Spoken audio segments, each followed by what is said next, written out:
Hey folks, good evening. Jared Floyd here with the Digital Weather Desk, powered by Century Next Bank. A tornado warning has been issued for northern sections of Red River Parish. This also includes southwestern sections of Bienville Parish until 7:30 tonight. A severe thunderstorm capable of producing a tornado kind of right along the northern fringes of Red River Parish, just west of Highway 71, west of Hall Summit. We'll be moving northeast and east-northeast into portions of Bienville Parish here shortly. As we start to kind of begin our severe weather coverage for the evening, and I want to draw attention to the fact that I know a lot of folks are probably just hopping in and seeing that they are under a tornado watch that's actually the push alert has not actually gone out to your phones yet in the western half of the coverage area. The National Weather Service hasn't triggered the EAS for that watch yet. So as that watch kind of gets continued to be tabulated and sent out, a lot of folks will be getting a push alert for a tornado watch that's technically actually been already in effect for about the last 10 to 15 minutes or so. And it includes the vast majority of our Louisiana counties, Louisiana parishes and Mississippi counties in the coverage area. It does not include, I believe, any of our southern Arkansas counties. As you take a look at this storm and as it continues to move to the east, will be impacting areas along Highway 371 south of Ringgold and near Hall Summit. And as I zoom out just a little bit, this is a pretty menacing line of thunderstorms that has gotten awfully, for lack of a better term, squiggly over the last couple of hours, and that usually means that we have some segments within this line that are that have some stronger winds associated with them. So at times you'll start to see some bowing segments, but then also these small embedded vortices, these small embedded circulations that can at times produce some rapidly developing tornadoes. Now, just because they form quickly and may dissipate quickly, it doesn't necessarily imply that they are weak tornadoes. In fact, this is a very sheared environment. There's a lot of wind shear in the atmosphere, both changes in wind direction and speed as you move higher in altitude, and that allows for storms to kind of spin and rotate as we go through the evening. As you take a look at this tornado warning, and again, as this platform is still relatively new and severe weather coverage is going to be kind of different than what you may often see, we're prepared to kind of stretch our legs and be prepared to be here for a little bit as the storms continue to unfold across the region. Here's a look at the tornado watch that was just issued. Bienville and Claiborne parishes have been under a tornado watch really for about the last couple of hours. They were extended, locally extended into a tornado watch that was already in effect for areas to our west. So you folks in Bienville Parish probably received the alerts about a tornado watch a while back. Bienville and Claiborne parishes. The rest of our northern Louisiana parishes and our western Mississippi counties outside of Washington County have been included in a new tornado watch, which is in the process of, again, being issued as we speak.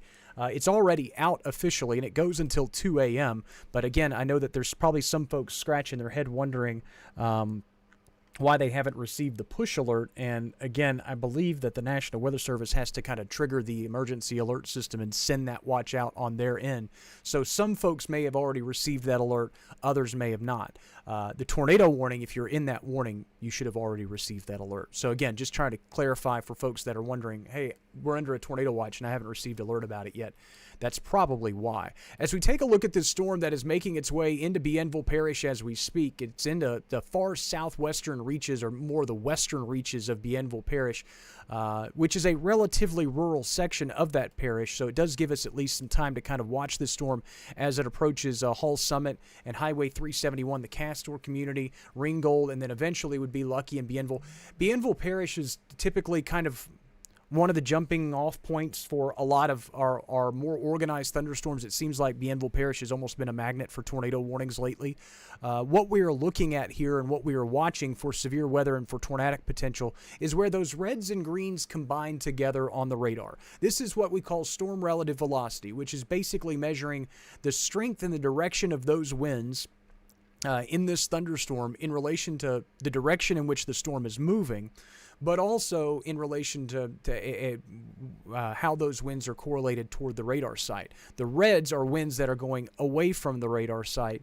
The greens are winds that are coming toward the radar site, and then in between, when you have the reds and greens combined together, it's typically what we look at for the possibility of a tornado forming. So there's that kind of twisting in the wind. And in this latest radar scan, you can kind of see what I'm talking about. Just east of Highway 71, is where we're seeing kind of the strongest setup. And as we take a look at the rotation detector, we call this the shear detector. This is a pretty strong area of circulation, just, again, east of 71, west of 371. So, again, if you're in the path of this storm, obviously you want to take your tornado precautions. Interior portion of your home, away from windows and doors. Put as many walls between you and the outside as possible. Again, when we talk about tornado safety, an interior hallway, closet, or bathroom is always best. You want to be in that red room there or in that interior hallway somewhere where you're putting as many walls between you and the exterior of your home or your residence or whatever structure you're in. So carry shoes with you, carry a pillow, protect yourself, and be prepared to protect yourself from flying debris. And then again, in the inevitable that something happens, I always, when I was a kid, put shoes on. And I know that kind of sounds silly, but probably not a bad idea. So as we look at this storm and as I kind of zoom back out, I'm going to leave the tornado watch, the tornado warning information on. I know a lot of folks are hopping in. These storms are running, for lack of a better term, right on schedule, a little ahead of where the forecast had it yesterday, but pretty much right on schedule with the timing window that I shared with you earlier today. We were expecting them in the western counties and parishes right around 7 p.m. In Columbia County, the storms arrived a little early, but most of this will sweep relatively quickly east as we go through the rest of the night. But as you take a look at this line of thunderstorms, I would expect it to probably increase in its forward motion. Basically, the line should accelerate as it moves through our area. But when you see the line with all of these little kinks and notches, and it's just, instead of seeing this huge, instead of it just being shaped like this and you just had this one big line of thunderstorms, when you get all those kind of squiggles in the atmosphere, it's usually a very sheared environment that's kind of pushing wind, surging wind into the storm in the low levels, and it allows for those storms to kind of twist and rotate and at times even produce brief tornadoes. The Storm Prediction Center did mention earlier today the outside chance of maybe an isolated strong tornado in this highly sheared environment. And I know a lot of folks probably kind of took that and ran with it on social media. It is something that at least I kind of wanted to acknowledge, that a stronger tornado can't be completely ruled out. But these are all, again, possibilities as we go through the evening with a very, again, low instability, high shear environment. In this part of the country, we can tend to do a lot with those types of environments as we go through the evening hours. Again, just a reminder that for those that have been following me for an extended period of time, this platform will be different. There will be longer periods of time without someone talking to you. Just where the radar will be here, I've got a computer to my left where I'll be sending messages out, maybe even additional push alerts and things like that if it's needed. But these are all things that, again, in this platform, it is, I don't want to call it a more casual severe weather experience because that sounds really awkward when we're in this scenario, but it will be a little bit more stretched out, a little bit more informal, I guess, is probably the best way to describe it.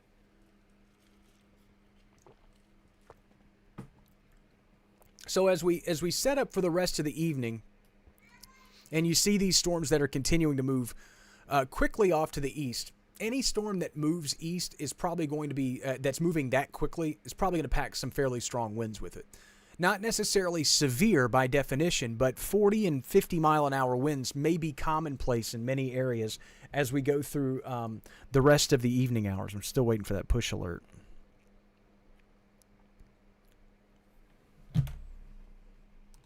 Stand by, everybody.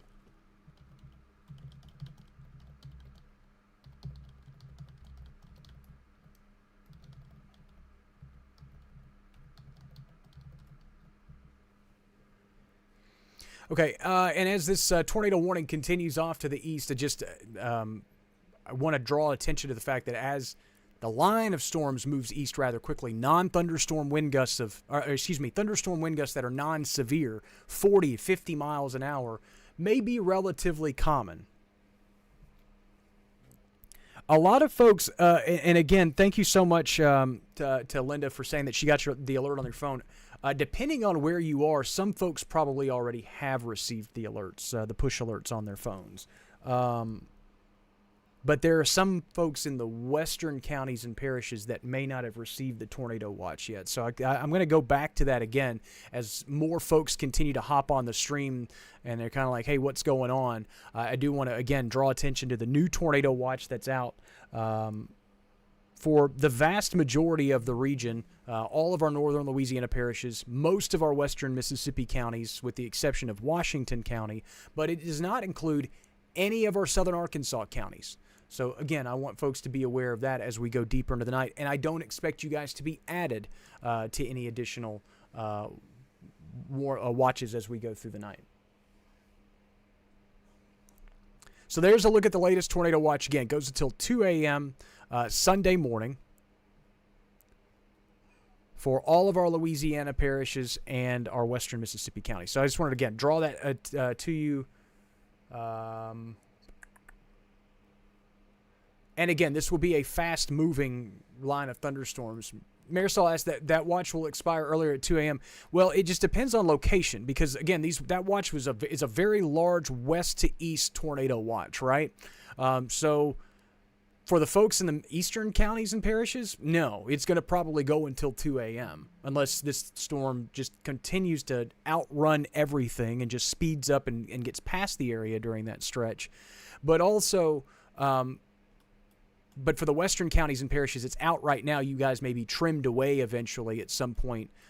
Again, from west to east, you'll see a lot of that stuff kind of get trimmed away as the night progresses. But for the eastern counties and parishes, it's going to be a late night of storm watching.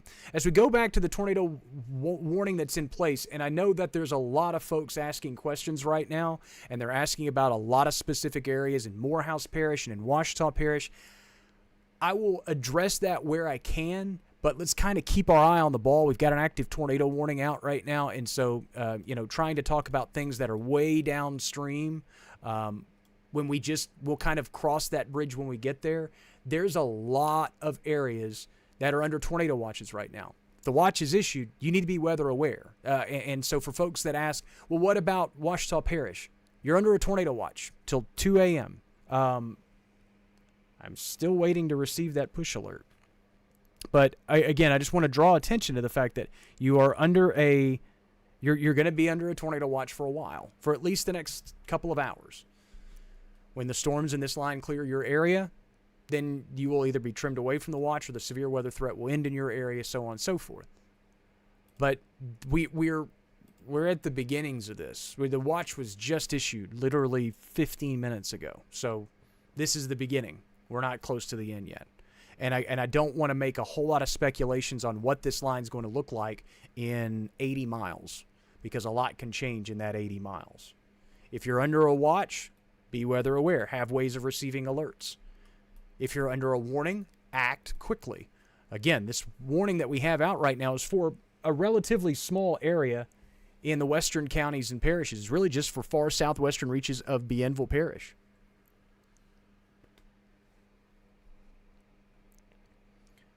But we'll run into problems on these types of live streams if we try to answer every question from every person about every location, because we're going to miss some important key information. So when things slow down and when a question pops across that I'm like, oh, that's a legit question that probably can answer a lot for a lot of folks, then I'll probably answer those. But asking about specific locations and such, is kind of counterintuitive to trying to what we're trying to do here.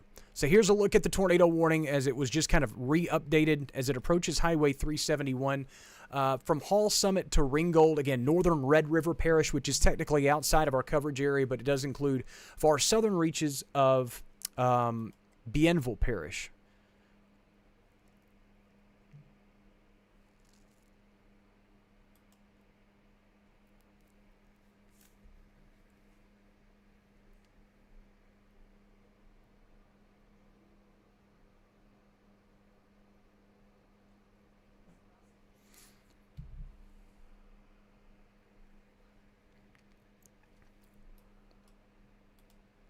And again, app users, and I'm going to go back to the watch again because again, we've got a lot of folks that continue to hop on and they're probably going, what about us? What about us? Again, all of northern Louisiana is under a tornado watch right now. Most of our western Mississippi counties are under a tornado watch as well. Washington County is the only county in western Mississippi in our coverage area, in the outline, that is not under a tornado watch. There are no tornado watches in effect across southern Arkansas. It's all northern Louisiana and most of our western Mississippi counties. The only active severe weather warning of any sort right now across the entire area is Bienville Parish.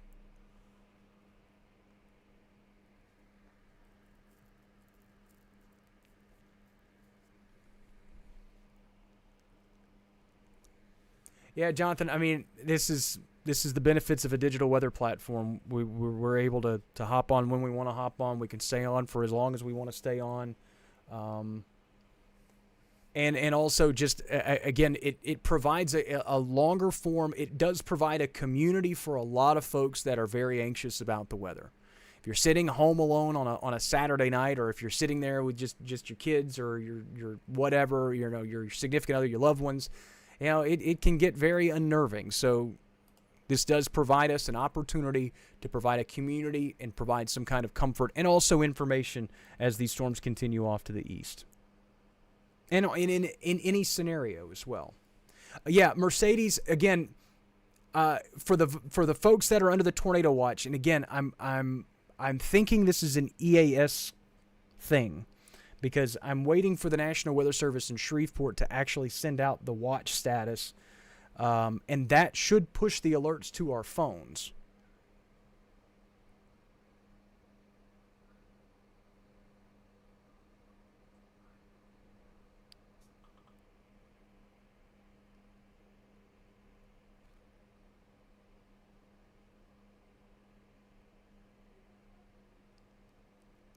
So now I'm sending text messages about it.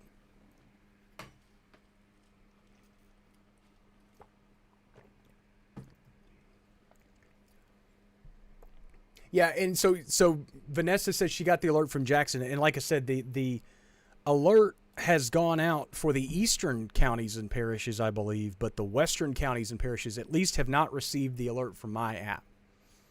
And if they haven't yet, it's either, again, because they haven't been triggered and sent out by the EAS, which kind of triggers those alerts, or there would be a problem with the app, and that would be concerning. The warning itself, for the folks that are under the warning, you should have already received that, because those alerts have already been pushed out through EAS. So the EAS being the emergency alert system. Yeah, Stephanie said, so again, yeah, East Carroll Parish, yeah, all of you folks in the eastern sections, you probably already received the alert. It's the western counties and parishes, and we talk about that a lot, and we can save this conversation for another day, but I do appreciate you guys telling me that, because at least it lets me know, it kind of confirms what I was already thinking. So again, for the western counties and parishes, you folks should get the push alert shortly. If it does not come out from, I can manually send one out here soon. But again, I don't want to double alert folks and say, hey, a tornado watch has been issued, and then turn around, and then you get the actual alert itself. And, then folks, that really kind of aggravates folks.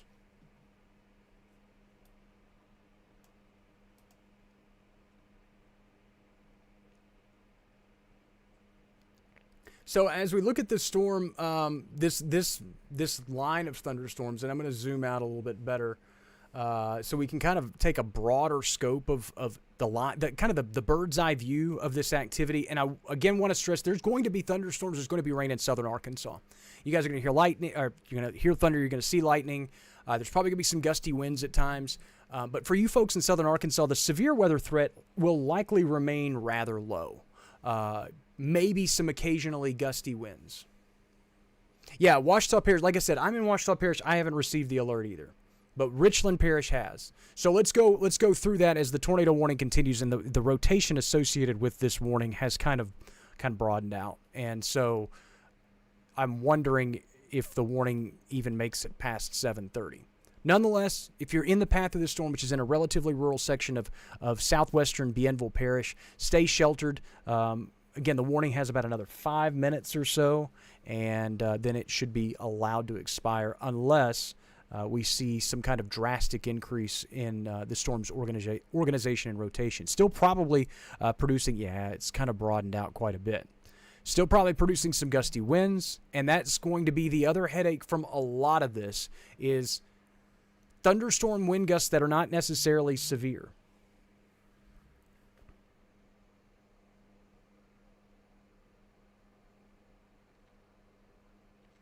So we got a lot of folks that are recovering from the ice storm, right?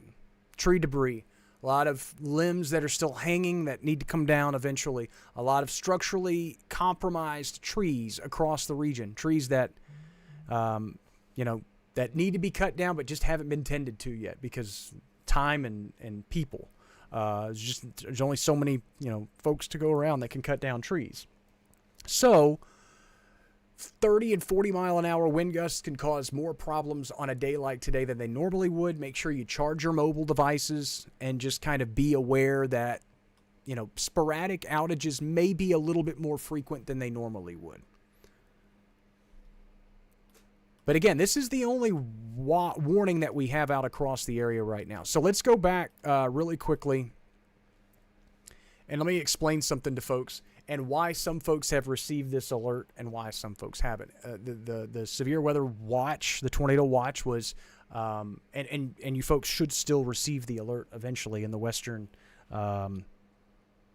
counties and parishes, mainly western parishes.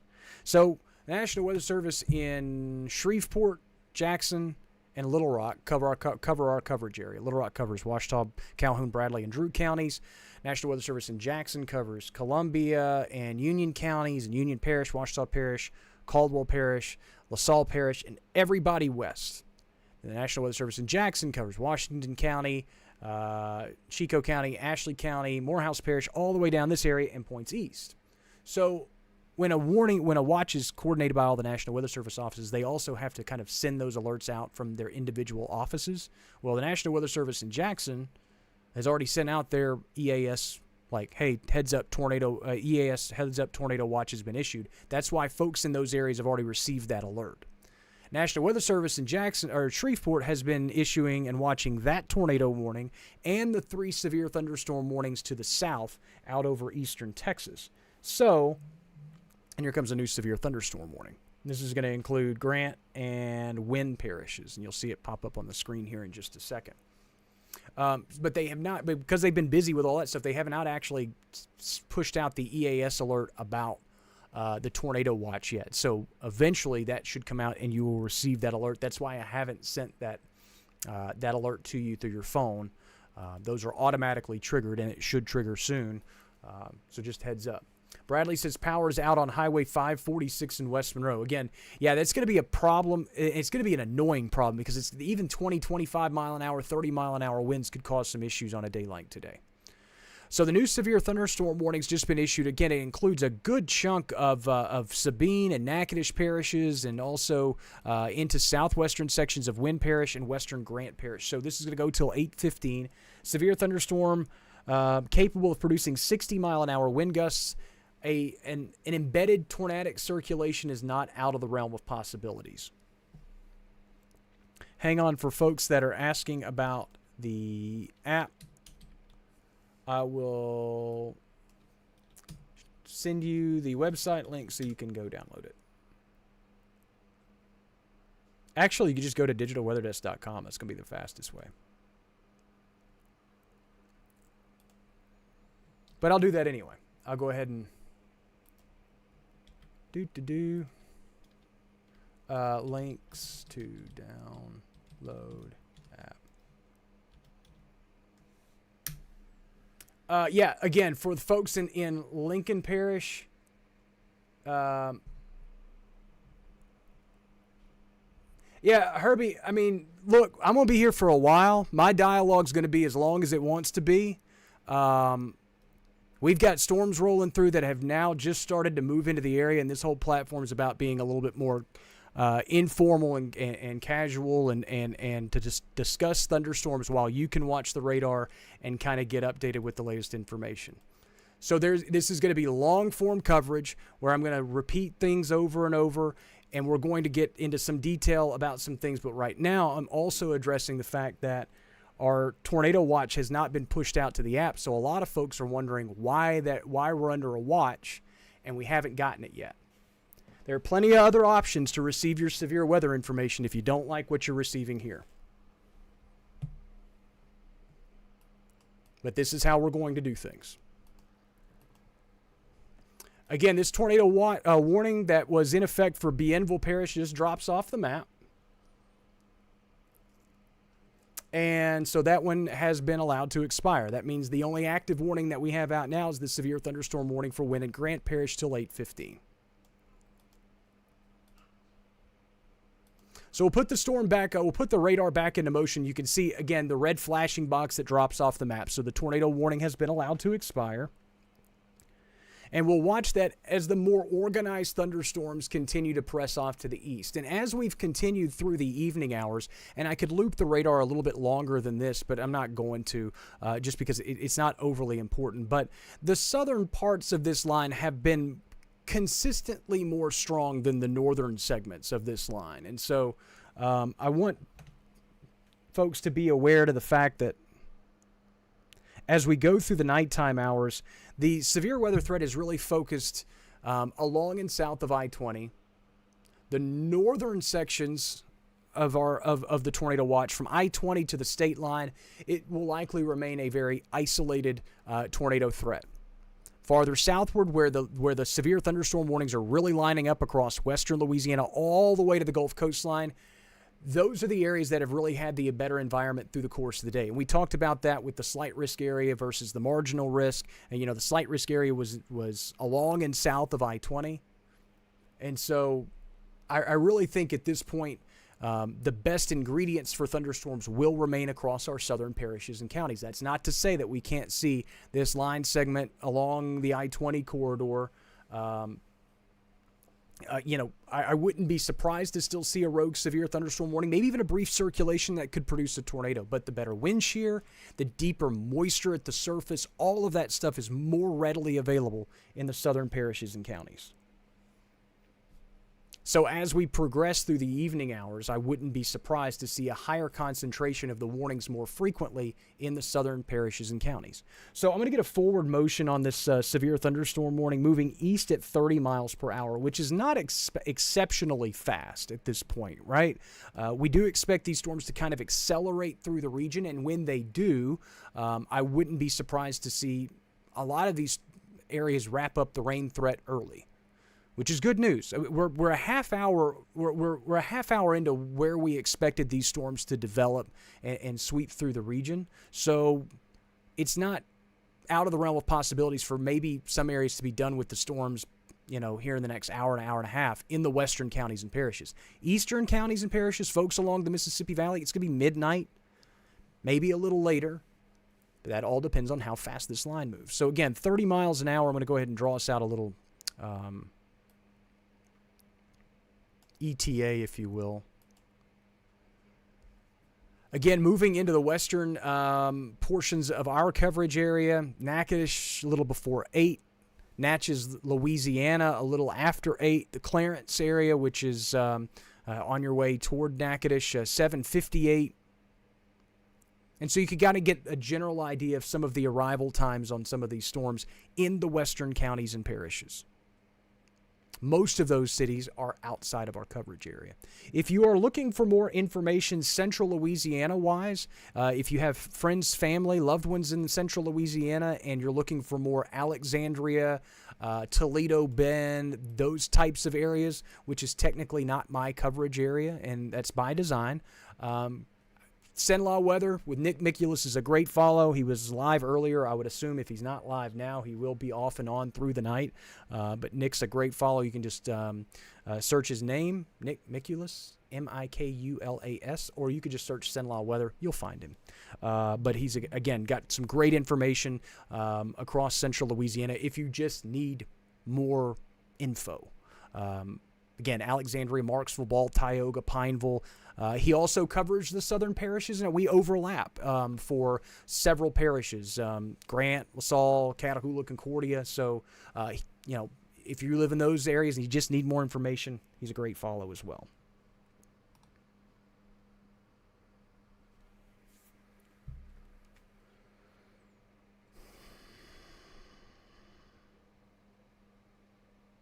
Again, for those that are just wondering, what is he doing? During these longer form severe weather live streams or coverages and things like that, there will be, as I said before, there will be some times of just downtime. This is not broadcast television. I'm not required to talk to you consistently. If there are opportunities where I don't really have a whole lot to say, I'm not going to feel the need to just fill the entire time with conversation or with dialogue. I'm still getting used to that, but I think it's best for all of us if you're sitting here watching a live stream and you can kind of get the information you need. Boy, I tell you what, the winds just picked up here. That was a pretty strong wind gust. That made the whole house kind of not necessarily shake, but you know how when you hear one of those stronger wind gusts. Here's a look at some of the gusts that are out there right now, and I want to acknowledge that again as we go through the night, tree debris. A lot of folks call them widowmakers, but just basically tree limbs that are sitting out there that normally wouldn't be sitting out there, suspended in the air because of the January's ice storm, will likely come down much more readily than they would and cause issues. So let's just be aware of that as we go through the night. Just wanted to bring those wind speeds to you real quick. Now let's go back to the radar.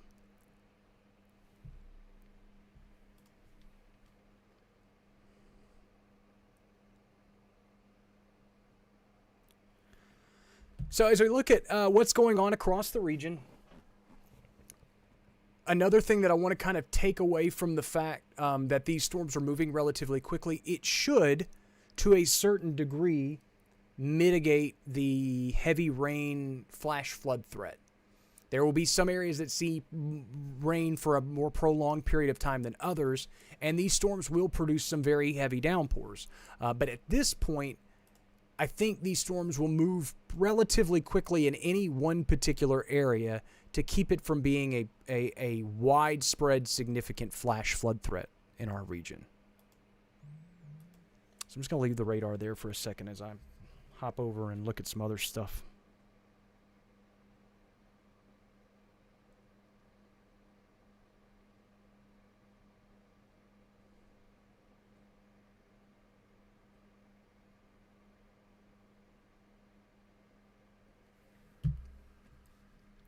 And yes, I'll use my phone. I'll be texting folks. I'll be asking questions, all kinds of stuff as we progress. There will be a lot of silence. There will be a lot of quiet time.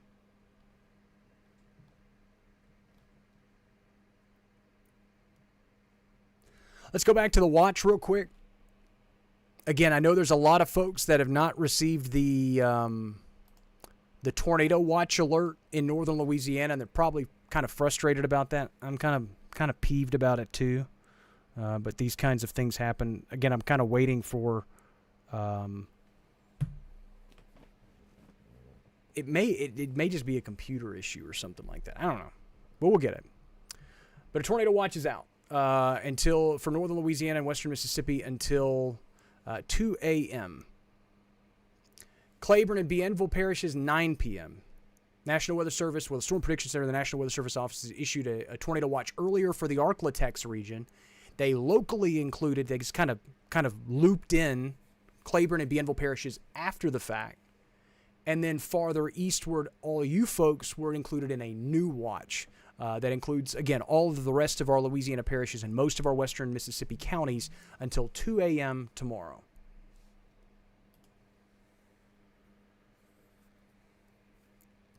For those that are looking for ways of receiving severe weather alerts, first off, I will give you these suggestions. Make sure you charge your mobile devices. That There we go. Take that full screen so I can pop up some other radar information when we come back. Make sure you charge your mobile devices. Again, that's probably most important on a night like tonight, post ice storm, simply because, again, there are a lot of tree limbs and stuff like that that may come tumbling down and cause more outages than you would normally see on a night like tonight. So charge the mobile devices. Be familiar with your surroundings. That way, if a warning is issued for your area and we start spouting out a lot of roads and streets and towns and communities and things like that, that hopefully you're able to get the information that you need. And then review your severe weather plan if you're know where to go if a warning is issued, and stay alert to the latest information. If you hop off the stream, have ways of receiving those alerts. Multiple ways. We offer you 3 different ways of receiving severe weather alerts. One is the alerts through the Digital Weather Desk app. I know a lot of folks are still scratching their head waiting for that tornado watch. Those alerts will come out eventually. At least I hope they will. But the warning alerts have gone out. So if you are under a warning, you've already received those push alerts. And then you can receive all your alerts through a NOAA weather radio. And then, of course, Weather Call, our partnership with Weather Call Next Gen. It is an additional service at an additional fee. It is $1.50 a month, $15 a year. But you can learn how to register there at digitalweatherdesk.com. More information can be found at digitalweatherdesk.com. Basically, you can receive a phone call, a text, or an email, or a combination of all 3 to your location. As I can hear the wind chimes outside. Man, it is getting breezy out there right now. Again, normally that wouldn't be a concerning thing, but post-ice storm, it could create more sporadic outages than normal. Speaking of outages, just very quickly, let me stop the loop. We don't need to. We do have at least a couple of spots that are already registering outages, nothing dramatically high, and I don't expect the numbers for outages to climb dramatically high through the course of the night, but it will be a nuisance for those that lose electricity. So for those that are just hopping on the stream, a severe thunderstorm warning is in effect for western sections of Wynn Parish, southwestern Wynn Parish, western Grant Parish until 8:15. A tornado watch is in effect for all of our North Louisiana parishes until 2 a.m. All of our western Mississippi counties till 2 a.m. with the exception of Washington County. For those that are watching the storms in the eastern counties and parishes, obviously this is the main line of storms which is going to pack the entire severe weather threat for the night, okay? It's this line and that's it. So behind it there will be some rain, but we won't really expect severe weather. This is the only severe weather threat. So as this line moves through, once the largest complex of storms passes your area, then the severe weather threat will taper off pretty quickly. It's only probably going to be about I would say 30 minutes to an hour of severe weather potential in any one location as it moves west to east. These storms are moving relatively quickly and should pick up their pace a little bit as the night progresses. All right. So y'all stand by for a second because now that I'm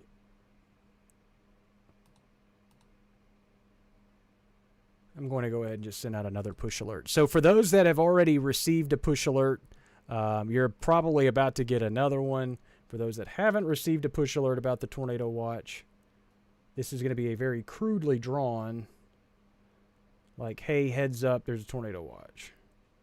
And I'm going to try to not include most of our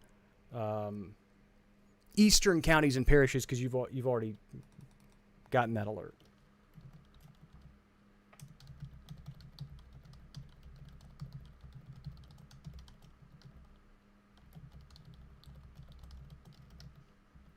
So you're about to also see this in real time, how quickly these alerts go out. Hit OK, and it should be sending out as we speak. Let's see if I got that one. Okay. So again, that lets you know that tornado watch has been issued in your area for the western counties. And then, of course, as soon As soon as I send that out, the EAS alert trips. That's why I was going to wait. So now everybody just got 2 alerts. Now you can see exactly why I didn't want to do what I just did.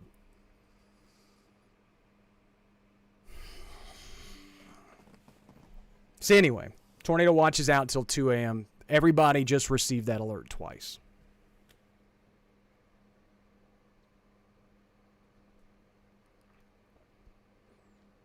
So my apologies. But double the alerts. Yep. And that's the other thing is now if you have multiple weather alerts, you're getting that alert from every one of them that runs on the EAS alert system or that kind of or they're all tied together, then you're getting that alert all at the same time from a billion different apps. Understandable, but I again would rather you folks get the alerts than not get the alerts. And I just didn't want No, Jonathan, it wasn't a queue issue because mine went out with no problem. As soon as mine sent out, it went out. The tornado watch had just been issued. But it was that was a national weather. It was a delay in the National Weather Service sending that alert out. So, but we're all squared away now, and we're all good. And those that have weather call also just received that as well. So again, a lot of folks just got a lot of alerts, and I know that's overstimulating, and it can be anxiety-inducing and things like that. But again, would rather you folks at least receive something than nothing. And it got into a point where we were, 45 minutes into a watch, and we needed to get those. Cindy, alerts can be reached through our app, which can be downloaded. Links to download the app are at digitalweatherdesk.com.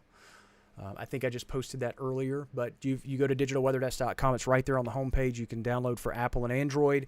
And then also, like I said, we do have a partnership with Weather Call Next Gen. $15 a year. Texts, phone calls, emails, or a combination of all 3 to a location of your choosing. So highly suggest that you check that out if you are a person that treasures their sleep and just wants to go to sleep and not worry about all that kind of stuff.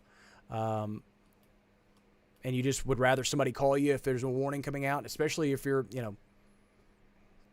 landline users. A lot of folks still have landlines and want that phone call on their landline to wake them up. It's a good option. So look into that. Again, more information on how to register or how to gift those types of things can be found at digitalweatherdesk.com. Kat asks, how accurate is the radar you are using compared to the one on your app? To be honest, they're the same radar products, okay? They are the same products coming from the National Weather Service offices. Now, the one on the app is smoothed just a tad more, so it's a little bit easier to interpret without, becoming pixelated and things like that. And I could do that too, but I tend to go a little bit less pixelated. So, for instance, the radar screen that we have right now, you're looking at it, and in theory, I could make this look a little bit more less detailed, if you will. And I know you're probably thinking, why would you want to do that? Well, it kind of smooths out some of the rough edges on radar, if you will. So I'm not going to do that because I'd rather see it that way.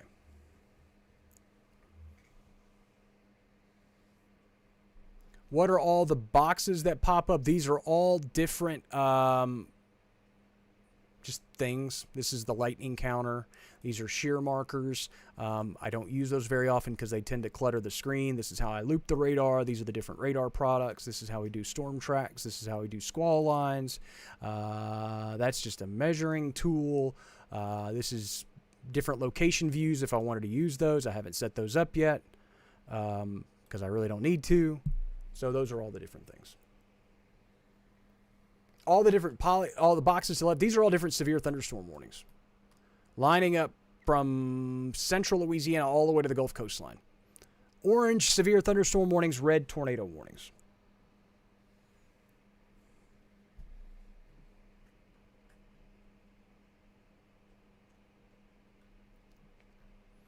Again, my apologies for the folks that are all getting the alerts at the same time. It also has led to a lot of folks finding the stream at the same time, if you will, as well.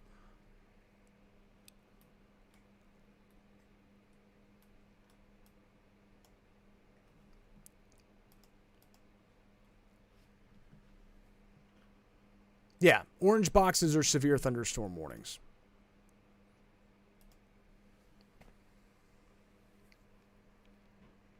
As you look at these storms as they continue to move east, the northern section of this line has continued to look progressively more, I don't want to say ragged's probably a good word in terms of the heaviest concentration of thunderstorms. Still going to pack some strong winds, still going to pack some lightning, still going to pack some heavy rainfall. But from Jackson Parish northward, I really don't see anything right now that to me indicates that these storms could even, that they are borderline severe. Now, as you move farther southward, we continue to see a lot of reds and greens combined together simply because the line of storms is moving through. And so what you typically watch when you're watching these types of radar images, and I'll switch over to the central Louisiana radar. That'll give us a better vantage point. So as you look at these types of radar images, what you're often looking for is these little kinks and notches within. So every now and then you'll just see this little jut between the radar, and so that's usually where you're getting some inflow into the storm, and sometimes it allows for rotation and these little brief circulations to spin up. That looks to be most likely, and I'm going to be honest with you, as you look at these storms in the short term, the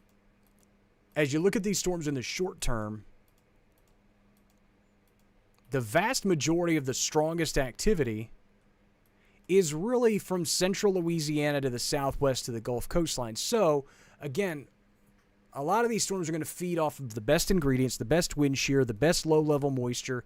And as they continue to feed off of all of that storm energy and the higher dew points and all that stuff, it may rob those storms to the north of a lot of the ingredients needed for severe activity.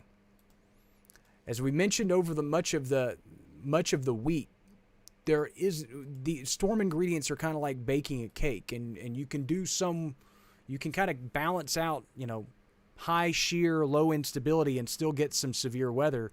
But there also comes times where these complexes of storms just kind of suck all the ingredients into one large area, and then the areas to the north just kind of get left out.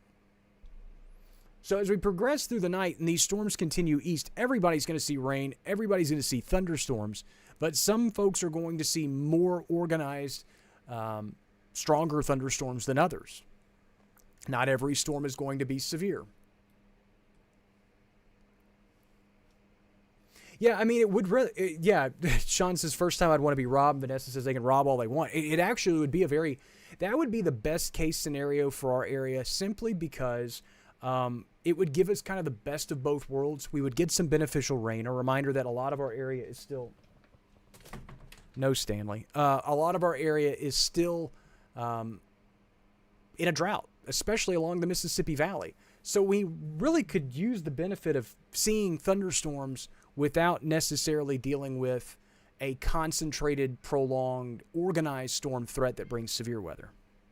Storm-driven rains aren't a bad thing. But prolonged, excessive storm-driven rains with severe weather, not a good thing. Good point on the parade goers. There's a lot of folks in South Louisiana celebrating Mardi Gras this weekend. Fat Tuesday's on Tuesday, obviously, and so there's a lot of folks. But in all fairness, that line of storms will be moving into those areas later. Hopefully those parades can wrap up. We did not celebrate Mardi Gras in South Louisiana this year, so I was not able to check the parade schedule. But I know that they do have parades going on. So if you have friends or family in that area, you may want to call and give them a heads up. Let them know. Hey, there's a new tornado warning out. This is not in our area, but this includes much of Vernon Parish, headed toward portions of Rapides Parish, and headed eventually toward the general Alexandria kind of metro area. Sorry, Stanley's trying to get into the closet here. So again, that is not in our coverage area. If you need more information about central Louisiana weather while we continue to watch the storms in our coverage area, again, I highly recommend Nick Mikula, Cenla Weather, CENLA. You can just find it on Facebook or he's on YouTube. He has a 24-hour stream there as well. Highly suggest you kind of check that out. He's cameras and a camera network that's well established. He's been doing this for a long time on the digital platform and on the digital side. He knows what he's doing, and he knows his area very well. So again, if you're looking for more information, you have loved ones in this area, and you need more central Louisiana information, and you're going, why is he not spending as much time? It's not our area. But I do have somebody that does cover that area, and it's Nick, and he's a great dude. So again, if you want that information, I highly suggest you check him out.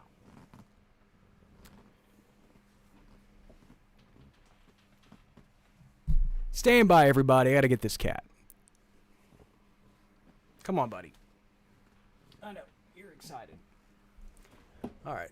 So Stanley wants to help out, and he continues to get in the middle of the way. As we start to watch these storms approaching Western Wynn and Western Grant parishes, just a reminder, we do have an active severe thunderstorm warning in our area, and that goes until 8:15. For far southwestern reaches of Wynn Parish and Western Grant Parish. I know a lot of you folks are probably going, man, we've been under a severe thunderstorm warning for a while and nothing's going on. Well, that line of storms is headed your way and should be there shortly. A lot of folks are starting to pick up. And also, as we continue to unveil and launch and release this platform, it is still very much in its infancy. Every severe weather threat will be different, and as I learn more on what you guys need and what you guys prefer and all these types of things, every severe weather threat and every severe weather live stream will probably be a little different. But one thing that will always be appreciated are storm reports that are sent in safely. And what I mean by that is, obviously, everybody wants to send in a report and everybody wants to take pictures and videos. I don't want your pictures and videos until after a storm has passed. I would rather you be inside, sheltered, where you're supposed to be, and safe. That said, if you can hear the storms outside, and you can see a lot of lightning, and you can see the wind and everything, you know, I'm all for the, hey, it's storming really bad in this area. And if you can give accurate measurements, if you can give hail measurements in the terms of quarters or in terms of coins and things like that, great. If you can give estimated wind speeds, great. Don't be a hero. Don't put yourself in danger. Don't go outside. Stay sheltered. Stay where you're supposed to be. A lot of folks have the home weather stations. Send us information from those. Those are always greatly appreciated too. Pretty sure Stanley has snuck into the closet from the other side and is now trying to sneak out through this side. Checking the Louisiana Mesonet, which is operated by the University of Louisiana Monroe. I just wanted to kind of check some of the wind speeds in the last little bit. These are more just smack sustained winds, not really talking about gusts. Most of those are in the 15 to 20 mile an hour range.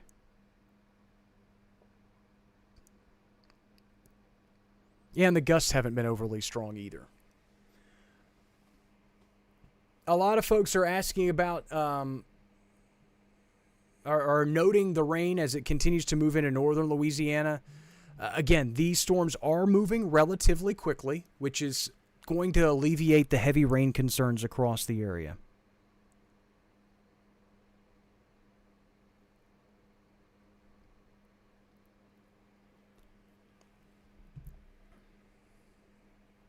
Someone just sent an email out about asking about the, they said they can't see the watches on the app.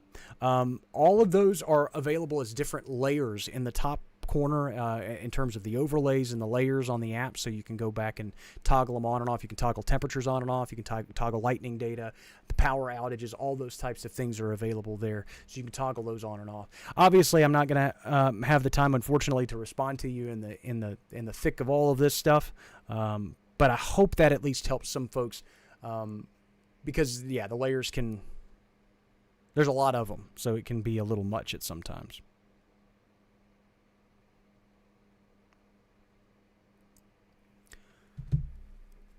For those that originally hopped on for the tornado warning that was issued in Bienville Parish, that has long since expired.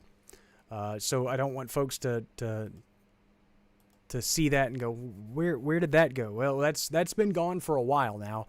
The only active severe thunderstorm, or the only active severe weather warning we have in our area is for Wynn and Grant parishes, and it goes until 8:15. So we have another 15 minutes or so. Damaging wind gusts up to 60 miles per hour is our primary concern, although I can't rule out the possibility of a brief embedded tornado within this line as it continues to move east. I also want to kind of continue to draw attention to the fact that really the most organized area of thunderstorms is going to remain in our southern parishes and counties, where activity continues to stay rather menacing. And as you look at this, let me add some more locations here so we can see more cities. So again, from Winfield all the way to the coastline, these are the spots that are really going to see that the most organized storms, at least here in the short term, as they surge eastward. As we continue to look northward, the one thing that I continue to just kind of note and observe is that a lot of these storms to the south really tend to be kind of robbing the atmosphere of the ingredients that are in place.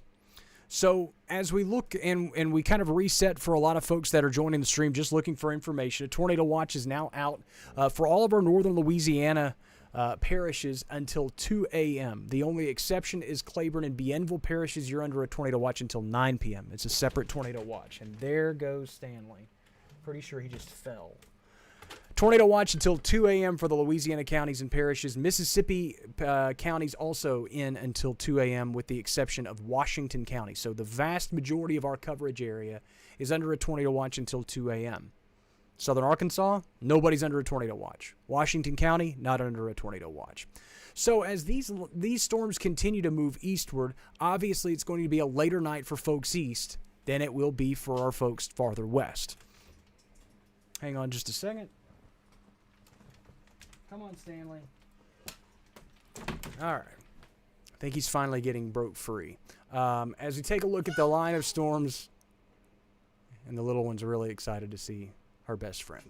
All right, so here's a look at what's going on line-wise as the storms continue to move east. Again, for folks farther along the Mississippi Valley, it's going to be a late night for you folks. But the plus side to it is, and this is something that we've been talking about for a good chunk of the night now, is these storms are moving relatively quickly and should speed up as the night progresses. I think the best threat for severe weather will remain along and south of I-20 as the night progresses. Along and north of I-20, it's not out of the realm of possibilities to see a rogue severe storm, but I would find it at this point unlikely. Again, the best ingredients and the storms are most robust in our southern parishes and counties, and in many instances our far southern parishes and counties. But for folks along the Mississippi River, East Carroll, West Carroll, Madison, Tensas, Concordia parishes into, Claiborne, Jefferson, Adams counties, Warren, Issaquena counties along the Mississippi Valley, for you folks, it may be midnight or a little later before the storms can actually get through your region. Tyler asked to see Stanley. Stanley's picture is on the website. He is considered one of the staff. You can find it at digitalweatherdesk.com. He just ran out of the room, or he was highly encouraged to leave the room to stop being such a distraction. So interesting. Joshua says heavy high winds are picking up in Winfield, and that should actually be kind of well out ahead of the main complex of storms, which is probably still several miles away. Again, for the folks that are seeing the flashing red box, that's a tornado warning in Vernon Parish, which is outside of our coverage area. Our coverage area includes Wynn, Grant, LaSalle, Catahoula, Concordia parishes, and into Adams County, Mississippi, and points northward all the way to Washington County, Drew County, Arkansas, Washington County, Mississippi, Drew County, Arkansas. The coverage map can be found, again, at digitalweatherdesk.com. The winds are going to start picking up in a lot of the areas as well, too. So that's another thing that I want for folks to be aware of as this area of low pressure at the surface deepens and the low-level flow continues to increase ahead of the storm system. Winds across the entire area are going to get breezy. Non-thunderstorm winds are going to get breezy. So for folks that have been deeply impacted by the ice storm over late January, power outages and things like that are going to be a concern. So make sure you charge your mobile devices. Here's a look at some of the latest wind gusts. Yeah, 30 and 35 mile an hour wind gusts are becoming fairly common ahead of that main line of storms as it continues to surge eastward.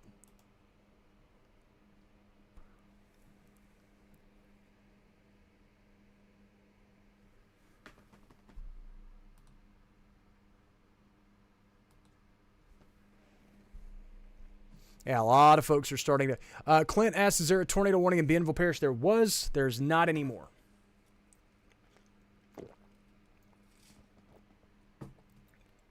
That warning was issued during the 7 o'clock hour, I believe. Well, it was issued exactly an hour ago because the stream is an hour old now, and we started the stream when the tornado warning was issued. Where to subscribe to get the alerts? Again, digitalweatherdesk.com. Free alerts can be are available through our app, which is available. Links to download are at digitalweatherdesk.com. Sorry, I'm just kind of skimming through some of the comments to see if I've missed anything for folks that are asking about non-thunderstorm related stuff. My apologies. I'm going to have to just kind of skip you folks for a little bit.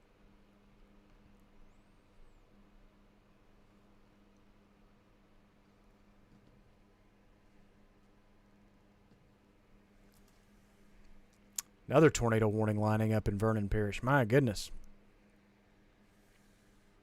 Rona asks, when will the 20-plus mile-an-hour wind gusts in Ouachita Parish decrease?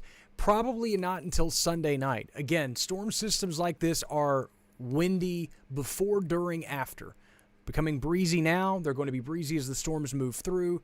And pressure gradient winds tomorrow will stay breezy, probably in the 20 to 30 mile an hour range, at least in terms of gusts through the course of the day. So it'll be a breezy Sunday.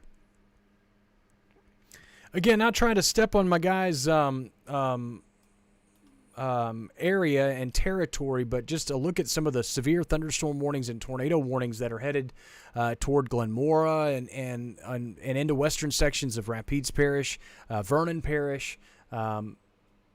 Are pretty. Those are some pretty decent circulations that are possibly producing some tornado warnings, or that are producing tornado warnings, but possibly producing tornadoes in those areas. For those that are wanting to learn more about our partnership with Weather Call, I'm putting that in our comments right now for more information on Weather Call. So there is the link to learn more about our partnership with Weather Call Next Gen. Those overnight, the receiving a phone call, text, or email when a warning is issued for your area. Again, that is an added service. It's not mandatory by any stretch. It is the only thing that we offer that actually costs something. $15 a year, not a month. $15 a year. So I think it's a great investment. You can also gift those subscriptions to folks if you know that somebody that's stubborn that typically won't spend money on those types of things for themselves. You can gift them as well. Still probably going to see some pretty hefty thunderstorms moving into western Union County and southern Ouachita County. These are not severe by any stretch, but some gusty winds and some pretty heavy rainfall will move into those areas. Into Lincoln and Jackson parishes, again, thunderstorms, just general thunderstorms. These are not severe by any stretch, and I don't really expect them to become severe in your area. Again, moving through Bienville and Claiborne parishes, and we'll be moving into Lincoln and Jackson parishes in the next half hour to hour or so.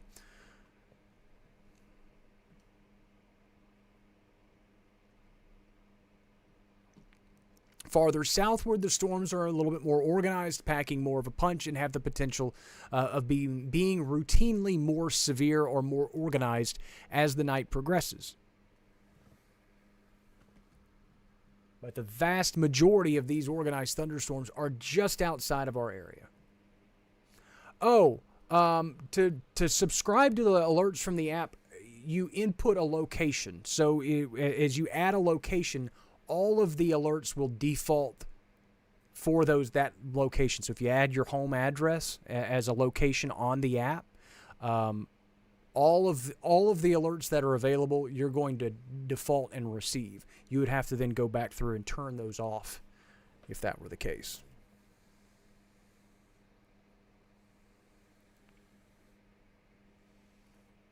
Again, for folks that are just getting onto the stream as we look at the storms as they move through the area, the highest, greatest severe weather threat, at least here in the short term, for the next couple of hours, and really probably for the duration of this event, will be, and as we've said for the last couple of days, focused in the southern parishes and counties.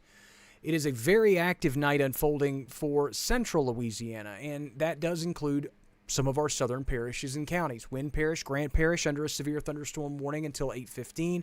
I would expect an additional warning to probably be needed downstream from that warning to include more of Wynn, Grant, maybe even LaSalle parishes. Farther northward, we did have some thunderstorms earlier in the evening, and we had some severe thunderstorms earlier in the evening. And while storms are ongoing, they are not severe at this hour along and north of I-20. And at this point, I really don't expect them, at least here in the short term, to become severe. It really looks like the southernmost storms are really winning over and taking all of the available instability and moisture and really kind of limiting how organized storms to the north can get. Additionally, there's just more limited ingredients as you move farther northward. The surface dew points are more limited. We've talked about this for much of the week. So as we progress, and there's the new severe thunderstorm warning that's just been issued for the vast majority of Wynn and Grant parishes. It also includes Natchitoches Parish. So we'll go to that in just a minute. But for folks along in North I-20, it's going to be breezy. We're going to have some storms tonight. We're going to have some heavy rainfall. And I cannot stress this enough. It's going to be windy tonight. Regardless of severe thunderstorms and all that stuff, it's going to be windy. My goodness, we've got another tornado warning in central Louisiana. 3 different tornado warnings over the same area, and then there's one down along I-10 as well.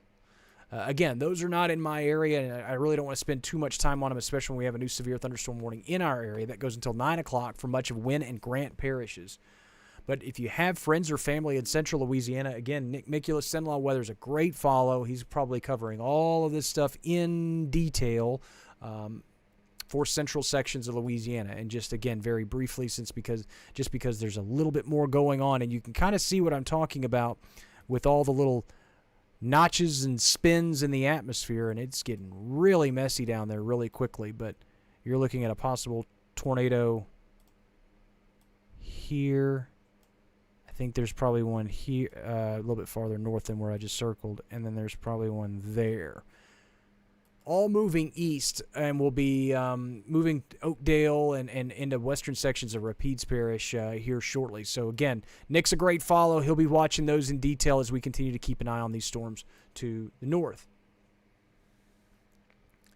60-mile-an-hour wind gusts will be a possibility. Again, a reminder of the tree debris that remains in place from the ice storms. Of course, southern parishes and counties really didn't see the extreme detrimental effects that your folks and your neighbors to the north experienced during the storm. So while, again, trees and all that stuff will be a headache, could cause some sporadic power outages, probably not as big of a concern to as your neighbors to the north.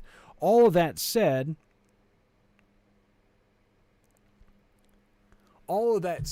as we go to the north, 30 and 40 mile an hour winds are still going to be a possibility with these storms.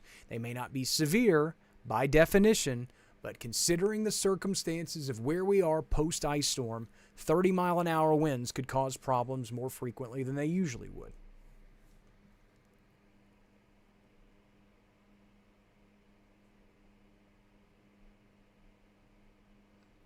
And again, for a lot of the folks that are hopping on here and are joining us and they have storm anxiety, we're not trying to... All right, so now let's go... Let's learn a little bit.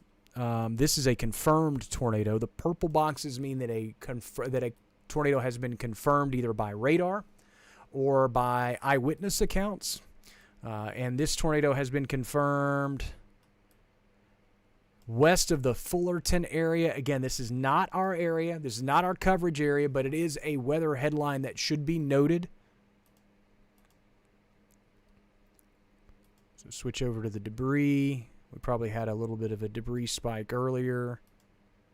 But yeah, that's a radar-confirmed tornado headed east through portions of Vernon Parish. So again, if you have friends or family in that area, give them a call. Let them know what's going on. Even if you have friends, family, Forest Hill, Glenmore, Woodworth, Highway 165 in these areas, that's a lot of different tornado warnings going on at one time.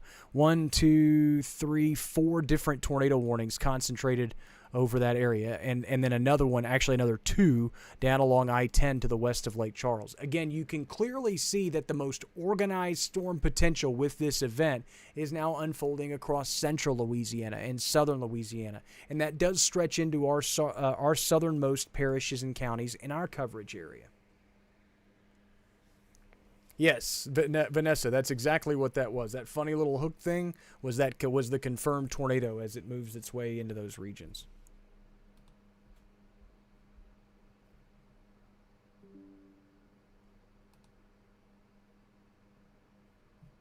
And it was radar confirmed. So again, if you have friends or family in that area, just, again, make the phone call. Let the folks let them know what's going on, and that a severe weather warning is in effect, and that a tornado warning is on the ground, or that a tornado is on the ground. Now that's 2 radar confirmed tornadoes on the ground, and we have to watch that second one because it's going to approach on its current trajectory. It could kind of spill back into our area. So let's as you take a look at the severe thunderstorm warning that's in place across Wynn and Grant parishes, we'll kind of leave that one alone for a second. Just note that from Winfield, all of Wynn Parish and Grant Parish should probably be expecting 40 to up to 60-mile-an-hour wind gusts, not sustained winds, but wind gusts of those strengths will be a possibility here in the short term.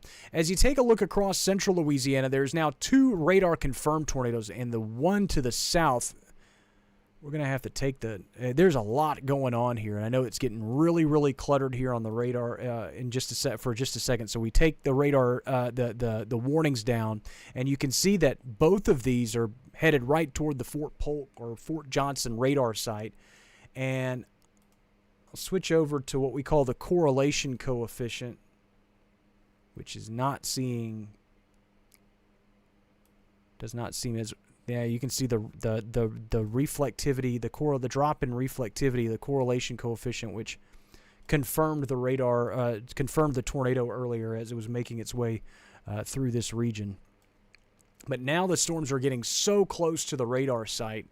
I mean, that is a very, very violent circulation wrapping into this area right here. And then again, there's another radar confirmed tornado here.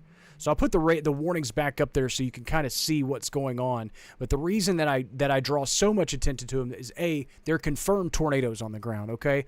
The radar has now detected debris in the air. So these are 2 confirmed tornadoes. The second reason why I draw so much attention to this northernmost one is if it continues on its current east-northeasterly trajectory toward Alexandria, Ball, Tioga, and a lot of these areas, it would eventually, farther in its life cycle, perhaps trickle back in to our southern parishes and counties. Again, no tornado warnings out for our area right now, but we will watch those closely as they teeter just to the south of our region over the next hour or 2. The Alexandria metro area, if you have friends or family Alexandria across Rapides Parish, I would make a phone call right now and let them know what's going on. And I would direct them to Nick. Again, Nick has been doing central Louisiana weather for 15, 20 years. He's been doing this for a long time. He knows this area very well. He has an extensive camera network, and he will be covering these as they move towards central sections of Louisiana and toward the Alexandria region. I'll be watching them too, but we also have storms in our area, and you know, I just want to kind of, for folks that are looking for the most up-to-the-minute, you know, attentive information in that area, Nick's a great follow. Again, you can just search Cenla Weather on your social media platform of choice. You can go to his website, learn more, YouTube, wherever, to get more information from him. So line of storms will continue to move east. I'm going to take the warning back to our severe thunderstorm warning. I don't want folks to panic too much and see tornado warning and think that it's in our area. All tornado warnings right now are outside of our coverage area. But again, it is a very, very windy evening unfolding across the region. Farther northward, there's going to be a lot of folks in southern Arkansas that are going to say, hey, we got a lot of beneficial rain today, and that was about it. Again, we were in full-blown drought conditions in many spots, so the rain is welcome. The thunderstorm-driven winds, the excessive heavy rain, those types of things, tornadoes, obviously the severe weather, that is not welcome.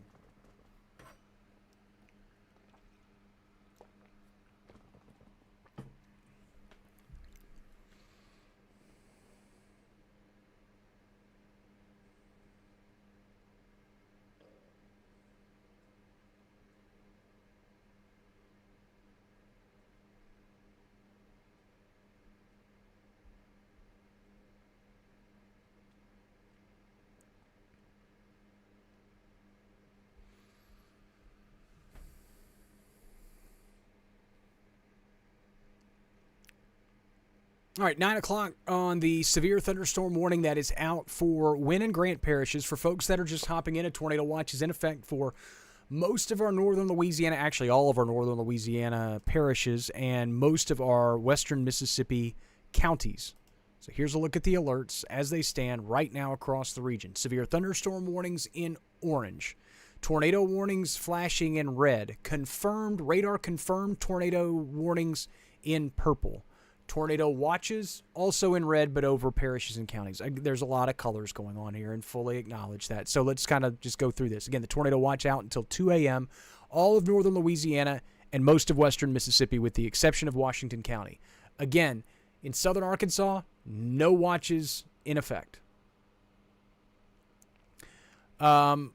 Severe thunderstorm warning in effect for Wynn and Grant parishes, most of those parishes until 9 p.m., and then lots of activity, confirmed tornadoes approaching western sections of Rapides parishes and through Vernon Parish, and multiple tornado warnings ongoing in those areas where, admittedly, the best ingredients for storms unfold.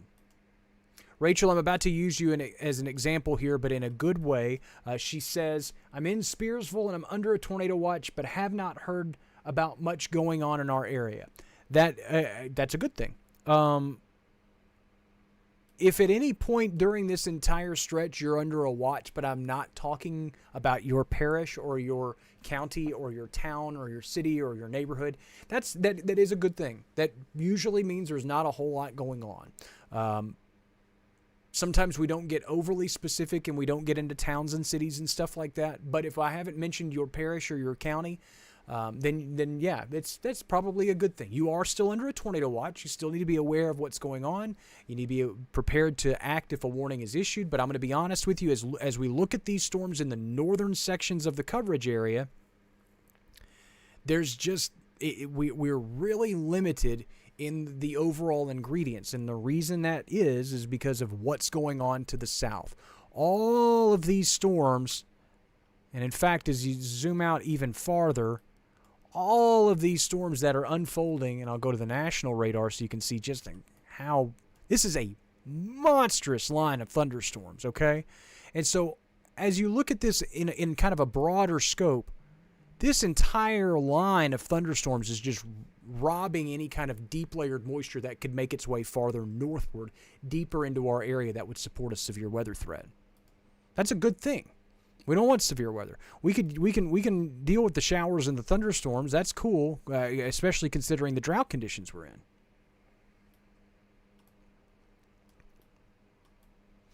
But the biggest focus on severe thunderstorms and tornado potential will remain in our southern parishes and counties as another tornado warning is issued. So now over portions of Vernon and Rapides parishes, we have 1, 2, 3, 4, 5 different tornado warnings. And then there's 2 more to the southwest over the Lake Charles area. It's a pretty active night unfolding for central and southern Louisiana. Again, for central Louisiana followers, for folks in the southern parishes, Grant, LaSalle, Catahoula, and Concordia parishes, Nick covers those parishes as well. So if you just want double the information, I'm not saying you should unfollow me. I'm just saying you should follow him too. It's a great follow. Again, he's been doing central Louisiana weather for a long time. He's not going to steer you wrong. He's very similar. We're very similar people. I just have more hair than he does. And in all seriousness, he does take these things very seriously. It is a very similar platform to what I do here. It's a little bit more casual. It's much more interactive. We try to interact with you folks as much as possible, as much as we can during these types of events, and try to create a community. That's very important. There's a lot of folks that are sitting on this stream right now on a Saturday, on a Valentine's night, no less. There are folks hanging out on the stream because bad weather gives them anxiety, and they just want to be around other folks so they can have the latest information and just be aware of what's going on. And that's what we're trying to provide here. Will we be on for every severe thunderstorm warning that is ever issued in our area? No. But when we have the tornado potential and we have these kind of fast-moving lines and it creates that kind of anxiety for a lot of folks, I just feel like this is the best place for us to be right now. There will also be a lot of folks that probably intermittently lose power tonight. And for a lot of you, it may be from non-severe wind gusts.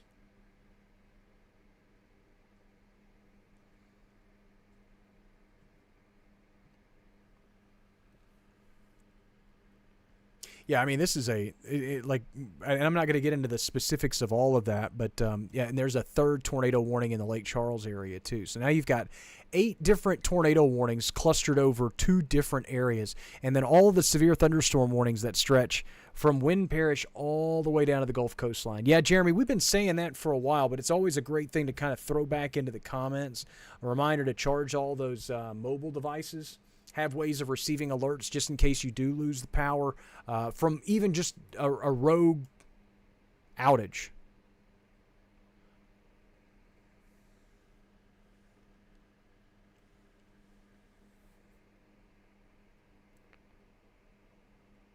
Yeah, Vanessa, yeah, you said you just hopped over to Nick's feed. Again, it's a lot of practical information. We talk daily. He's a great guy. He's a great follow. He's not going to scare you for no reason. It's not a lot of gloom and doom, but he's also going to be very real with you. And again, this is a very serious situation unfolding in central Louisiana right now. You're talking now 6 different tornado warnings in effect from the Red River all the way to near Oakdale, or just to the west of Oakdale. This is a very concentrated area of violent thunderstorms in a highly sheared environment. So we're going to watch them not only for their potential impacts in our far southern parishes and counties, but also this is a significant weather headline unfolding across central Louisiana and southern Louisiana. That is now 2 radar-confirmed tornadoes. We've got other embedded circulations within this line that's continuing to race off to the east pretty quickly.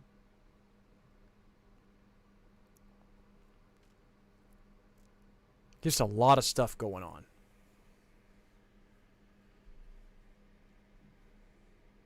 But yeah, a good opportunity to charge your mobile devices. Make sure that they have as much power as they can possibly have, just in case you do lose power, and just in case you lose power for a longer period of time than you normally would expect to lose it. So switch back over to the National Weather Service in Shreveport's radar. Again, we're at a vantage point where the National Weather Service in Fort Polk, Fort Johnson, whatever you want to call it. I don't like to get into the whole naming game thing. But that radar is basically right underneath those storms as they move through. So to get a better vantage point, at least here in the short term, of the storms in Wynn and Grant parishes, I switched back over to a different radar. How many different tornado warnings do we have here right now? 1, 2, 3, 4, 5, 6. I think it's 6. Man, that is a lot going on in a very small area. I'm going to go over to these storms just for a second. I'm going to take all the warnings down because that's a lot going on.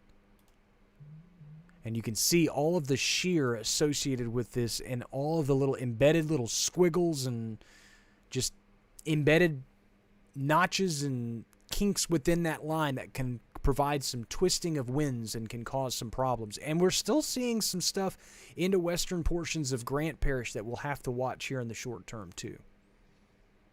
So let's put the warnings back up. We'll put everything back into motion.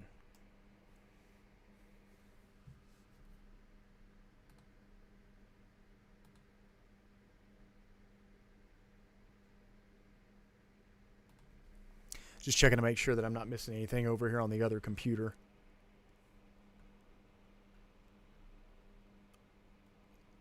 Again, for folks that are hopping in and kind of experiencing this weather platform for the first time, I have no other way to describe it other than this is not television.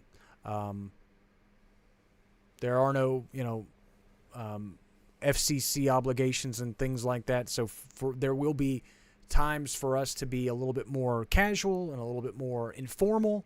I will not talk at you nonstop, just, incessantly, because there will be times where I need to send a text message out or send a push alert out to some of our app users or send a message to the National Weather Service. We correspond back and forth during these events sometimes to check a radar vantage point to make sure that I'm not missing something that I could relay to you.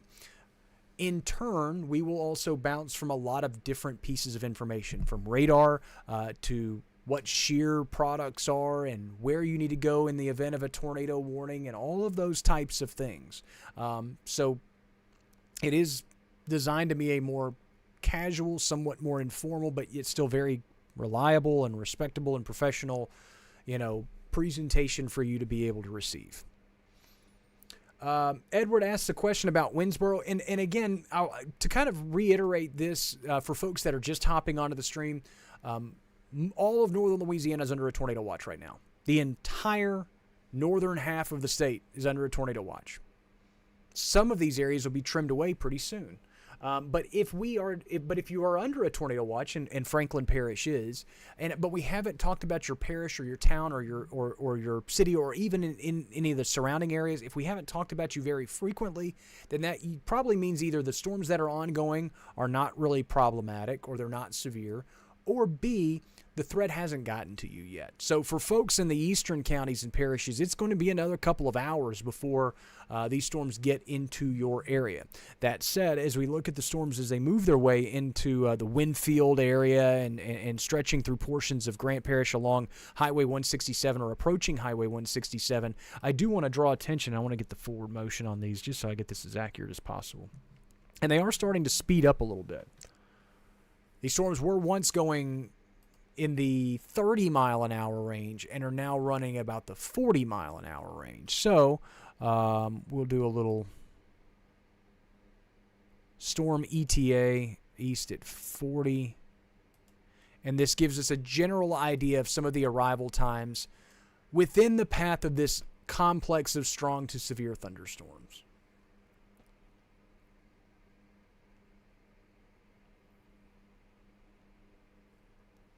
Again, these are rough approximations of times. Colfax 8:40, Winfield 8:40, so probably another 5 or 10 minutes when the storms arrive in your area. So go ahead and just get off the roadways, get inside, prepare yourself for the potential for damaging wind gusts. Georgetown Pollock, probably a little after. Georgetown Pollock right along Highway 167.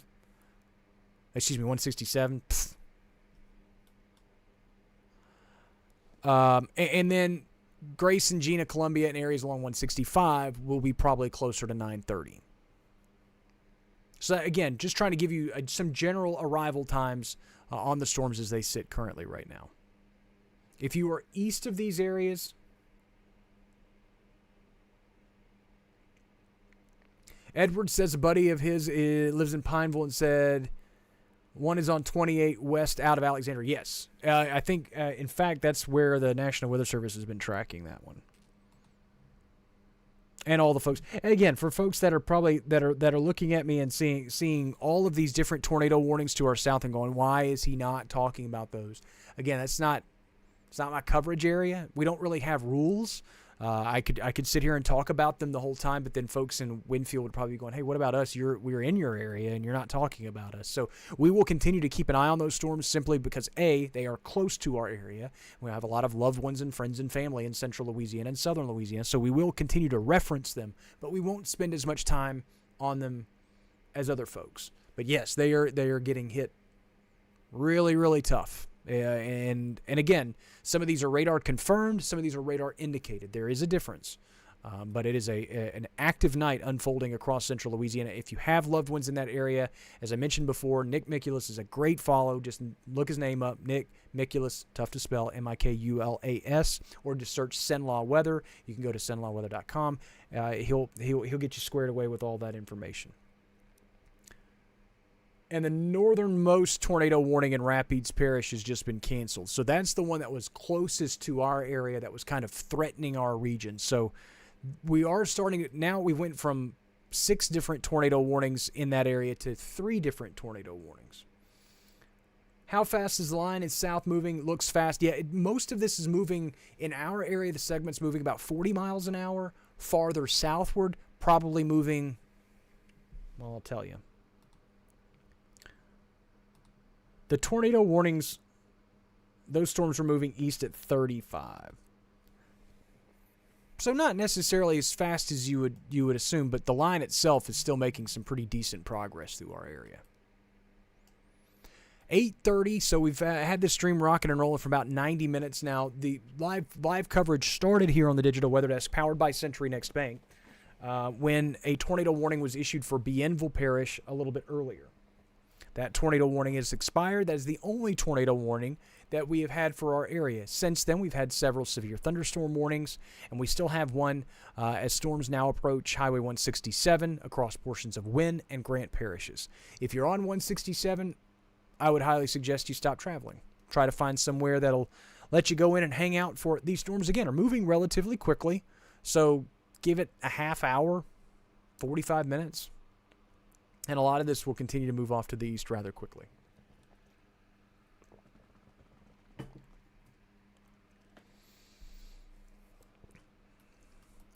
For folks farther northward, as you look at these storms as they continue to move through the region, again, I want to continue to stress that, yes, we have a tornado watch in effect for all of our northern Louisiana parishes and most of our western Mississippi counties until 2 a.m. But in the northern half, I-20 all the way to the state line and into southern Arkansas, right now it's generally just showers and thunderstorms, okay?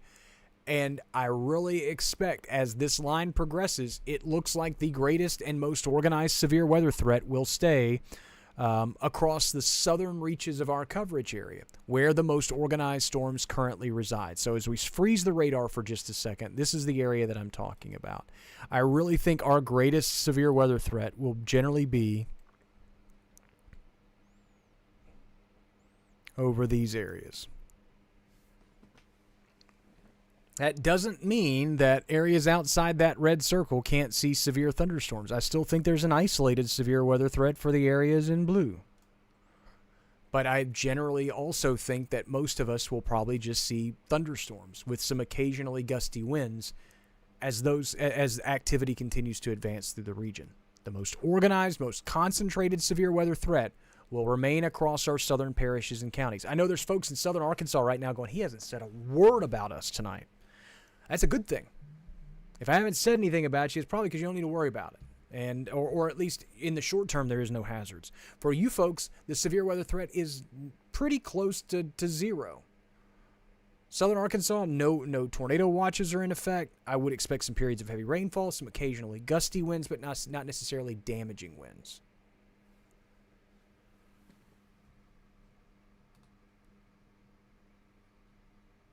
Again, a lot of folks are asking about time frames in any particular one location. For folks in Monroe and West Monroe, I would expect the showers and storms to start here in the next half hour or so. But again, I would expect the severe weather threat to also remain rather low for your areas.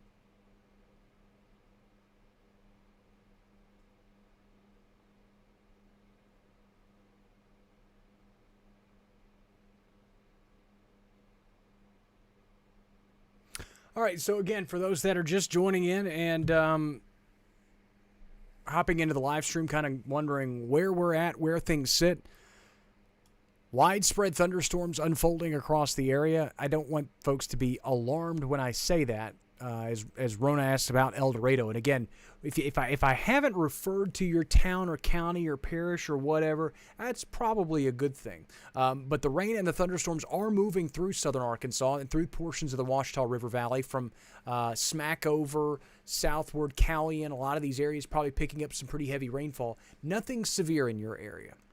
Again, southern Arkansas, you're going to have some rumbles of thunder. You're going to have some lightning, some occasionally gusty winds, some heavier downpours. But that's about it. And really the same story continues to unfold for portions of northern Louisiana. For I-20 and northward, really the bigger focus is on rain and just general thunderstorms. The most organized severe weather potential will remain south. Not necessarily south out of our area, but in our southern parishes and counties, where the severe thunderstorm warnings are currently in place. New tornado warning just issued that includes portions of the I-49 corridor. So again, while that is out of our coverage area, I want to stress to folks that if you have friends or family or loved ones in this area, central Louisiana, folks that are traveling, maybe folks that were traveling post-parade. Maybe you went down to Lafayette and watched the parades today and you're headed back to Alexandria or something. Make sure folks get a phone call. They're probably on the interstate looking out to the west and seeing the storms, but just make sure and I know that sounds silly. You know, how many people are out? If you know somebody, call them. Give them an email or a text message. Give them some piece of information. And they're probably going to say, yeah, we can see it. We know what's going on. Good. Just make sure. Again, damaging winds are our primary concern. Up to maybe 60 miles an hour, non-thunderstorm, non-severe wind gusts of 30 or 40 are not out of the question, even in the areas outside of the warning. So for folks in Ruston and some of these areas that are getting some thunderstorms right now, and you're going, it's not that bad out there. And it probably won't be. But don't be surprised if you maybe still pick up some 25 or 30 mile an hour wind gusts, and that could cause some problems. Here's a look at some of the outages, the current outages across the area.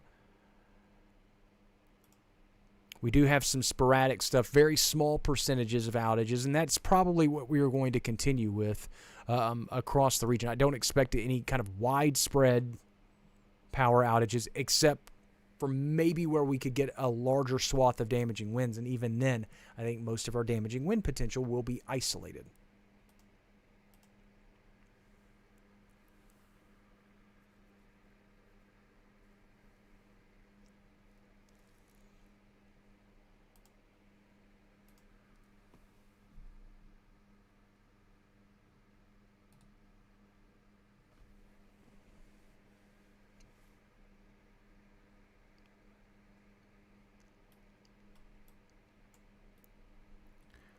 For those wanting more information on how to receive severe weather alerts as we take a look at the tornado watch that's still in place for northern Louisiana and western Mississippi. Again, a reminder that all severe weather alerts are free through the Digital Weather Desk app. Links to download are at digitalweatherdesk.com. We've also partnered with Weather Call NextGen.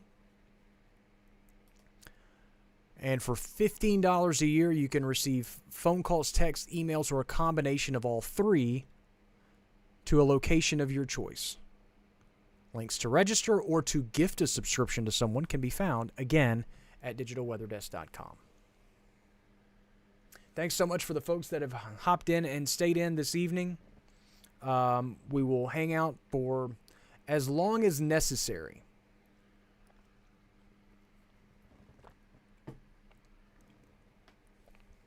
As this line of storms continues to advance eastward.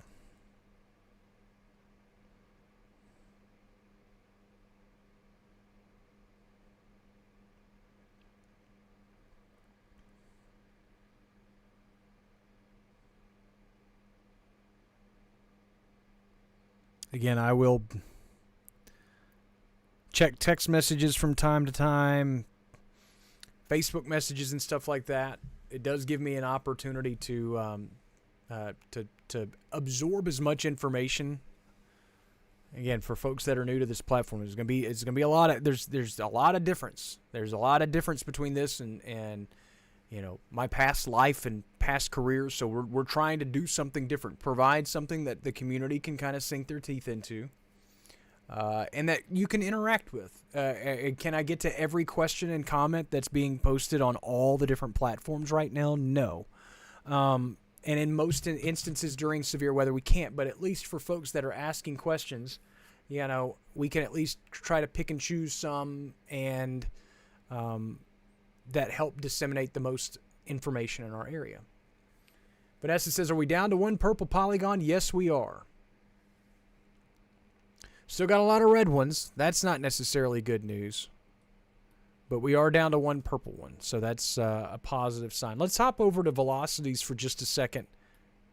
And I was actually just checking for this very reason to make sure that we weren't overlooking something like this on radar.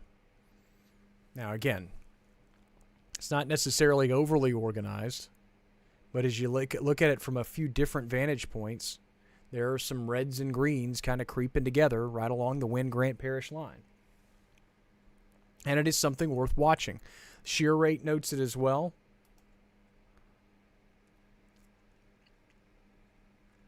What is shear rate? Good question. When we're looking at winds, then there goes the tornado warning. I was going to show you that, but we're not going to waste our time with it. Tornado warning is now out for Grant Parish. I'm waiting to see the polygon itself as it gets issued. I would assume it's for the area that I have circled. But that would... Oh, maybe not. Let's switch over to the Fort Johnson. Actually, it's farther south. Oh, okay. I see the warning that's out now. So for the folks that have this just to the near the Boyce community, which is right along the Red River, new tornado warning's been issued. This is going to include Dry Prong and Pollock. That tornado warning goes until 9:30. National Weather Service Doppler radar indicates a severe thunderstorm capable of producing a tornado again near the Boyce community, 6 miles south of Colfax, 32 miles southeast of Natchitoches, moving east at 35 miles per hour. Again, this is a tornado warning for our coverage area in far southwestern reaches of Grant Parish.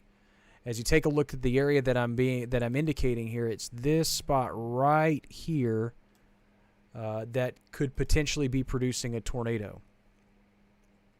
This is a new tornado warning, so for folks in Grant Parish that are receiving that alert in Pollock and Dry Prong and Bentley and a lot of the southern reaches of Grant Parish, this does include 3 pretty significant and highly traveled highways that really need to be acknowledged, at least here in the short term. Highway 71, Highway 167, Highway 165. So if you're in the path of this storm in these areas, you want to make sure that you are taking your proper tornado precautions. Interior portion of your home away from windows and doors. Put as many walls between you and the outside as possible.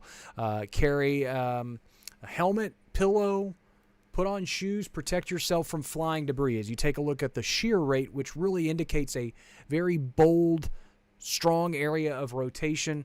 This looks to be a relatively rapidly developing tornado.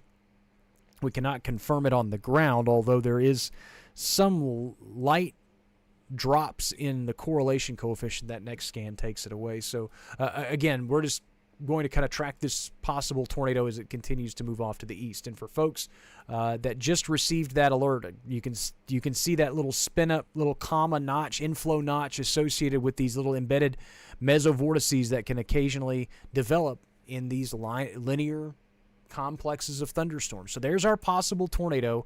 I'll try to get as detailed with it as possible. The Fairmount community and folks just to the north of Boyce along Highway 1. You can see the Catlin community and Catlin Road and the Meade Road area, and then Highway 71 is on the far right-hand side of your screen. That's the gray line that you see there going from Rock Hill up back toward Dry Prong. So here's our possible tornado. Again, radar indicated, not radar confirmed. and will move off to the northeast at about 35 miles per hour.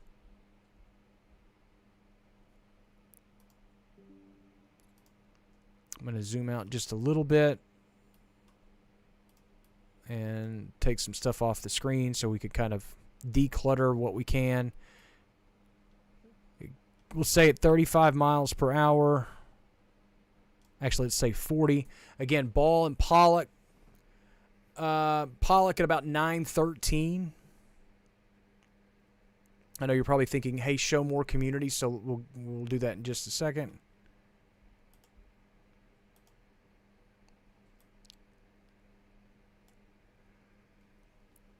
Again, the Sand Spur community at 915, Pollock at 913, Stay and Prospect at 904. Again, and admittedly, this is a relatively rural section of Grant Parish, and Grant Parish is also one of our lower populated parishes in the area. But obviously, if you have friends or family, but these are also highways and areas that are highly traveled. A lot of folks pass through Grant Parish. Again, I'm not trying to talk. I love visiting Grant Parish. I again want to acknowledge the fact that this storm is moving through a rural part of our area where cell phone signal and things like that may be somewhat dodgy. Make sure that folks are aware. If you have loved ones in this area or that are traveling in this area, please make sure that they are sheltered, that they are informed, as this storm starts to make its way toward Highway 71. For those that are wondering, this is our possible tornado here, just to the northeast of the Boyce community. We'll be moving toward Baghdad, Creola, Bentley, Oak Grove. There's two different Oak Groves in Louisiana. There's the Oak Grove in Grant Parish. And this is the one that we're talking about. Highway 71, Highway 167, and Highway 165 will all be impacted. Pollock is one of our, and Dry Prong are the two of the larger, more populated areas that are in the path of this storm as the wind chimes pick up here at the house. Again, it's going to be a windy night of thunderstorms any way you slice it across the area, but some areas will have a greater severe weather threat than others.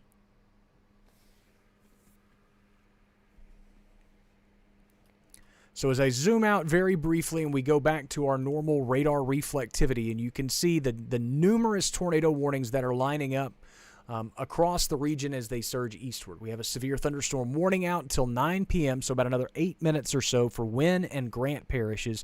And then for a smaller sliver of Grant Parish, a tornado warning that's just been issued until 9:30 and will carry all the way to the Red River. This polygon looks all jagged on the right side because, again, the warning just is going to include Grant Parish and Grant Parish alone, so it goes all the way to the Red River, and that's where it ends. Yeah, Jojo, like I said, I didn't want to, for lack of a better term, I didn't want to freak people out in West Carroll Parish because I know everybody in Oak Grove and West Carroll Parish is like, what in the world is he talking about? It's two different Oak Groves. West Carroll Parish, Grant Parish. This is a much smaller Oak Grove.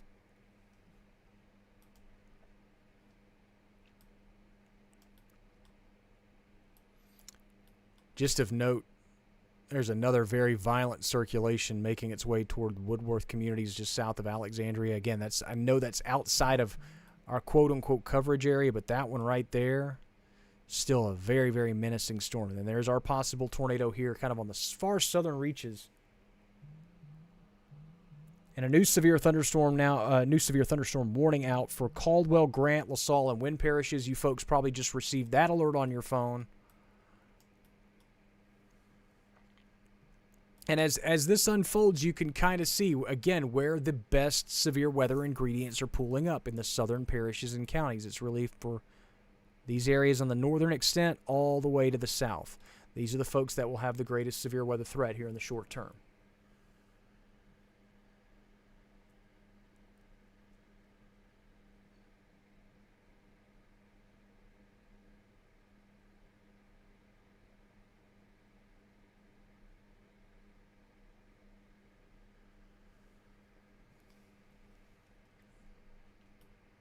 As we zoom out across the vast majority of the region, again, I just want to acknowledge that I know that there's thunderstorms ongoing Elsewhere in the ArkLaMiss,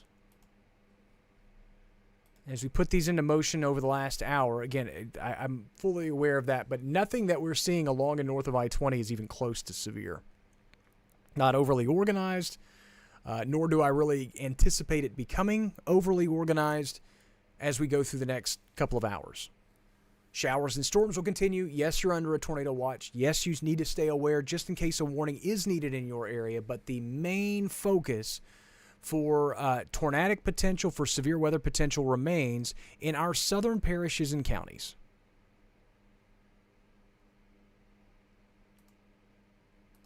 I'm going to freeze that loop there for a little bit so that every time we loop, we can at least see that latest warning information. The tornado warning, as it sits right now, will be moving along Highway 71 here in the short term. When I say short term, probably the next 5 minutes. If you are in this path of this storm in the Baghdad, Magnolia Park areas along Highway 71, these are smaller communities in Grant Parish, but please make sure that folks are aware and that they are sheltered. Interior portion of your home, away from windows and doors, put as many walls between you and the outside as possible. Think of carrying a pillow, a helmet, put on shoes, protect yourself from flying debris, and make sure that you carry a mobile device. Make sure that you charge all those mobile devices so you can continue to receive alerts in your area.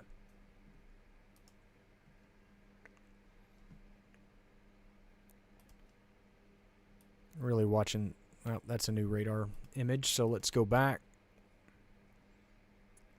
And now what was once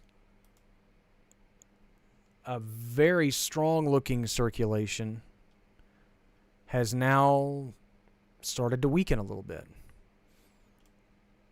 Again, as we put this into motion, you can see what really kind of prompted the tornado warning, and now this storm may have started to cycle a little bit. What I mean by that is within these lines, as these storms interact with a very highly sheared environment, a tornado can develop very rapidly. But then also, just as quickly as they can develop, they can also dissipate rather rapidly. Just because a tornado forms rapidly doesn't mean it's weak. They can be, but they can also be really strong for just a brief period of time. Again, this is a very highly sheared environment, but there's not a lot of instability for storms to feed off of. And what instability there is in the atmosphere, they're really feeding these storms in the southern parishes and counties. Farther northward, surface dew points are more limited. There's just not as much instability to work with, all those types of things from I-20 northward. So you're getting showers, you're getting thunderstorms, but you're not really getting any kind of appreciable severe weather threat. And it probably will stay that way through a good chunk of the night, through the rest of the night. I can't envision storms really rapidly organizing as you go farther northward, especially with so much stuff going on to the south. You see a new tornado warning that's just been issued for the greater Alexandria area. So if you have friends, family, loved ones in that area, that is a large tornado warning that is probably meant to basically encompass a lot of different smaller circulations within those areas.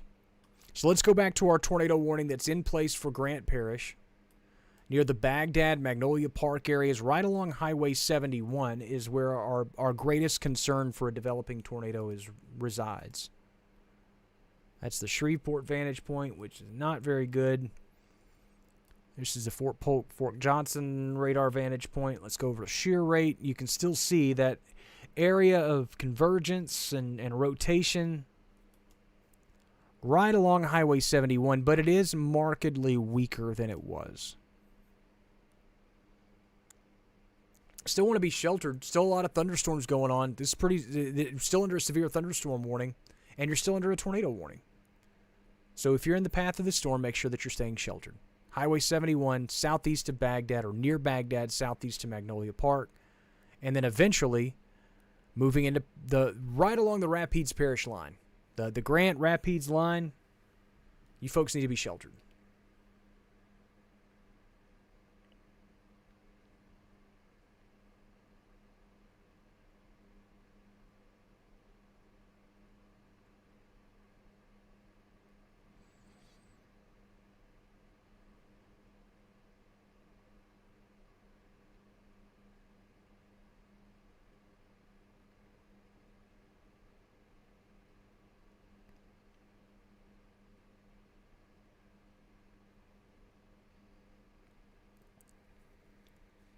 Again, the tornado warning continues till 9:30, so we got another half hour on this. New radar screen, new radar just scanned in. Still not really seeing that strong area of rotation that we had earlier. And our little shear marker continues to fizzle as well. This tornado warning may not last much longer, folks. I'm just going to be honest with you. I mean, again, if you're in the path of the tornado, and when look, I'm going to be honest with you guys. I'm going to treat us all like adults here. Like, I don't really think a tornado is, according to that last radar scan, I don't really think a tornado is on the ground right now in Grant Parish. But the environment is so sheared in this area that embedded circulations can form rather quickly. And let's keep in mind, radars are taking pictures. So by the time we get the picture that comes in and tells us a tornado's formed, it's already doing damage. So if a warning's in effect for your area, you want to be sheltered. Safe place, interior portion of your home away from windows and doors. You're already within a severe thunderstorm warning. And Jeremy, we do have opportunities to look at three-dimensional stuff. In fact, that's what all of these tools are for. Here's why I don't use them very often. One, they're really pretty to look at, but those graphics take a longer period of time to set up to see, and by the time that you get them set up, oftentimes the radar refreshes and then you have to readjust them anyway. And secondly, I've found that most folks that are comfortable seeing these types of radar images get really uncomfortable when you start looking at three-dimensional slices. I think everybody thinks that they want to see three-dimensional slices until they see three-dimensional slices, because it can get really confusing really quickly. Not necessarily three-dimensionally, but north, south, east, and west, your bearings can get really thrown off really quickly too. Every now and then we will look at a storm vertically like that, but it's not very often. And it's also usually a little bit more handy for hail producing and for supercells, for big supercell thunderstorms. And you can look at the rotation, you can look at the hail production and the updraft itself. That's some cool stuff. With these linear storms, they get, and also, to be honest with you, we just don't get, our storms aren't, for lack of a better term, they're not really pretty. I'm watching that area right there just in case. For lack of a better term, our storms aren't really the textbook kind of ones. They get really, really messy. And so, and again, in full disclosure, my job is to disseminate information as quickly as possible. And yeah, I'm still just this central section near Creola and near Bentley, kind of deeper into the heart of the tornado warning. That's where that circulation may be trying to kind of flare back up. I don't really see anything on on velocities that tells me that.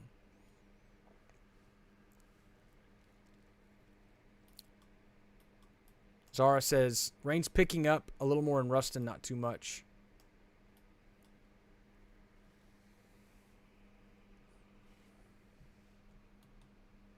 A lot of folks are getting trimmed away from the tornado watch right now, which is good news. So let's as this tornado warning continues, let's reset for folks that are now no longer under the tornado watch.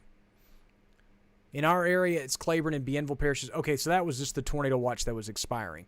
These areas were under a tornado watch till 9 p.m. That watch is expired. Everybody else, northern Louisiana, except for Claiborne and Bienville parishes, and all of western Mississippi, except for Washington County, still a tornado watch until 2 a.m.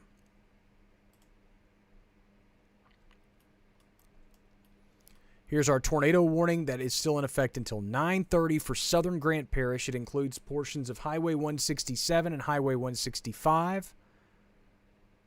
Again, I want folks to be sheltered in this area, despite the fact that the rotation that really triggered this initial warning has weakened considerably from when this warning began.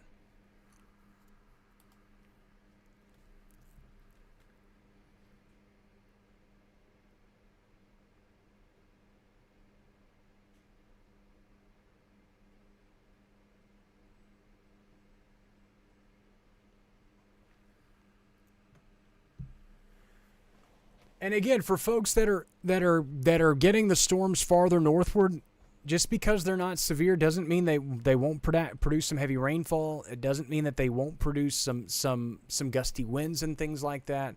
But the severe weather threat along I-20 and points northward will likely stay quite isolated through the rest of the night. Severe thunderstorm warnings in effect till 9:45 for portions of Wynne, Caldwell, Grant, and LaSalle parishes. Again, in the tornado warning in effect till 9:30 for southern Grant Parish. Those are the only active warnings that we have out in our area. Again, for folks that need more information, there is a lot of tornadic activity stretching from southern Grant Parish down I-49 from the Alexandria area and then eventually to areas just west of I-49. Again, a great follow for central Louisiana is Nick Mikulus. I know I've been saying a lot about him all night, but he's been a very busy person covering the central Louisiana stuff. And if you just need more detailed weather, you have loved ones in that area, and your wish right now, I would talk about those storms versus our storms. He's a great follow. Just search Senlaw Weather. You can go to senlawweather.com. And he'll get you squared away on all things central Louisiana weather. We do overlap for a few parishes and counties, for a few parishes in Louisiana, Grant, LaSalle, Catahoula, Concordia. We both cover all of those. So, again, a great opportunity for some information.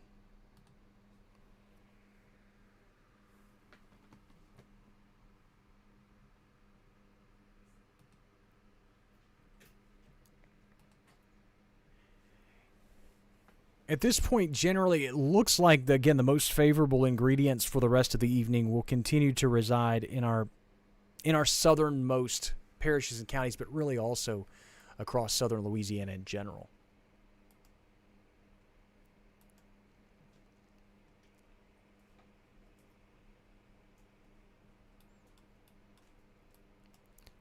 Rain starting to pick up across portions of northern Louisiana. Nothing overly concerning. Again, the active weather, the weather that we all need to probably pay most attention to is from that northernmost severe thunderstorm warning southward. If that makes sense. So these are the areas I'm gonna use the big blue circle, okay?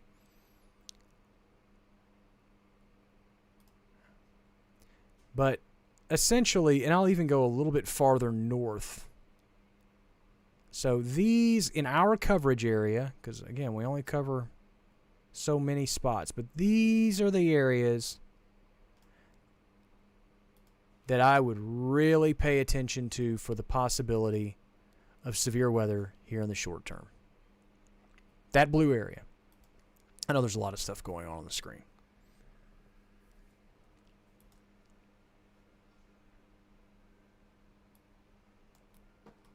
Farther northward along and north of I-20, the severe weather threat is going to stay isolated to zero. The farther northward you go, it is pretty much zero. But for the areas that are under the tornado watch, in far northern Louisiana, it's going to be a very, very isolated severe weather threat. It's going to generally be thunderstorms, wind, again, very, very breezy. Yeah, I don't know why everybody just got a new notification about the tornado watch.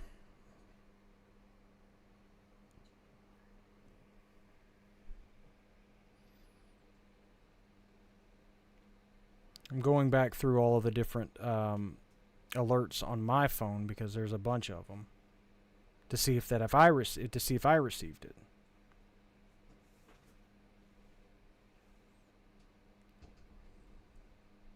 Yeah, I only received the one at 7:44. So, and I'm assuming when you're all saying that you're getting the notification, I'm assuming that you're saying that you're getting the notification from the Digital Weather Desk app. If you're getting it from somebody else, I can't really explain why. Not that I can't explain why you're getting it. I can't explain why you just got the notification again. Okay, it's going to be a breezy night any way you slice it, anywhere you go across the region. Regardless of thunderstorms, regardless of anything that's unfolding across the area, the storm system in its entirety is going to produce wind. That's just what they do. So there's going to be a lot of folks that are through the night are going to be like, man, it got really, really windy. It'll be windy tomorrow too, folks. Again, it's large storm systems like this. They stir up wind before, during, after.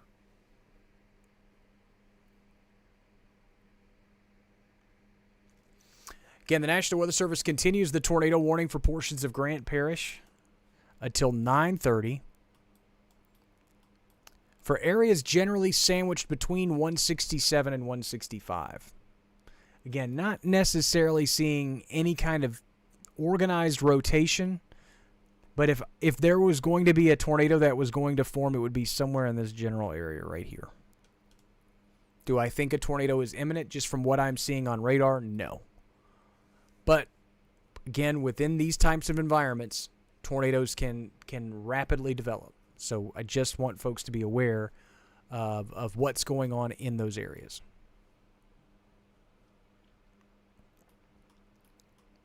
And then the severe thunderstorm warning that also includes a larger chunk of Grant Parish, Eastern Wind Parish, Southern Caldwell Parish, and all of the Saul Parish. Jeremy, thanks for the heads up. Yeah, and also a lot of folks may be just getting alerts from other apps and stuff, which is fine too.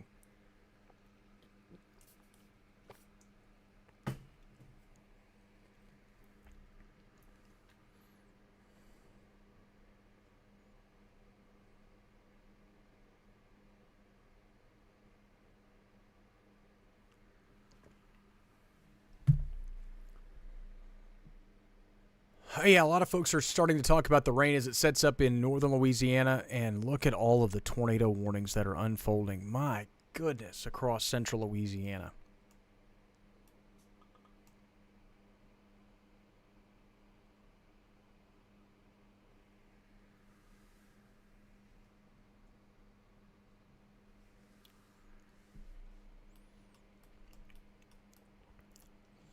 Yeah, so the best area of rotation is really just this spot that's kind of moved back into portions of Rapides Parish near the Ball community right along Highway 65. It's just outside of the area, but it's just close enough that the tornado warning is going to continue.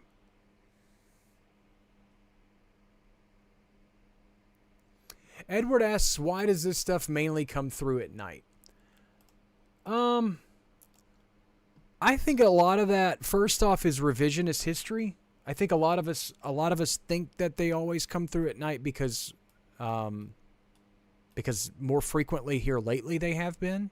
But also another reason why, as we continue to watch these storms in the southern reaches, another reason why this happens is also some storm systems bypass us, and or we get thunderstorms. It's a matter of daytime heating. And it's a matter of these storms flare up when the atmosphere hits its most unstable point, and then they swing through our area. And if they were to move through 6 hours from now, these storms would have been much weaker, and we would have just gotten some overnight thunderstorms, and nobody would have thought anything about it. But because of the timing of this, if it had moved through earlier in the day, the storms may have been even more organized, more menacing. We don't know.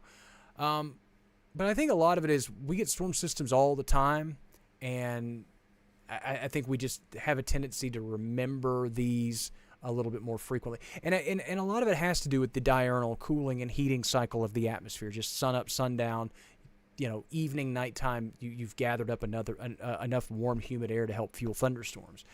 Jeremy says radiational heating and cooling. I mean, that like I said, the diurnal heat cycle has something to do with a lot of that stuff, but a lot of it's just placement and luck and coincidence. But it's the same kind of thing.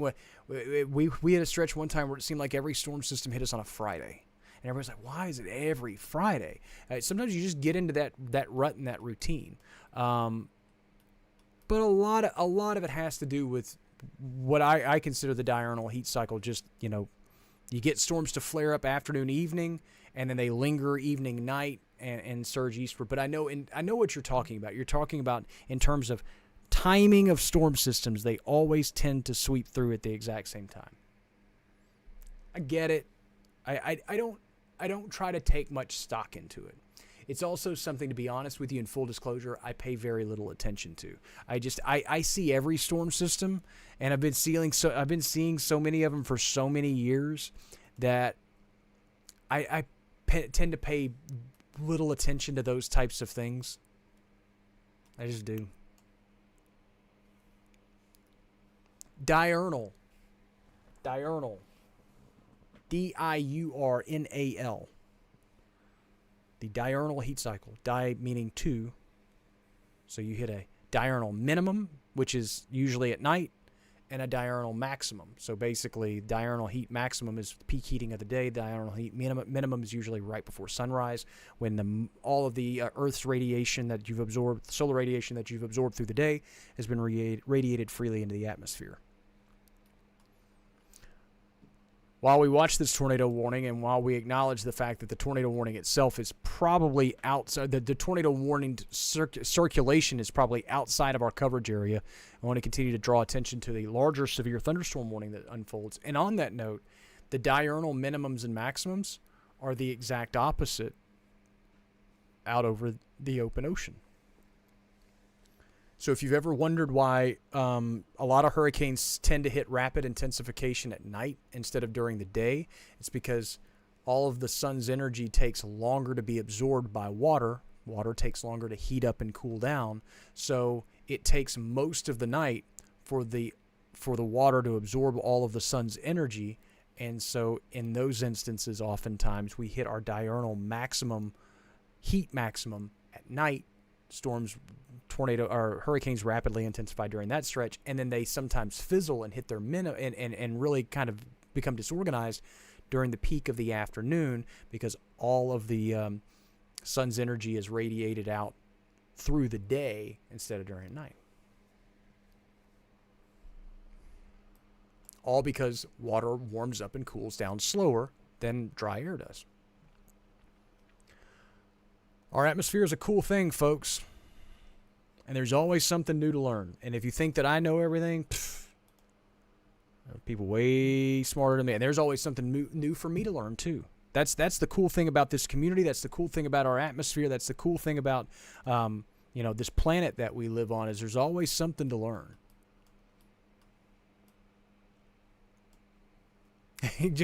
Everybody, I got to keep it simple, man. If I don't keep it simple, I'm going to create all kinds of problems for myself. I've been doing this for a long enough time to know not to talk yourself into a corner. I used to do that in my early years of television a lot. Would try to get into explaining something and then realize I only have 3.5 minutes to explain it. And so then you start talking yourself into a corner, and it can get kind of hairy really quickly.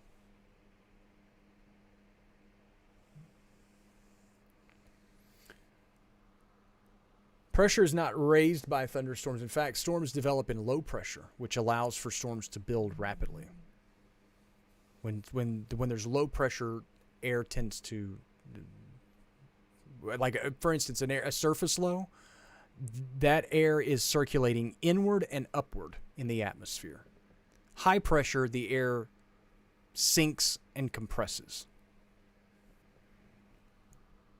because there's more air molecules. It's higher pressure.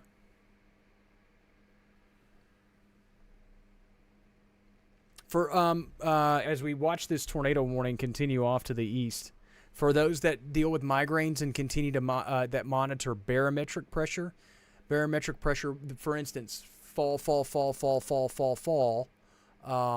until the cold front passes, and then high pressure moves in behind the frontal boundary, and barometric pressure immediately rises behind the cold front. In fact, everybody always uses temperature to kind of gauge where a cold front moves through. Pressure is actually a better tool to measure when a cold front moves through your area. If the pressure continues to fall, the front has not moved through your area. If the pressure starts to rise behind the boundary, then the cold front's already moved through. Shelby asks, what time do you expect it to be past the ball area? To be honest with you, you're kind of in the thick of it right now. And you are under a tornado warning, so make sure that you're staying sheltered. But probably the next 30 minutes or so, the warning itself goes until 9:45. So once that warning expires at 9:45, I think the severe weather threat will really have wrapped up in your area. Again, these storms are making some pretty quick eastward progress, and our tornado warning in southern Grant Parish is a relatively small tornado warning in terms of areal size. Kenzie asks, how is I-20 good for, or is I-20 good for travel? Yeah, for the most part. I mean, you're going to run into rain. It's raining on I-20 from Monroe to Ruston to Minden to almost to Shreveport. There's a lot of rainfall, but in terms of severe weather, I would consider it unlikely. Same story really from Monroe east to Vicksburg. You know, there's not a whole lot going on, and as the storms continue to move east, I'd venture to say they're trying to go two ball on 167. Was wondering how long you should wait. Yeah, just wait for about 30 minutes or so. You're still going to have rain after the fact, but again, the severe storms, the biggest concern is here in the short term, in the next half hour or so. Diane asks, why does weather cause migraines? I'm not a doctor, and I don't know, but I do know that a lot of folks complain about barometric pressure changes and they have migraines routinely when the pressure changes sharply. Again, I'm not a doctor, but I do know friends that have suffered from those and have had that problem.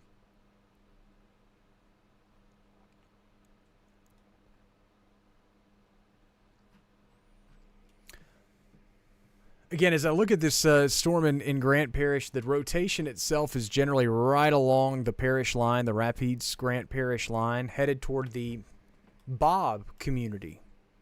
Bob, Louisiana. I'd be honest with you, that's a first for me. I don't think I've ever seen this community actually on a map, and I've been here for 20 years. Our area of rotation, again, is basically right along the parish line. This black line right in the middle is the parish line.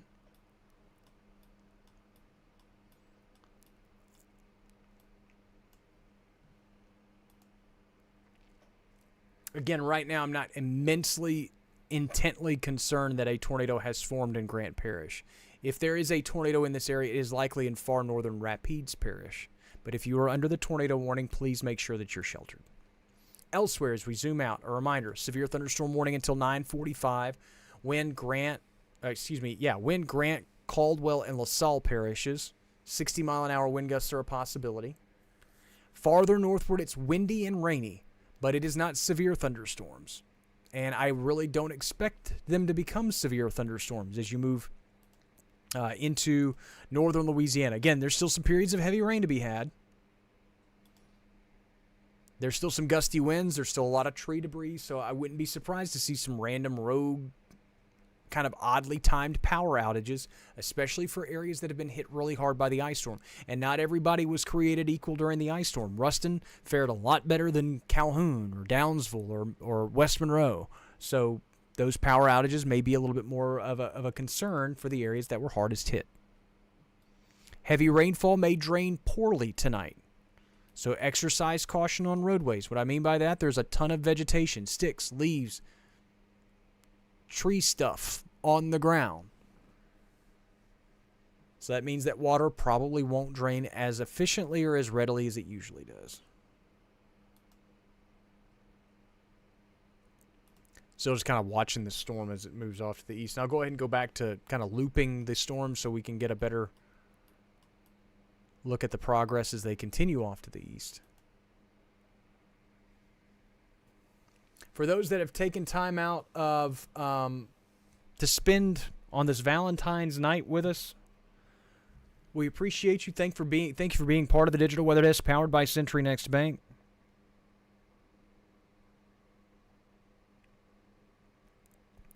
Reminder, all your radar products are made possible by Brown's Roofing. And as you take a look, a lot of folks are asking about Monroe. Is this going to be rain, thunderstorms? Nothing. The severe threat looks to be extremely limited. Again, there is still a tornado watch in effect all the way to the state line. So here's a look at the tornado watch that's in place. Yep, Vanessa says the same thing. Be mindful if you have limbs and such loose in the yard if winds do get strong. Yes, Karen, Ruston got way more sleet than freezing rain. That's why they're probably not going to have as many tree debris issues than you will in western sections of Ouachita Parish. So, again, the tornado watch is in effect till 2 a.m. for northern Louisiana and a good chunk of western Mississippi. Southern Arkansas, no watches, no warnings out, nor do I really expect to see any. Washington County, Mississippi, same story. The greatest severe weather threat currently in our area really resides along and south of I-20, and really even south of I-20, where all the orange boxes and red flashing boxes reside.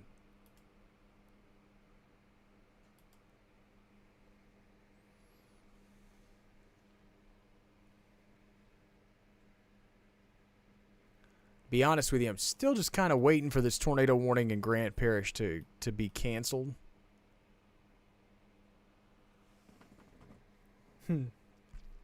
Now, I'm not unretiring from this. I actually haven't retired. It's just a new job. It's a new job. It's a new this is all new. This is new for our community.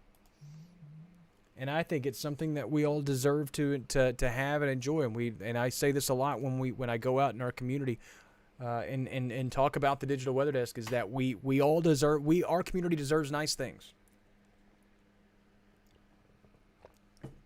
And this is just my attempt to try to bring something that we can all enjoy and benefit from. I enjoy it because this is what I love to do. I love to inform and educate our community, and I love being a part of this community. But also it gives us a place, it gives folks an opportunity to come be a part of something when they're anxious, good, bad, ugly, whatever. You can come and hang out with several hundred, and in some instances several thousand people that just want to be informed and educated about the weather. If this is not your style of thing, if you don't like the casualness or the kind of informal setting that we're in, there are a lot of other options out there to receive your weather information.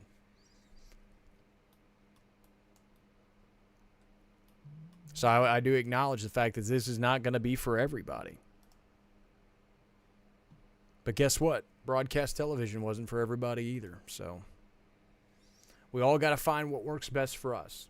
This is something that I really genuinely wanted to bring to us. And again, just we're really grateful to be able to sit and discuss things like this. To sit here on a again, there's...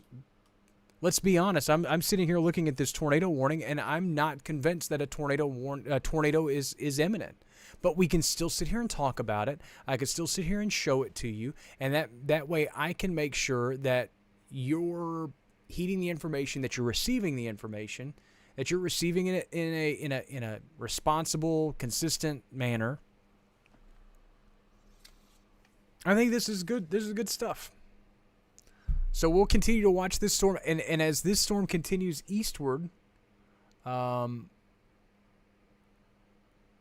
severe thunderstorm warnings persist farther northward, but what I am starting to see is really, again, the northernmost part of this line is kind of being eaten up by what is now looking to be a much more menacing, organized. Look at all of the tornado warnings that are in place from Alexandria down I-49 back to the southwest. They are intermittently in place from central Louisiana all the way to the Gulf coastline. This is on a slight risk day. And I say that not because I'm not sitting here saying, well, this should have been an enhanced risk day from the Storm Prediction Center. They missed the forecast. That's not what I'm saying. I'm saying that this is how highly sheared our environment is. And if I said this very, very briefly earlier this week about how these types of environments can be very low floor, high ceiling, meaning that we very easily could have went through this entire event and seen nothing. We could have just seen showers, storms, that's it. No severe warnings, no nothing. But the high ceiling also sometimes leads to a highly sheared environment tapping into the atmosphere and doing some pretty aggressive, wild things with our atmosphere. And that's what we're seeing tonight across central and southern Louisiana. That's just kind of flirting with our area. This has just been in the far southern reaches of our coverage area through the course of the night.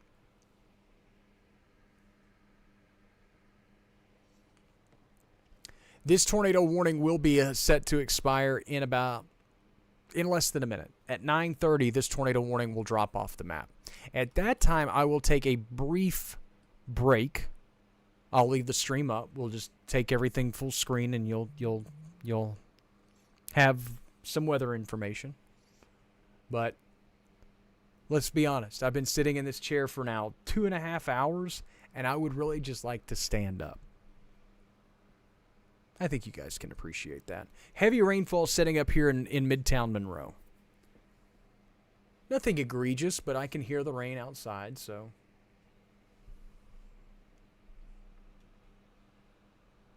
Ken, thank you so much for the kind words. Again, for me, it's not about trying to be the first person to be right about anything, or to be right about anything, or blah blah blah blah. It's about serving the community and informing and educating. I know what I do well, and I feel like messaging is something that we do that I do very, very well. And I'm not trying to brag about myself because I don't like talking about myself, but I feel like that the one gift that the good Lord gave me is to be able to take something complex and make it understandable to most folks. So that's how I serve my community. I don't know how to do anything else. So this is all I know how to do. And I'm very, very grateful that not only do we have local businesses that support this, but that you guys support it. And that we can all be here together. There will be nights down the line, whether it's in a month or two, or whether it's in 3 or 4 or 5 years. And we've already had that with the ice storm.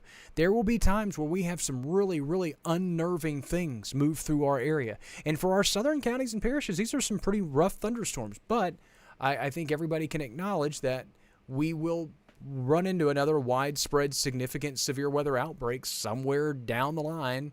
If not this year, maybe next year or the next year or whatever. And I think it's important for us to all have somewhere where we can go and we can learn and be educated, but also just be around other folks that are trying to receive the same information. And I think it's cool stuff. And I think the digital weather platforms are a very big necessity in our world. All right, so I'm going to put this into motion for a few minutes. I'm going to take a few seconds. I'm going to take my phone with me, so if a tornado warning pops back up or something like that while I step away, I won't be too wigged out about it. But I'll be back in just a few seconds. Sometimes Mother Nature calls and you got to answer. Or nature calls and you got to answer. Sometimes Mother Nature calls and you got to. Anyway, I'll be back in just a few minutes. I'll leave this radar up full, and you're watching the Digital Weather Desk powered by Century Next Bank.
Again, thanks so much for being part of the Digital Weather Desk powered by Century Next Bank. I'm Jared Floyd. It is 9:34 on this Valentine's Day night.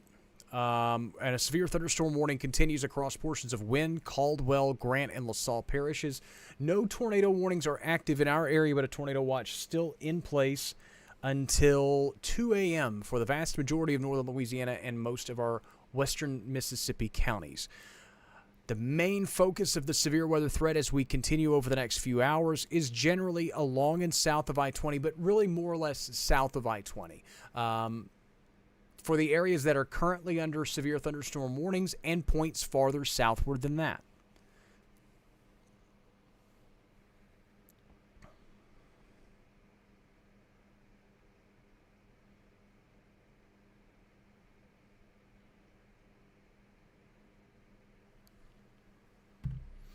This live stream is now 2.5 hours old for those that have taken time out to spend their Valentine's Day night with us. Well, thanks for being our Valentine. My wife's watching this YouTube live stream in the other room right now going, hey, what about me? She's always the Valentine. And yes, she shares me with you during a lot of severe weather events, holidays, things like that. Our family does not really live by a calendar. We understand that Mother Nature really controls my work schedule, and it's been like that for 20 years, and that's okay. And so, just in full disclosure, we celebrated Valentine's Day last week, knowing that, this weekend was potentially going to be a headache and blah, blah, blah, blah, blah. And she goes out of town for work on Monday, and so we just, we always adjust. We do the same thing with Christmas. If there's bad weather during Christmas, we always try to, adjust. Thanksgiving, all those types of holidays.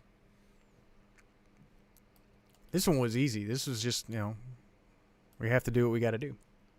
So as those storms continue to make their way through central Louisiana, I again want to echo for our neighbors farther southward, there's a lot of mean-looking thunderstorms stretching from the I-10 corridor.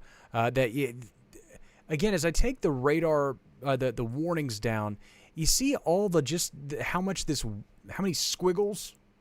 Just look at how squiggly this line is. And again, that's that highly sheared environment that leads to these little kinks and notches within the line where these embedded circulations can form and oftentimes form tornadoes. If this was just one big sweeping line, it would produce damaging wind potential, but that would be about it.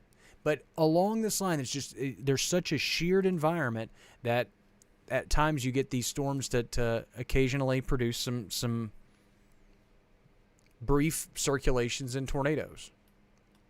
So now we're going to go back to watching these storms that are just kind of on the outer fringes of our coverage area as they start to approach portions of LaSalle, Catahoula, and Concordia parishes. This is a new tornado warning that's out for portions of Rapides and Avoyelles parishes. This goes until 10 p.m., is not in our area, and I, again, cannot stress that enough. This is not for our area. But if it continues on its current pace and on its current trend and on its current track, it could eventually re-enter our area. And this is the area that I'm talking about right here. And you can see where those reds and greens are coming together, and it's going to trail off to the north and east. So if this circulation were to hold on long enough, this would eventually perhaps bring it into portions of Catahoula and Concordia Parish. So this is why I really haven't ended a live stream yet, is just because at this point I'm like, well, if we take a live stream down and then a new warning is issued, then where are we? We're going to have to fire up all the software and get everybody back in and all this stuff. Let's just kind of hang out. These storms only have another couple of hours before they move out of our area.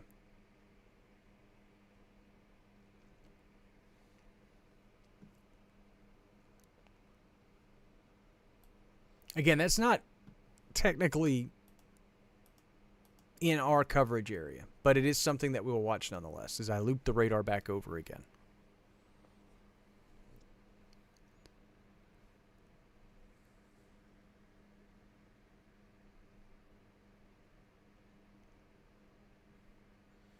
Again.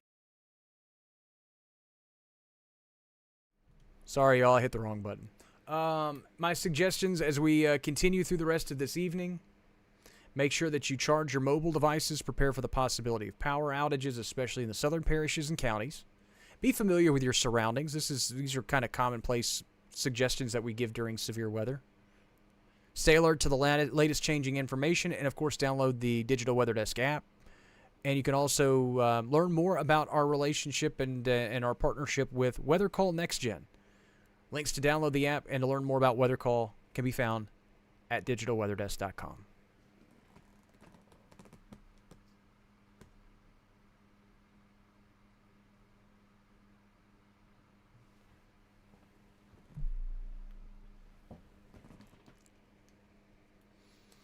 So as we go back to the radar, and you can see the activity as it continues to accelerate through the region real quickly.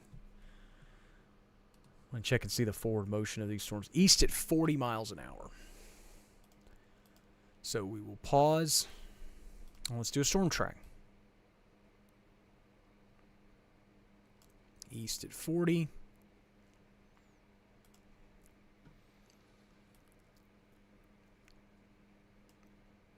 So here are some of our arrival times for the cluster of severe storms as it makes its way into our eastern counties and parishes. Harrisonburg, a little after 10 o'clock. Jonesville, a little after 10 o'clock. Sicily Island, closer to 10:15. Clayton, Faraday, Ridgecrest, Vidalia, those areas, you'll be up next closer to 10:30. Farther northward, still watching the storms in Caldwell Parish as they move east. Yeah, lots of heavy rain starting to set up across the region. It's going to be pretty windy as well.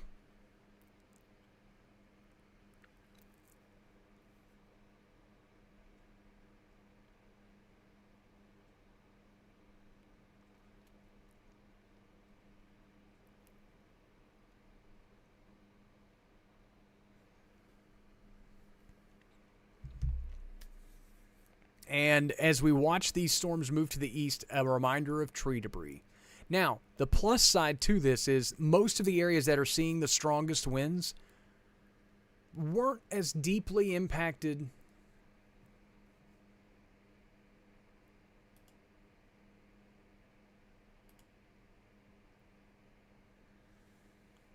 man, you can get some weird comments in here, guys. Weren't as deeply impacted by the ice storm as areas to the north.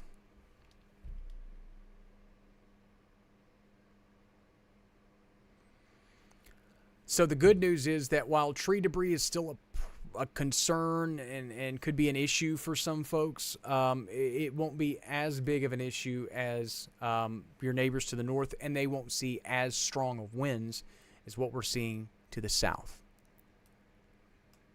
Switching over to check the Louisiana Mesonet, which is operated by the University of Louisiana Monroe. Max sustained wind that we've seen in Monroe so far today is 20 miles an hour. That's a sustained wind, not a gust. But a lot of the sustained winds are running 25 to 30 miles an hour in the southern parishes and counties.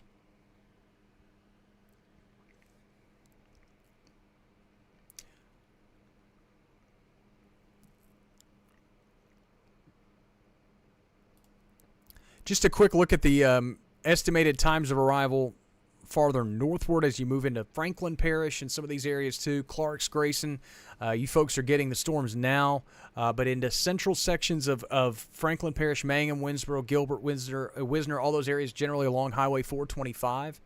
It'll be probably closer to 10:15, 10:30 for you folks. You got about another 45 minutes or so before the storms move through your area. I don't really know at this point for folks that far north how strong these storms will be. They're still going to have some gusty winds associated with them and all that stuff. But I have some skepticism because now it looks like the northernmost part of this segment is starting to kind of weaken a little bit. This area right here looks weaker than all of this. And again, as we work deeper into the night, instability starts to become more limited, and a lot of these stronger storms, and we talked about this earlier, and I don't expect everybody to have been here this entire time, but we talked about this earlier. There's only so much water in the atmosphere to work off of, and this big, huge, large cluster of thunderstorms is taking all of the water instability, severe weather ingredients, all of that stuff is just kind of robbing the atmosphere of all of it. And so as this stuff continues to move eastward, all of the stuff to the north, all of the development across northern Louisiana and southern Arkansas have less and less and less to work with in terms of instability. That's good news for folks that have been impacted by the ice storm. That last thing that folks... John just mentioned Lake Providence. East Carroll Parish it was decimated by that ice storm. East Carroll Parish, the western half of Ouachita Parish specifically, those are some areas that just, again, were absolutely devastated by this ice storm. So it's better that they don't deal with 60-mile-an-hour winds in Lake Providence tonight. May see some 35-mile-an-hour winds. That may cause some problems of its own. But you guys really didn't need to deal with 60-mile-an-hour winds. And it does not look likely that you will see that kind of stuff in East Carroll Parish tonight, which is good news. Our newest severe thunderstorm warning, is this no, this is the one that still goes till 10. Nope, this is a new one. Okay, that's what I thought. So new severe thunderstorm warning's out for LaSalle Parish, and it goes until 10 o'clock. Severe thunderstorm capable of producing 60-mile-an-hour winds. So this is a new warning, and here's one of those kind of awkward, funky warnings and why this happened. So if you joined us a little bit earlier, we've already talked about this. But LaSalle Parish is the National Weather Service in Jackson, or Shreveport. Catahoula Parish is the National Weather Service in Jackson. So as this storm crawls out of LaSalle Parish and into Catahoula Parish, we're going to need another separate severe thunderstorm warning for that area. It's moving out of one, essentially, we call them county warning areas, but think of them as like a jurisdiction. You know, National Weather Service in Shreveport is responsible for issuing warnings for these areas. National Weather Service in Jackson is responsible for these areas. National Weather Service in Little Rock is for our northern areas. And so as they cross out from one to another, they essentially kind of hand one storm over from one to another. Francis asked about West Carroll Parish. Kind of the same thing about East Carroll. It's going to be rainy, and you're going to get some rain and some thunderstorms. But in terms of severe weather threat, I know you're under a tornado watch. Obviously, you know, you're going to remain under that watch, at least here in the short term. But I think the greatest severe weather threat will remain focused to your south. It's going to be rainy. It's going to be stormy probably in the next hour and a half or so. And you're going to get some rain even into the early morning hours tomorrow. But in terms of severe weather threats and everything like that, really focused farther southward. Cameron asked about Grayson. Yeah, I would expect some pretty strong winds, not necessarily severe winds, but maybe some 40 to 45-mile-an-hour wind gusts with those storms as they move through Grayson. And Edward says that they just received a special weather statement from Winnsboro. And so special weather statements are essentially like they're an alert to let you know that something's happening that isn't severe but will be impactful. So there's the special weather statement. And I usually turn these off because we already have enough blinking, flashing stuff on the screen, and it can be really overstimulating, and it can be anxiety-inducing for a lot of folks. So I try to limit how much stuff's just blinking and flashing and going on at all times on the radar. It can be a lot. But there's the special weather statement. And this is a statement that basically says, hey, we've got some storms moving through. They could produce some gusty winds, but they're not severe. It's kind of like a minor league severe thunderstorm warning. It's not severe, but it's impactful, disruptive, something that you should note. So this weather statement has been issued in lieu of a severe thunderstorm warning. So basically, as this storm moves out of the National Weather Service in Shreveport's county warning area, and it moves into the National Weather Service in Jackson's county warning area, they've elected not to issue a severe thunderstorm warning with it, at least for now. They're watching it, and if this line re-strengthens to a point where it needs a severe thunderstorm warning, they'll issue one then. But right now, they're basically saying, as this storm moves into our area, we don't anticipate it to become severe. And so for a lot of the folks that are asking about specific areas, Amanda asked about Richland Parish closer to Mangum. And I said this earlier, and again, I don't expect y'all to be on here for 3 hours, right? But I said this earlier, and I'll kind of say it again for the folks that are just hopping in. If you're under the tornado watch and we haven't referred to your parish or your county or your town or your city or any of the nearby areas, and we're not talking about you, that's probably a pretty good thing. That usually means that we're not really concerned about anything imminent, at least here in the short term. My biggest concerns are in the far, far southern reaches of our coverage area over the next few hours. Catahoula, Concordia parishes, Adams County, maybe as far north as Claiborne and Jefferson counties in Mississippi. So basically, I'll circle it. Let's just draw it out and circle it. My biggest concerns for severe weather in our area in the next 3 or 4 hours is these spots right here. And that's about it. Okay? As we get farther northward, again, there could be an isolated severe threat that could develop to a certain degree along I-20. And it's not even going to be Monroe. It'll be, I can't completely rule out in this little small area along I-20, I can't rule out maybe an isolated severe thunderstorm in those areas. I consider it extremely, extremely unlikely, but I can't completely rule it out. This larger area number 1, that's a horrible draw on 1. That's my number 1 concern in terms of severe weather threats. Lee says 2300, he's going to bed. And also, again, for folks that do want to go to bed, turn your phone on. Our alerts are obviously there. If you're afraid a push alert won't wake you up, understandably so. Again, I would urge you to consider our partnership with Weather Call Next Gen. It is $15 a year, $1.50 a month essentially. But it is a wonderful opportunity to receive severe weather alerts that will call and wake you up if you decide you want to go to bed.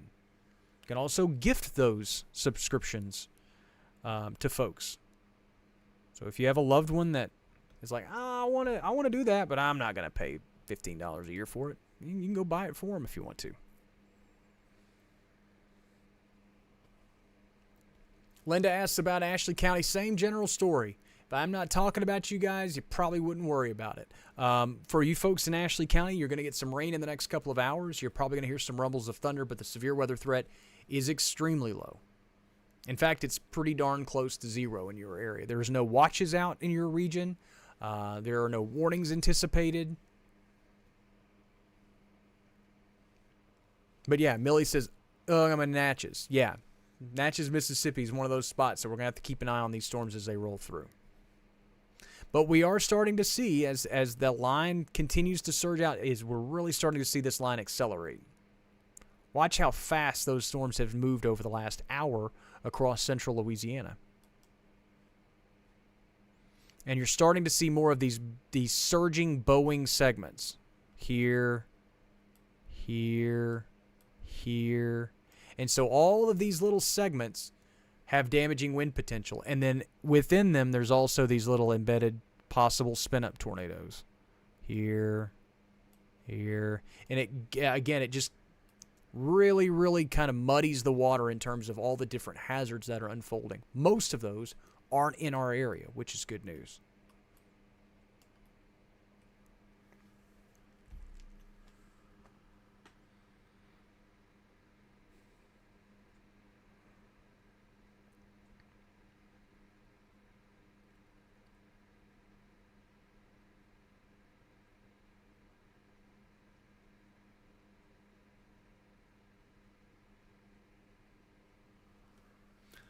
Just making sure I'm not missing anything.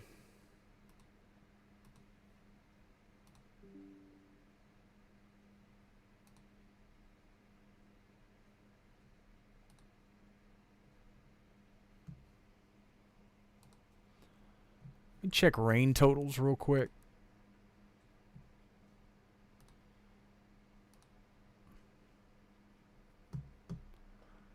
Yeah, the rain totals have been fairly manageable for most of the area. Homer's at 85 hundredths of an inch of rain, and the rain's kind of starting to slack off in the western counties and parishes. Dubach, 3/4 of an inch of rain. Gina, 45 hundredths of an inch of rain. Natchez, Louisiana, 6,200ths of an inch of rain. A quarter of an inch of rain in Farmerville. About a third of an inch of rain in Jonesboro. Manny's at an inch and a half. So we're actually kind of underperforming in terms of rain totals in the grand scheme of things.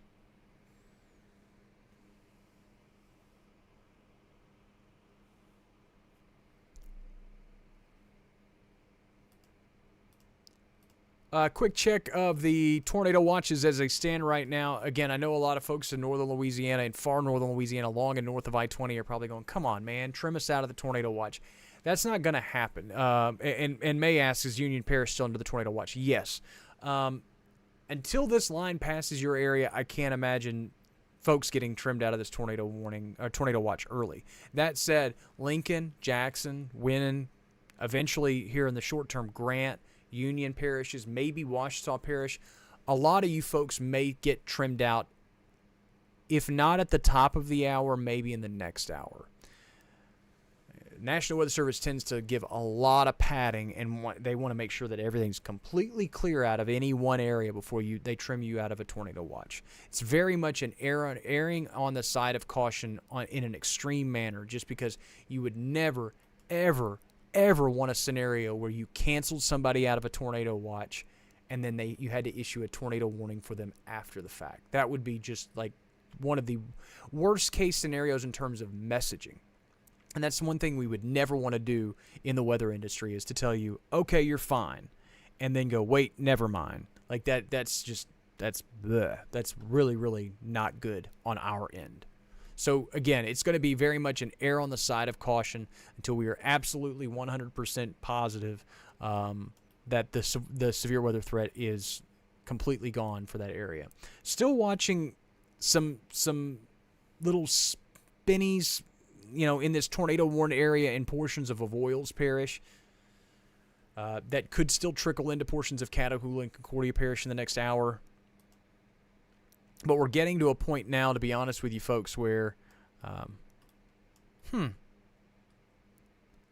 that's interesting.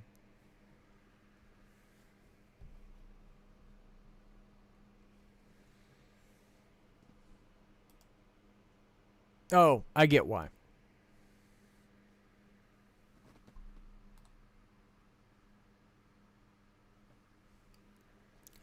So this tornado warning has just been issued for Wilkinson County, Mississippi.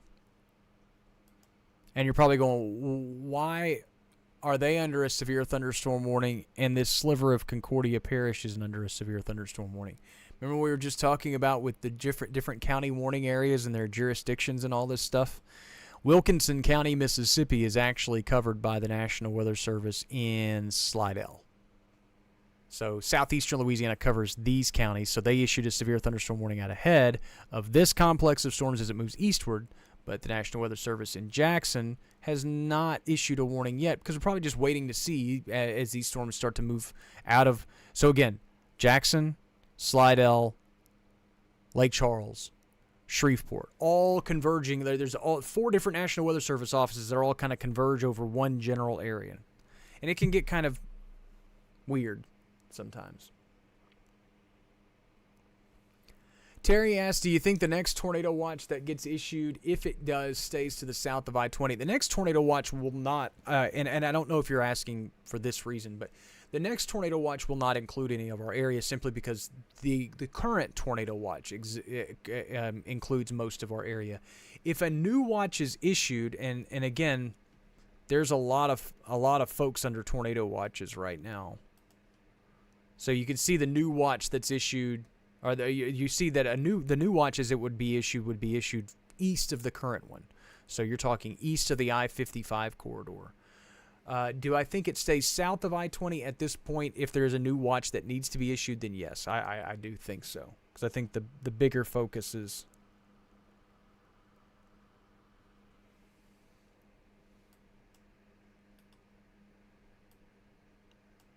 out of our area at this point. Sorry to finish the thought. Wanted to finish that thought simply because I have a tornado headed toward my in-laws, and I need to make a phone call. So while we are in a relatively quiet pattern here, I'm going to step off screen. I will continue to loop this radar for you so you can see the storms as they continue to move through our area. You're watching the Digital Weather Desk powered by Century Next Bank. I'm Jared Floyd. I will be back with you shortly. Thank you so much for being part of our stream this evening, but just want to make a quick call to make sure that my in-laws are where they're supposed to be.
Okay.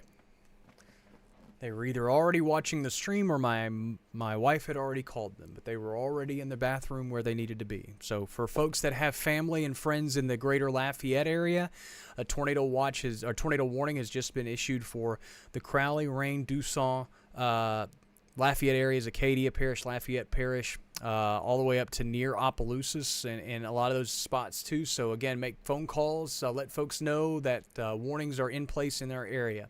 In our part of the ArkLaMiss currently, no severe weather warnings are currently in place.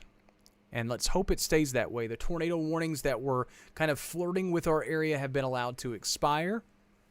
And so we're at a point now where, and there goes the new severe thunderstorm warning. I spoke too soon. Severe thunderstorm warning now out for Adams County, Catahoula Parish, Concordia Parish, Franklin Parish, Jefferson County, and Tensas Parish. 60-mile-an-hour winds, and this does have what we call the tornado tag, meaning that a tornado cannot be completely ruled out with these storms as it makes its way into the outer fringes of our coverage area. The Mississippi Valley, Adams and Jefferson and Claiborne counties and Warren County is where our coverage area kind of stops, so we'll follow these storms as they make their way toward the Mississippi River here in the next hour to hour and a half.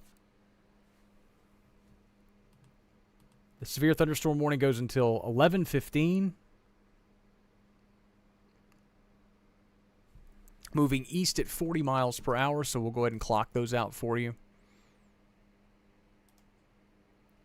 Still watching some areas within that line that still have some pretty strong winds associated with them, and maybe still some inflow notches that could produce a brief tornado.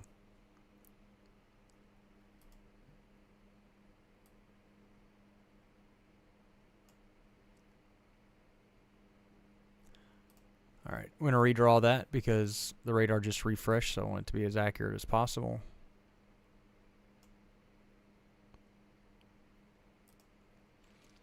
So there's some of the arrival times for some of the towns and cities in the path of this complex of storms as it moves through our area.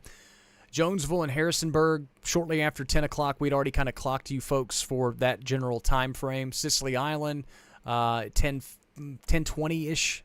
Clayton, Faraday, Vidalia, a lot of those spots 10:30, 10:45, and then eventually moving into Natchez, Mississippi shortly before 11.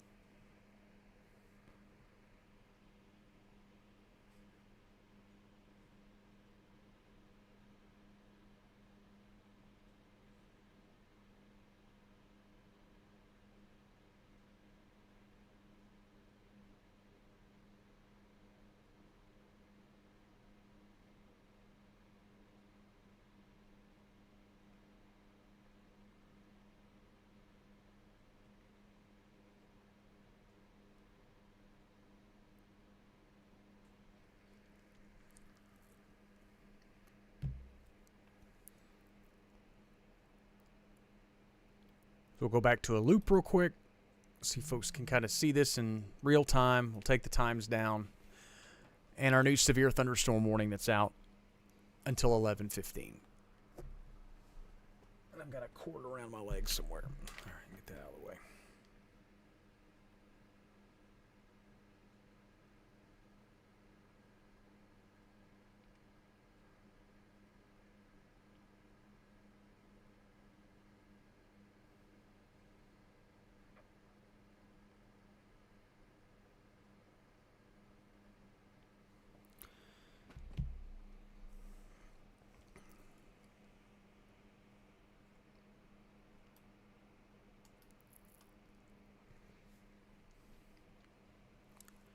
Again, we're watching these storms as they move toward the Mississippi River, keeping an eye out for any kind of embedded brief circulations that could produce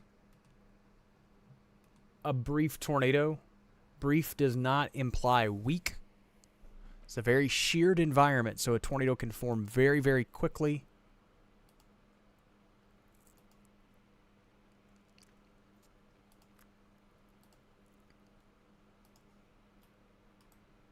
We're also kind of in an area where everybody's radar is going to struggle. Everybody's radar is going to struggle just because we're just at a really tough vantage point. The strongest circulation that I could see that could produce possibly a tornado right now looks to be kind of almost like a radar artifact at this point. It may not even be an actual reading.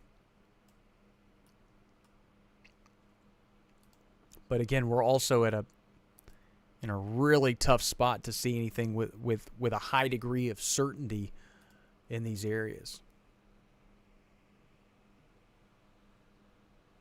I mean, yeah, Gina and Winfield, they're getting, well, Gina's probably just getting some rainfall at this point, and Winfield probably the same. In Monroe, it's just rainfall. It's just rain with the occasional rumble of thunder, and I don't even think I've heard any thunder. It's just been rain along the I-20 corridor. It's just going to be the southern parishes and counties that see the best threat for any kind of severe weather here in the next hour to hour and a half. The good news, yeah, a lot of folks saying it's not really doing much in Calhoun. Like, yeah, it's slacking off in some spots in the northern parishes and counties.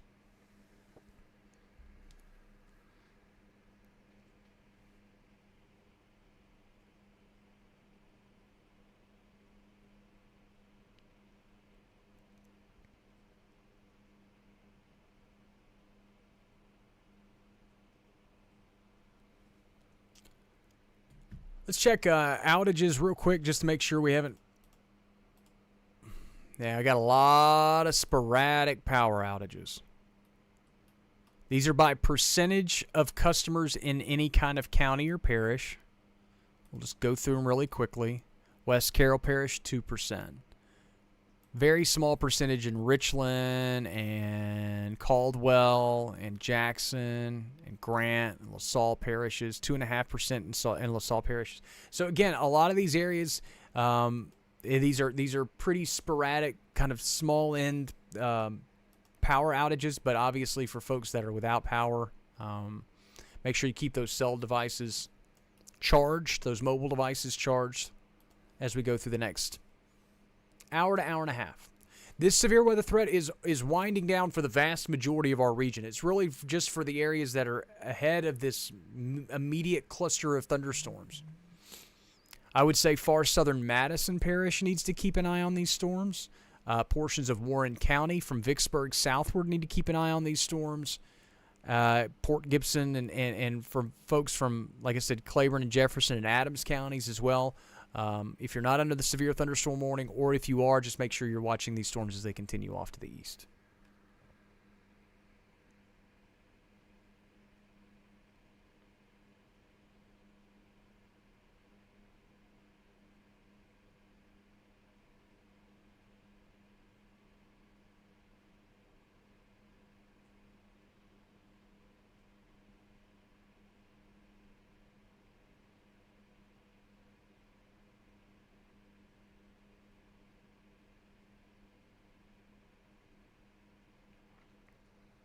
Sorry, folks, still watching some stuff to our south.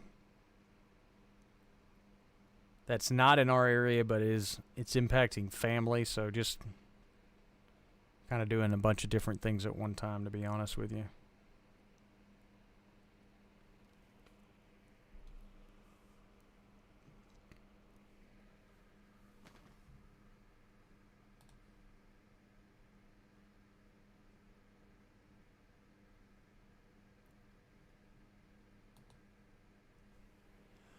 Quick look at some of the wind gusts that we've seen in the last little bit.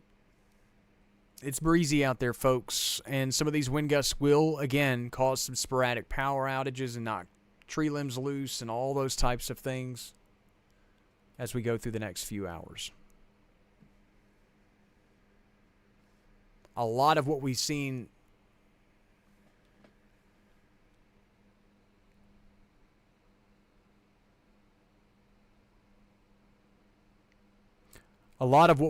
today has been generally non-severe along and north of I-20. It's just been the southern parishes and counties, and really, again, a lot of weather forecasters tend to take all the credit, but let's credit the model data for being very, very persistent in really focusing the best severe weather threat and the best severe weather ingredients across our southern parishes and counties. And so we were able to really talk about this at length and in earnest over multiple days about the potential for the best possibilities of organized severe weather being in our southern parishes and counties. So we're just going to sit here and watch these storms as they continue to make their way through the Mississippi River. And there's not a whole lot to say about them. They're producing some gusty winds. There could be an embedded tornado potential in there as well. If a tornado warning's issued, we'll relay it as it's issued, and we'll continue to watch within that line for anything that looks mischievous or doesn't look right.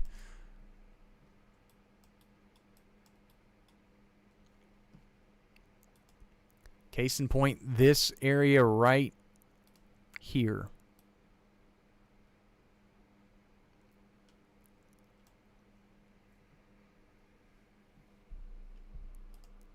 That just looks a little mischievous.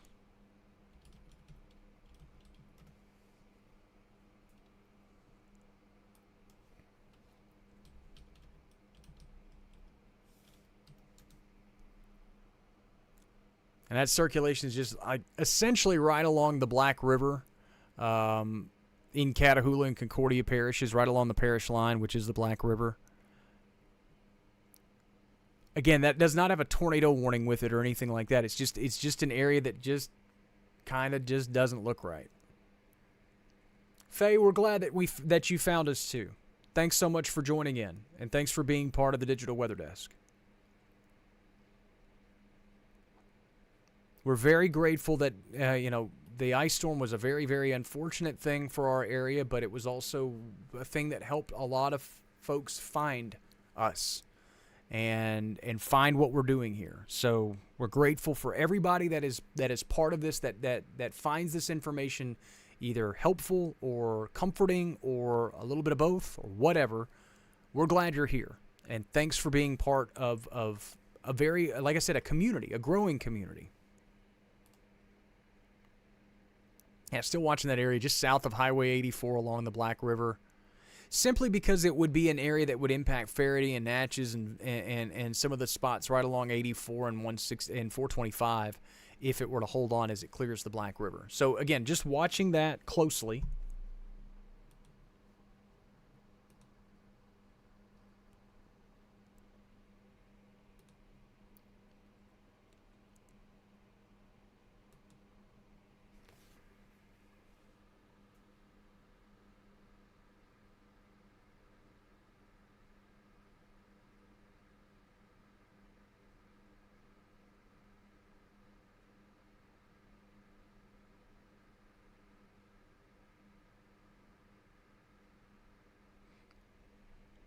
Sorry, y'all. Just watching the storm headed toward the Lafayette area.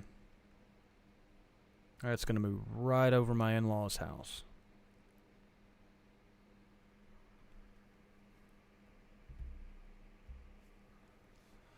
All right, so still watching the storms as they make their way toward the Mississippi River. For those that are just joining, severe thunderstorm warnings in effect till 11:15 tonight for portions of far southeastern I don't think Caldwell Parish is included in that. It's just Franklin, Tensas, Catahoula, Concordia,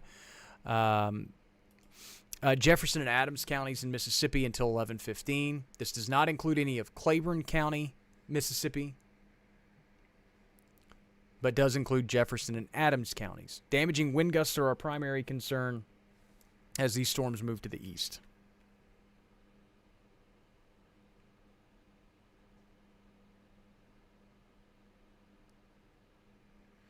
All right, going to go ahead and loop this real quick. Michelle, weather call, next gen. You can learn more at digitalweatherdesk.com. How to sign up and everything like that is at digitalweatherdesk.com. Going to run the loop for just a second. Make a phone call. You're watching the Digital Weather Desk, powered by Century Next Bank.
All right, thanks so much for joining in. Again, just wanted to take a time out and make sure my wife was communicating with her parents because the storm was moving literally right over their house, and I would not be being a good meteorologist son-in-law if I wasn't at least alerting them to a possible tornado that's moving over their heads. Severe thunderstorms continue to make their way toward the toward the Mississippi River Valley, nowhere near the I-20 corridor, and we're still watching this area as it crosses the Black River into portions of Concordia Parish. Just a spot that just looks just not right, and so the reds and greens are there, and there's a pretty intense little spot of reflectivity there too.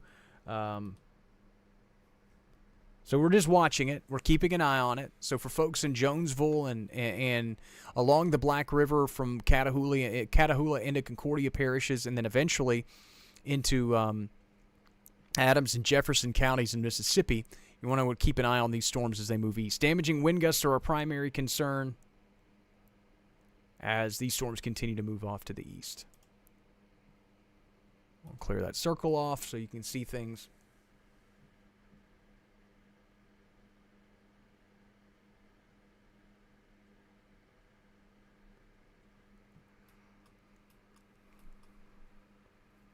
Oh, excuse me.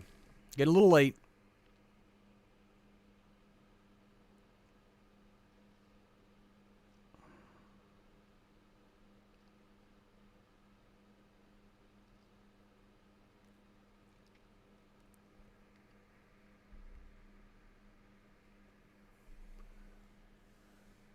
Only active severe thunderstorm warning we have out is for another hour across portions of Franklin, Tensas, Catahoula, Concordia, Jefferson, and Adams counties in Mississippi. So parishes and counties. Right along the Mississippi River Valley as these storms continue east.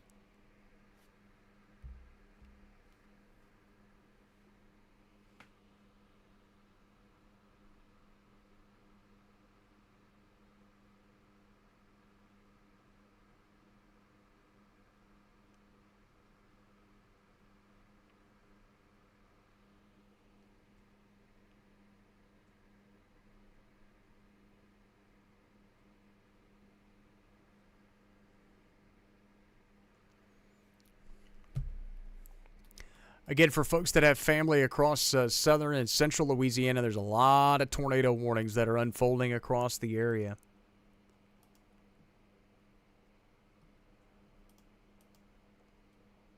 One of them being an intense thunderstorm that's making its way right along the I-10 corridor and along Highway 90 in the Doosan and Scott areas just west of Lafayette. It's an area we're watching for a possible tornado. Again, I know that's outside of our area, but I'm also watching it because I know my wife is in the other room watching the live stream, and so she probably needed to see the radar for a second. So let's go back to what's going on across our area. A severe thunderstorm warning still in place as these storms move off to the east at about 40 miles per hour. So again, expect the Mississippi Valley probably in about 10:30. Ashley asked about Start. Start's just going to get some rainfall. That's about it. I know you're under a tornado watch, but the severe weather threat is very, very limited for your area. For those wanting to know about tornado watches, actually, tornado watch has been trimmed away for a lot of spots. So here you've got north central Louisiana, all of Union, Ouachita, Caldwell, Grant parishes and points westward have been trimmed away from the tornado watch. So now we're just Morehouse, East Carroll, West Carroll, Issaquena County, and southward. You folks are still the ones under a tornado watch till 2 a.m. I do not think it will last that long in our area. So some good news for folks in Monroe, West Monroe, Columbia, Gina, Colfax, Winfield, Jonesboro, Hodge, Ruston, all you folks. Tornado watch has been canceled for you folks. Go on to bed.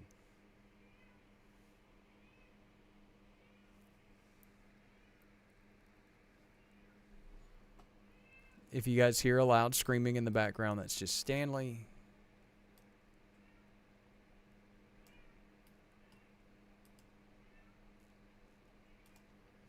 He is fine, I can assure you.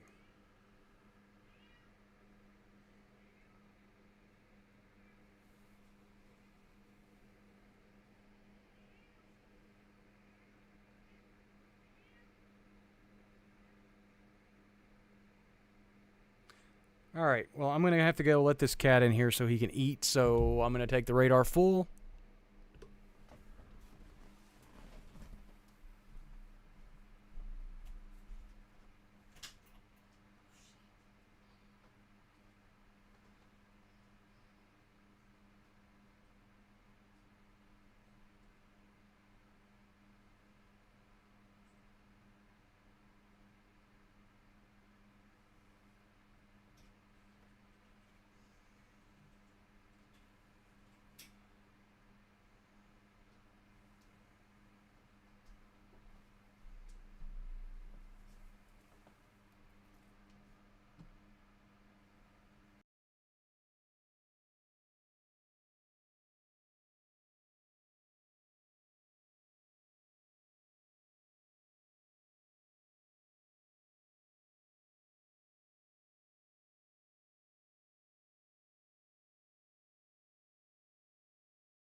All right, sorry, folks. The in-laws were going through it there for a second, so just wanted to check and make sure that everybody was okay. And everybody's good, from what I can tell, and that storm has now kind of looks like it's starting to kind of clear their area, but they were in the thick of it there for a second, so just wanted to kind of make sure that everything was all hunky-dory there.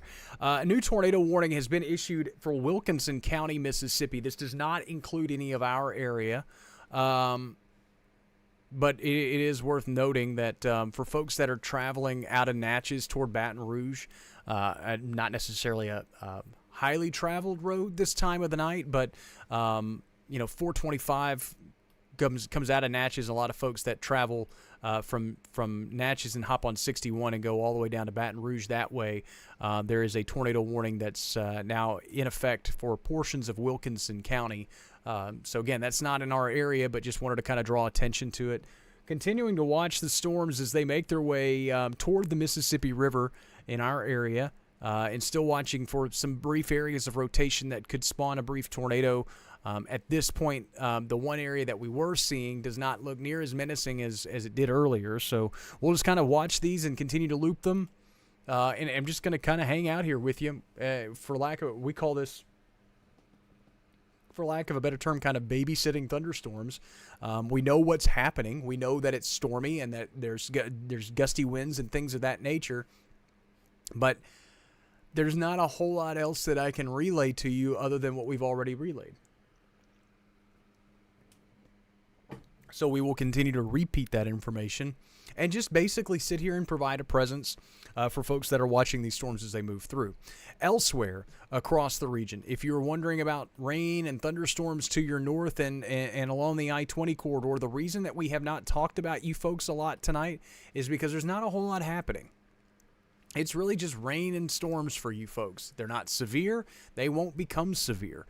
The only areas that really have the best chance of seeing severe thunderstorms are the folks that are under severe thunderstorm warnings right now. Far southern reaches of Madison Parish, portions of Warren County, Jefferson, Claiborne, and Adams counties, and those are all areas that are already under severe thunderstorm warnings.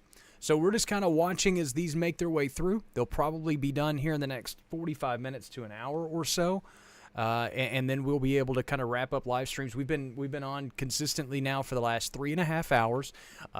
This was all prompted and started by a tornado warning in Bienville Parish on the far western side of the coverage area, and now we're on the far eastern side of the coverage area. And we've just been watching these storms as they've kind of marched east through the early part of the night. I will say that they are ahead of schedule.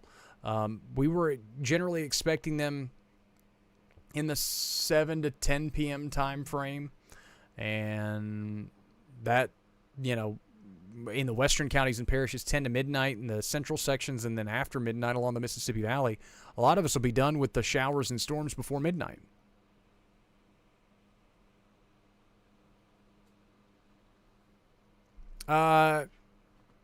Vanessa's asking about other areas that were under tornado watches. We can zoom out and look.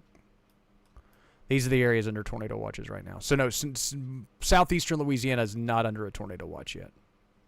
They will probably need one, though, at some point.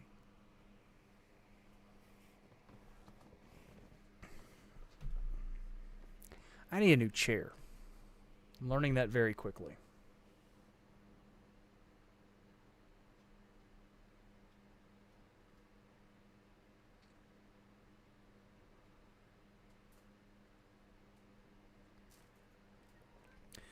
For those that are joining us in our live coverage, we appreciate you taking time out of your Valentine's Day night to be a part of the Digital Weather Desk powered by Century Next Bank.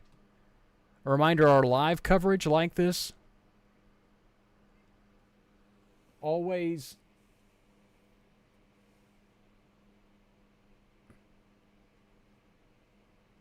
sorry, I'm just reading some stuff about South Louisiana. Our live coverage will always unfold on Facebook, YouTube, X, and Twitch. They are just the easiest platforms to go live on without all the restrictions and rules and regulations. So for folks that are wanting us live on TikTok and Instagram, there's there's a lot of stuff that goes involved with that, and hopefully we'll expand out there one day. But there's again a lot of rules and regulations in that regard. AJ says, out of town in Livonia. I'm not going to say call letters, but you said a TV station isn't covering yet. I almost read it because it's live at night, but I'm not going to draw attention to that. But I appreciate that. And we're watching these storms not because they're impactful in our area in terms of tornadic potential. The tornado warnings that are in effect, they don't impact our area. But again, it is a regional weather headline. We do have severe thunderstorm warnings in our area. So again, I know folks travel. No, it's okay. It's my fault, not your fault. I should have said it. Anyway, it's for us. It's knowing that folks travel. You know, if traveling Baton Rouge and everybody's like, who's driving at 10 o'clock at night? Somebody is. Somebody's driving in that area, and it may be somebody you know. And so we just want folks to be as aware as possible. If we're going to be sitting here talking about thunderstorms in our immediate area, and there was only one set of thunderstorms we're watching, we might as well talk about some stuff that's immediately happening in our immediate region too. Because again, there's a lot of folks being impacted by these storms, and the tornado warning stretch all the way down to the Gulf coastline.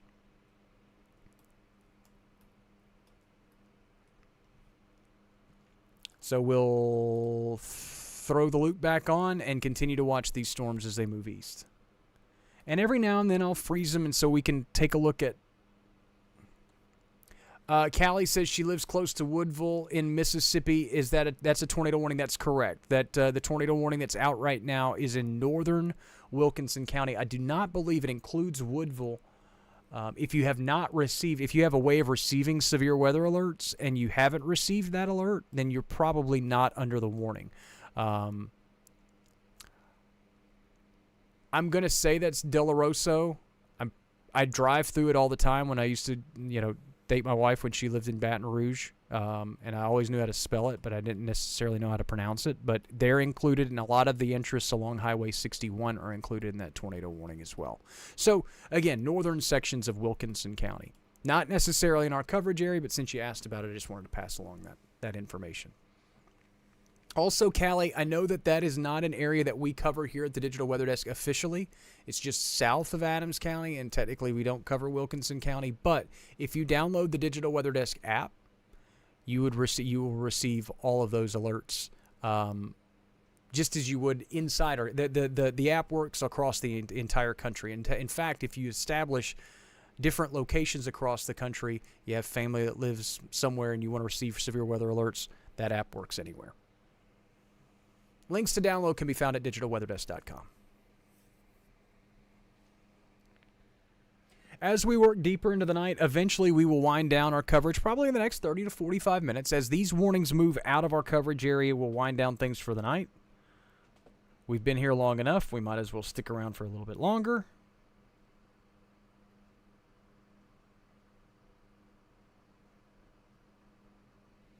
Somebody asked to see Stanley earlier. He's under my feet. Hang on. Come here, buddy.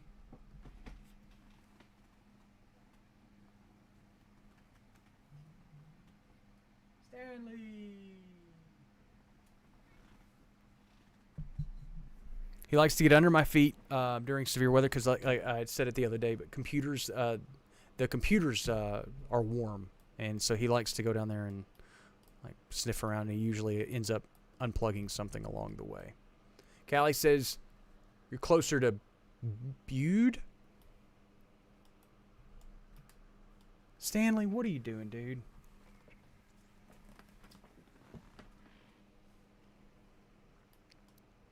Again, as I look at that storm, I'm not overly... I know Highway 61 in that area, but I don't know I don't know that area particularly well. And that's for a lot of folks when they ask, hey, why don't you expand out and do a larger coverage area? First off, the larger the coverage area gets, the more watered down the coverage becomes. And what I mean by that is if we did all of Arkansas and all of Louisiana and all of Mississippi, or we did a larger area, then there's the higher likelihood of having 2, 3, 4, 5 different storms over that large area and not being able to spend as much time on particular storms during critical weather events. And that's why I really don't want things we don't really want to expand out and make this any bigger than what we're comfortable making it, at least here in the short term. That's also the other thing to keep in mind. The digital weather desk has only been up and running for 5 months. So we're still kind of in the infancy of trying to figure out what works and what doesn't, and what the consumers like and what they don't, what our local business partners like and what they don't, and what they appreciate, and what we think is best and fits our community. And so, yeah, Levon, I'm watching that Bro Bridge tornado warning, and a lot of those areas too. Like I said, my in-laws are in the Dusant area, the Scott Dusant area, so they just got they just had that tornado warning storm run right over their heads as well. My wife just texted me and said they're good, so thumbs up there. Glad to hear it. But yeah, it's these types of lines of thunderstorms can be, again, just really menacing. This line's really picking up the pace too.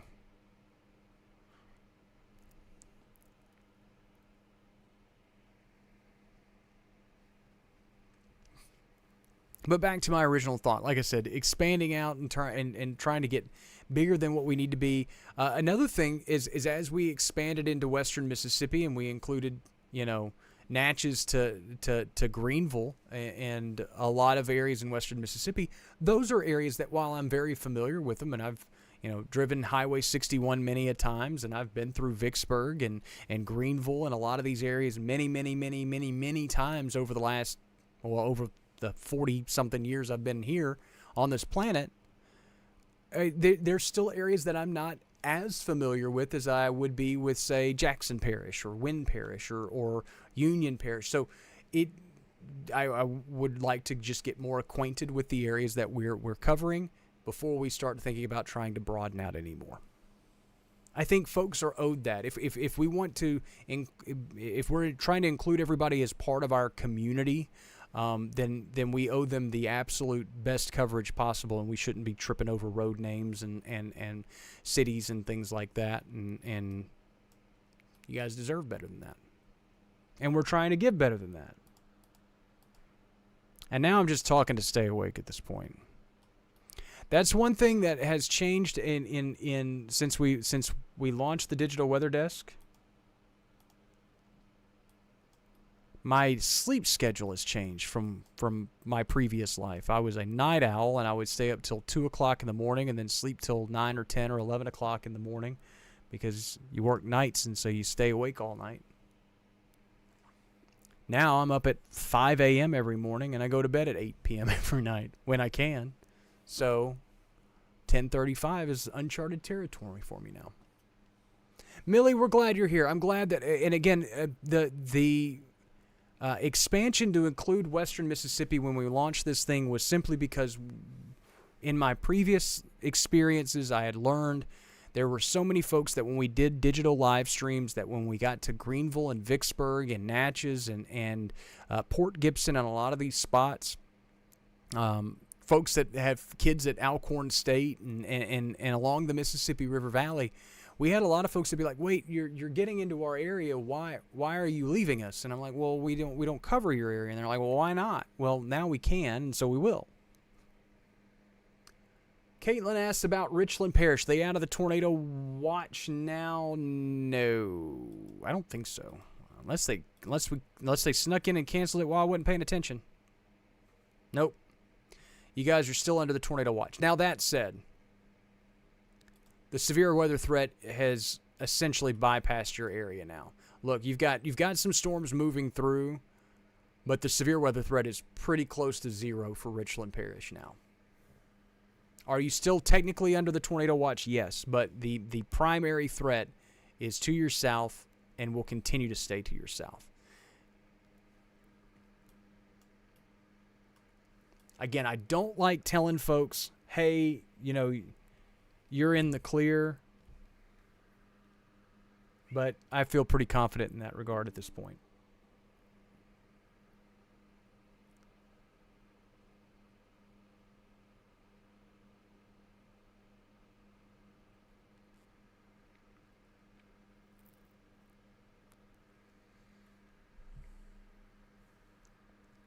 Yeah, I mean, Millie, y'all are kind of downstream from Alexandria, so whatever they get, you're going to probably wind up getting something similar too. Similar, like, everything that Ruston gets, West Monroe and Monroe tend to get. Just the typical west to east kind of circulation of most stuff. Clint says North I-20 and Ruston 8 miles. Only got a little bit of thunder and some rain. Nothing bad. That's good to hear. Again, this could have... I'm not going to say it could have been a lot worse, because it's a pretty big headache for the folks that are dealing with it in Natchez and along the Mississippi River. And for the folks that have dealt with tornado warnings and stuff tonight, I don't want to discount that. But for folks that are post-ice storm, East Carroll Parish, Ouachita Parish, parts of Union Parish and Morehouse Parish, those folks that really saw that horrible balance of freezing rain and sleet and saw the deepest scars of ice damage and stuff like that. I don't say this to... We should all be a little bit more grateful that this could have been a little bit worse than what it was in terms of organized thunderstorms in the I-20 corridor. And also keep in mind, it's going to be breezy through the day tomorrow. Pressure gradient winds are going to hang around through the day and probably still see some 20 to 30 mile an hour gusts. So even if you lose power tomorrow, you shouldn't be that surprised by it. Our folks in Natchez are starting to say the wind's picking up now, and I wouldn't be surprised. Those things are knocking right on your door right along the Mississippi River. But they continue to accelerate, meaning they should move through your area in a pretty quick fashion.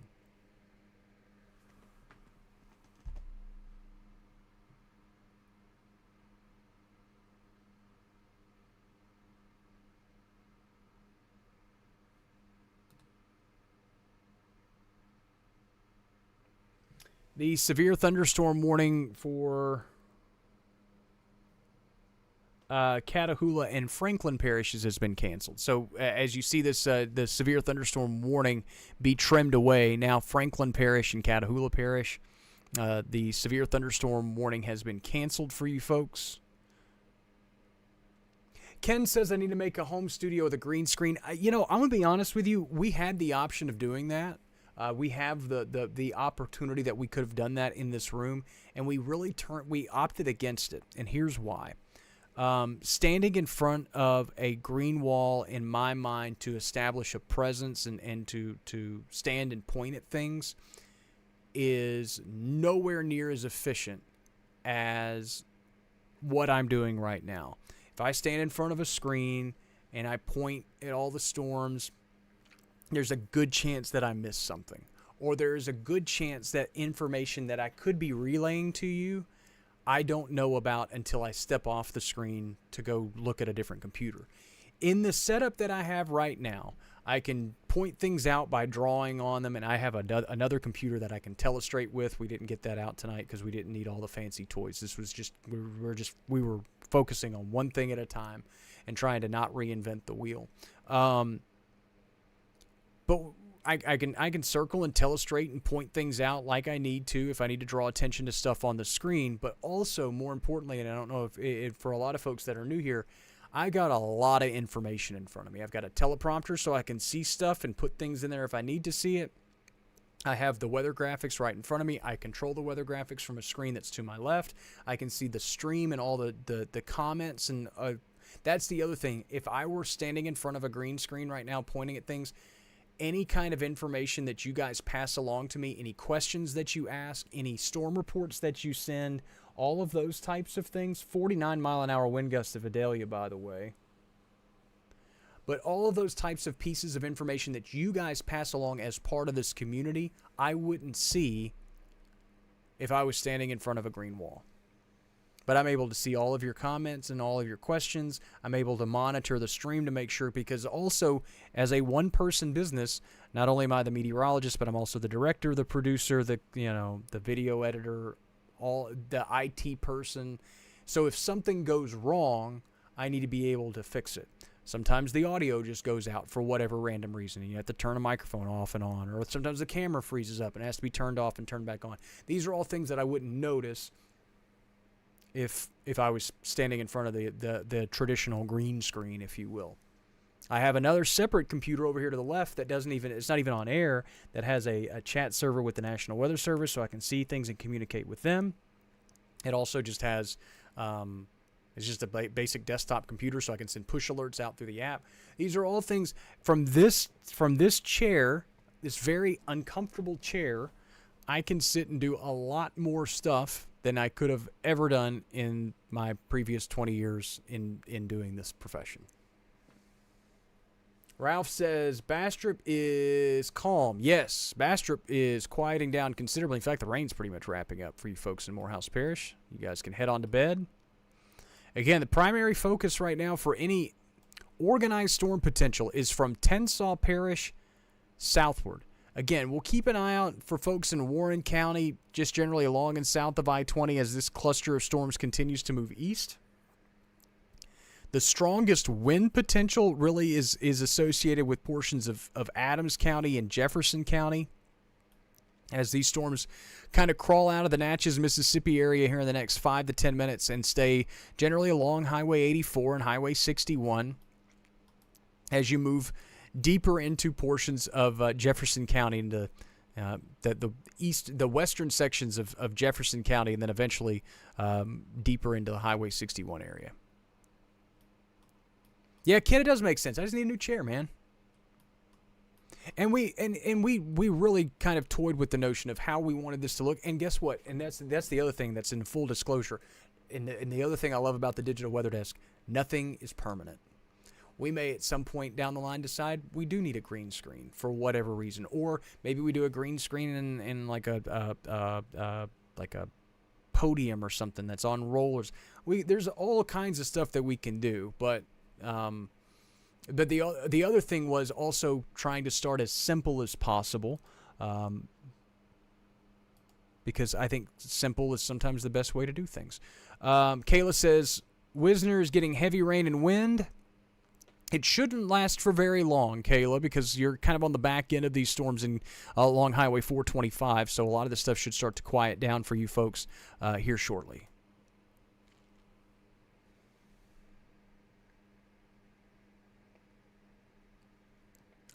Again, for folks that are just stumbling across us for the first time, this is the Digital Weather Desk powered by Century Next Bank, a digital weather platform that serves 33 parishes and counties across northern Louisiana, southern Arkansas, and western Mississippi. We provide daily weather forecasts and daily weather content. We also provide extensive, detailed, severe weather coverage when it is needed.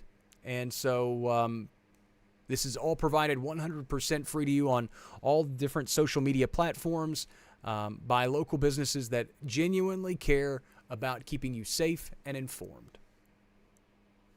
Millie says the winds are picking up there in Natchez. Yeah, you're kind of you're in the kind of knee deep in it right now in Natchez. The heaviest activity is moving right through the town, but we'll probably wrap up here in the next 5 or 10 minutes or so, and you're probably going to be kind of taken aback by how quickly things quiet down because these storms are moving pretty quickly off to the east.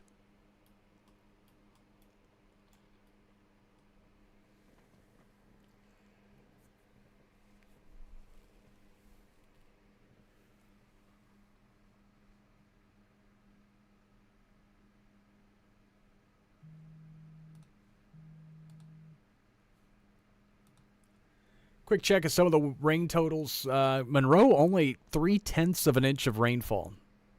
That's out at ULM. 1/3 of an inch of rain in Eris. We really underperformed rain total-wise, which is not a bad thing.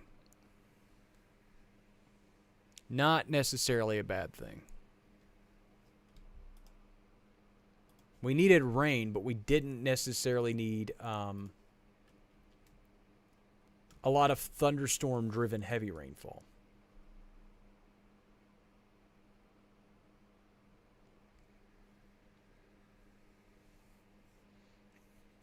Kayla says that she had a friend down in Lafayette. What's it look like down there? Lafayette is improving. They had a tornado warning that moved through generally the west side of Lafayette earlier, the Scott, Dusson areas. And the reason I say that specifically is because that's where my in-laws live. It's where my wife grew up. And there are some power outages in and around Scott in some of those areas. There's still an active tornado warning that stretches from Abbeville to Intercoastal City and right along the coastline. And then there's also another tornado warning that's still in effect across portions of, let me see, West Feliciana Parish, New Roads, St. Francisville, and a lot of those areas still under a tornado warning as well. That is outside of our coverage area. And then again, there's that tornado warning in Wilkinson County, Mississippi, Crosby, and points farther westward. And that's what I see currently, aside from the severe thunderstorm warning that's in place in our area.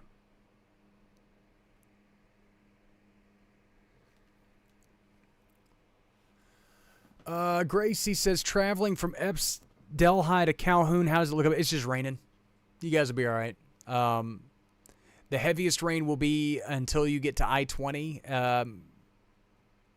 And then once you get past Rayville westbound, Gracie, you should be fine. Yeah, Francis just said the same. Just hard rain. And even then, the rain will be progressively lighter as you get farther westward. Melissa says, I have a kid that needs to drive home to West Monroe from Franklin Parish. Is it okay for them to head home? I wouldn't say it's going to be without issues. There are showers and thunderstorms that are moving through those areas, especially along 425 as you go from like the Winnsboro area northward to the interstate. You're going to run into some pretty heavy rain there. I would give it, if you can give it another 20 minutes, 30 minutes or so, I would wait just a little bit longer, especially because you said kid, so I'm assuming teenage driver or something like that. And so if it was my almost 17-year-old driving, I would tell him to wait another 20 or 30 minutes. Just because while he or she will be driving in rain, as even beyond that time frame, it will be much lighter during that stretch.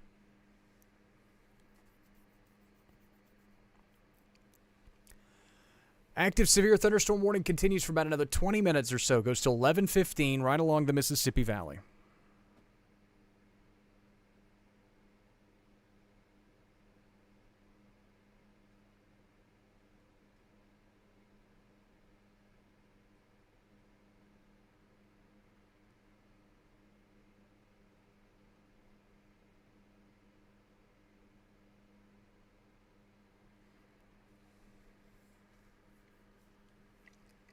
For those that are waking up in their area wondering, hey man, can I go back to sleep? Unless you were immediately in the path of these storms along the Mississippi River, the severe weather threat has pretty much wrapped up for the vast majority of our area. Again, I know that there's a tornado watch still in effect, Morehouse, West Carroll, East Carroll parishes, but again, the severe weather threat is diminishing dramatically across the area. You're going to run into some rain and some thunderstorms in those spots, but in terms of a severe weather threat, it seems extremely unlikely. There's still some heavier downpours to be had. Richland Parish and through Madison Parish. That's why, again, I just want folks to just be aware that there's going to be some periods of heavy rain to be had. Ginger asks, is West Monroe safe? Brownsville, Balcomville area. You folks are fine. The tornado watch was canceled for you folks, so you're fine in Ouachita Parish. Bastrop, Morehouse Parish. Yeah, you guys are fine. Like I said, the rain it's already started to wrap up. The storms are starting to move out of those areas. You should be good. Rayville, conditions will improve from here on out. I know it's probably still raining in those areas, but the severe weather threat is pretty much ended. There are still some storms just southeast of Rayville, moving toward Delhi and Waverly and some of those spots, probably producing some heavy rainfall, but they are not severe. So you guys are generally fine in Rayville.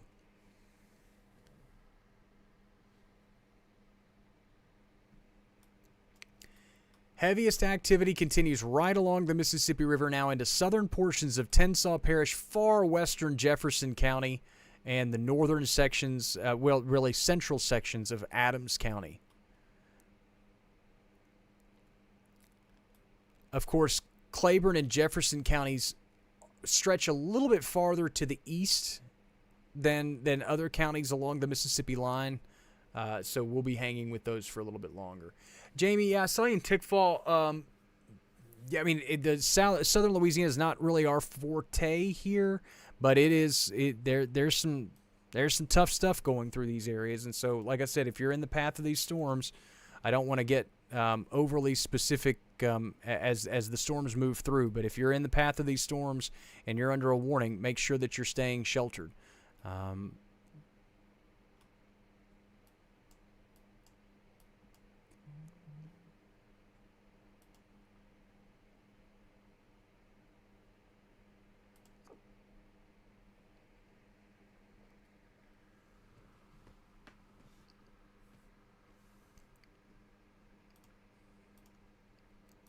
Kind of dancing between a few different radar vantage points just to make sure that we're seeing the best that we can see in this area, which is admittedly not in the best radar vantage point for anybody, for any radar.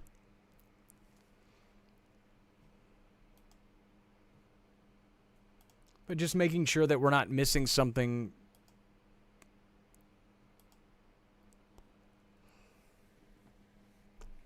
Oh, excuse me.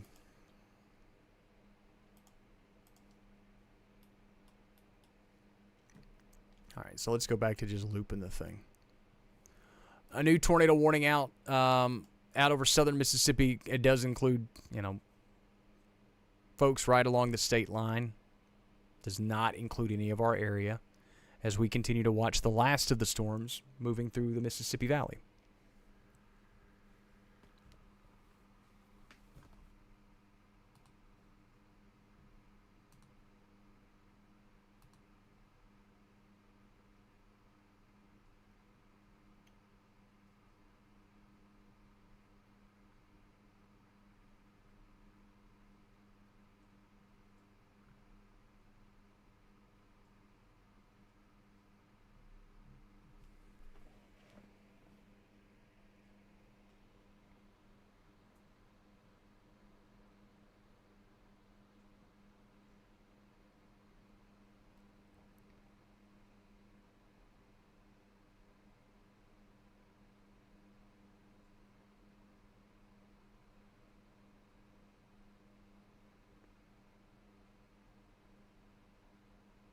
Not ignoring you folks, I promise.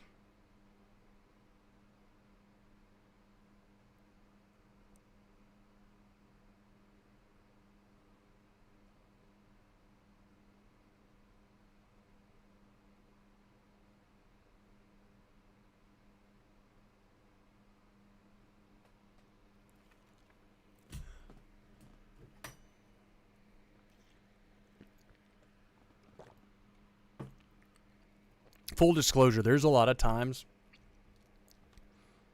when I worked in broadcast television where I simply just wanted to sit and watch the radar like this for a second. You get tired of talking. And you say the same things over and over and over and over and over and over and over and over and over. And that's important, especially for folks that join a live stream.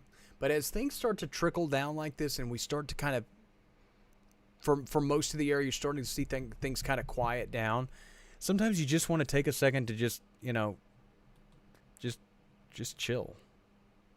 Still got some storms moving through. We still need to provide a presence. We still need to provide the information. We still need to look at the loops and to address these storms as they move through, Jefferson and Adams and Claiborne counties and into southern Warren County.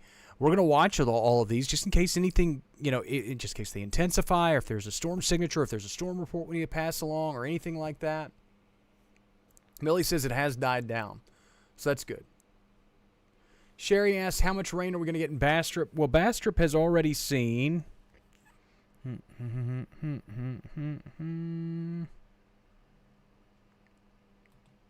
Let's do Mer Rouge, because I know I can get a rain total from there. Has already seen 0.15 of an inch of rain, which is really not that much rainfall. And you folks in Bastrop probably saw something similar. I would expect to add maybe a few hundredths of an inch of rain on, not much more than what you're already seeing. Again, most of the rain's going to start tapering off from west to east in the next couple of hours. In fact, there's some areas in the west that have probably already seen the rain come to an end.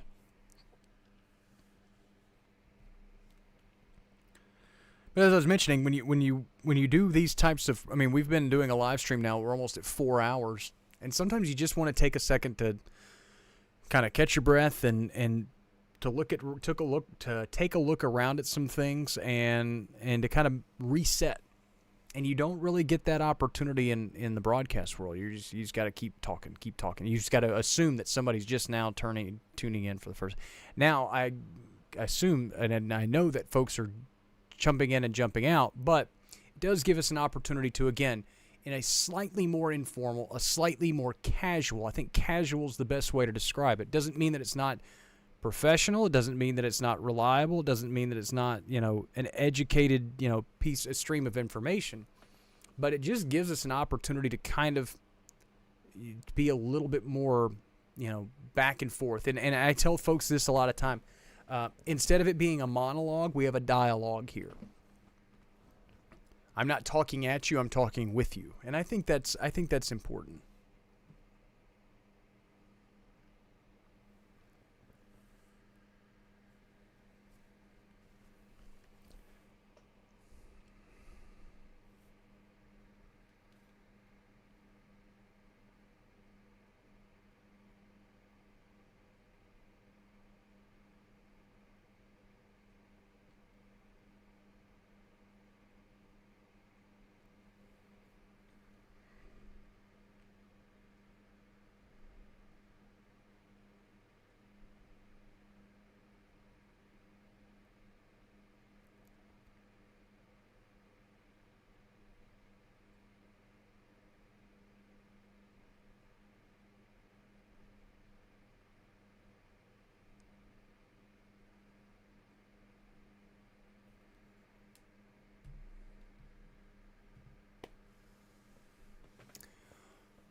Adams County's starting to quiet down a little bit. Catahoula, Concordia Parish is starting to quiet down a little bit. I tell you, when these storms started to move east, they moved east quickly, and we knew that they were going to accelerate, and they've really kind of put the pedal to the metal now. Is it going to be warm this week? Yes. We will be cloudy and gloomy and breezy and kind of gross tomorrow. Mid-60s for highs generally. And then we'll be back in the 70s as early as Monday, and we could approach 80 by the end of the week.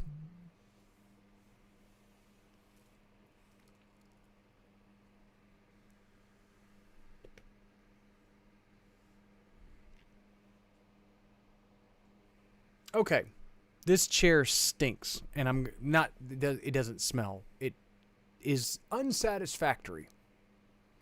So I'm going to take a second to walk around the house, stretch out. My back's killing me. These storms continue to make their way toward the Mississippi River. Hey, we got a new severe thunderstorm warning out. New severe thunderstorm warning out for portions of Jefferson and Claiborne counties in our area in Mississippi until midnight. If things hold true the way they are right now, that should be our last severe thunderstorm warning of the night. And we will hang out right here until it's gone. Or until it's canceled in our area. So, I'm going to take a brief break, stretch out, go refill the water, and just take a few seconds for myself. This is the Digital Weather Desk powered by Century Next Bank. I'm Jared Floyd. I will mute the microphone very briefly, and I will check in with you guys here in just a few minutes.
All right, Night Owls.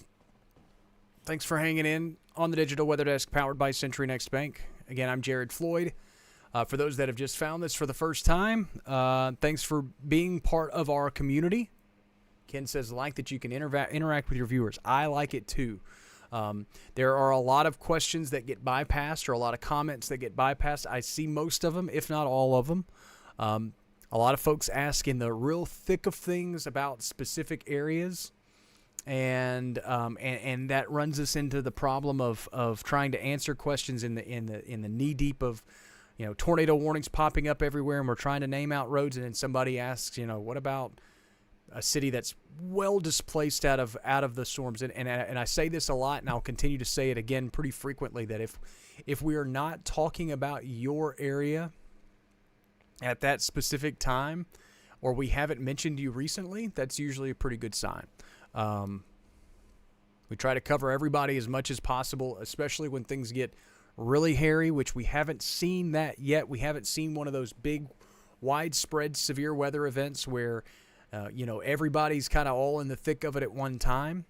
We will inevitably see one of those at some point somewhere down the line. I don't want to say when because we don't know when, but those are all there as well. Jeff says QLCS tornadoes seem to be the equivalent of meteorological whack-a-mole, and that is an accurate way of putting that.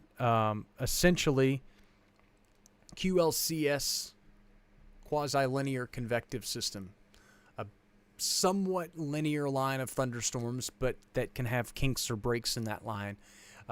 That's what we're dealing with tonight, is a QLCS, quasi-linear convective system. And within that, we can get those squiggles. We can get the little breaks in the line. We can get those little notches in the line. And all these little small little features in a highly sheared environment that can create these embedded circulations and embedded tornadoes. And so many times I've heard so many folks say embedded weak circulations. They're not always weak. Some of these circulations that we've seen have been very, very violent for a very brief period of time. And so that's the thing to keep in mind, is that while they are embedded in within the line and they can be very, very rapidly forming and rapidly dissipating, sometimes they can be very strong. Some of them are weak. Some of them are not. So I've really tried to change my messaging within these types of setups to change the focus from thinking that they're weak versus they're not weak, they're fast forming. There is a difference. Yes, spring is coming. Unfortunately so.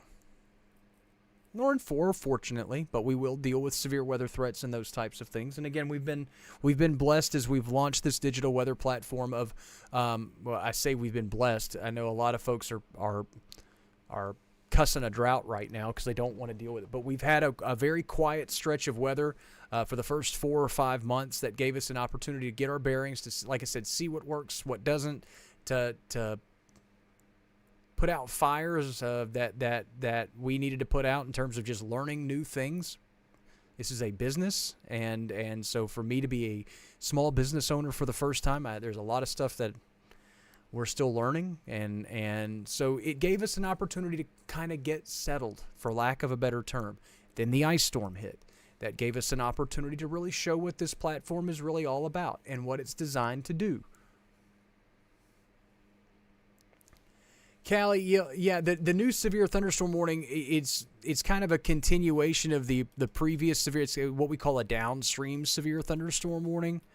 And as I zoom back in over the areas that are going to be most deeply impacted along Highway 61, from Cadillac to Clifton to up toward Port Gibson and some of these surrounding areas, just be aware that damaging winds are our primary concern, but these storms are moving off to the east rather quickly. So, Callie, I want to at least acknowledge the fact that while you're probably going to deal with some rough stuff here in the short term, the good news is that you probably shouldn't hang on to that activity for very long. Carolyn says heavy rain on Lake Bruin right now, and I would venture to say so, that these storms are right on the lake at this point and will be moving into adjacent sections of Mississippi and into Claiborne County probably in the next 5 to 10 minutes. But along Highway 65, Newellton, really south of Newellton, Lake Bruin to Bruinsburg, and all right along the Mississippi River, those are the areas that are probably seeing the heaviest of that activity. Same with folks along Highway 61. As you move into portions of Jefferson County and into extreme eastern sections of Adams County. But again, most of this stuff's moving off to the east pretty quickly. Cali's on Highway 84. Yeah, it's like I said, we're gonna have some nasty stuff there on 84 here in the short term. But again, it's moving off to the east pretty quickly.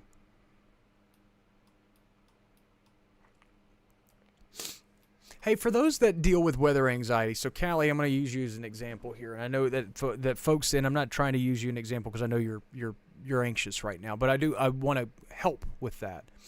It's important to note that as these storms move through, anytime we have these big severe thunderstorm warnings, and these are big severe thunderstorm warnings, right, covering multiple counties, it's important to note that when we say that 60-mile-an-hour wind gusts are possible, that they are, gusts. We're not talking about continuous sustained winds. We're talking about gusts that could reach 60 miles per hour. And also, they are usually embedded within a large area of thunderstorms. That does not mean that everyone within this area is going to see 60-mile-an-hour wind gusts.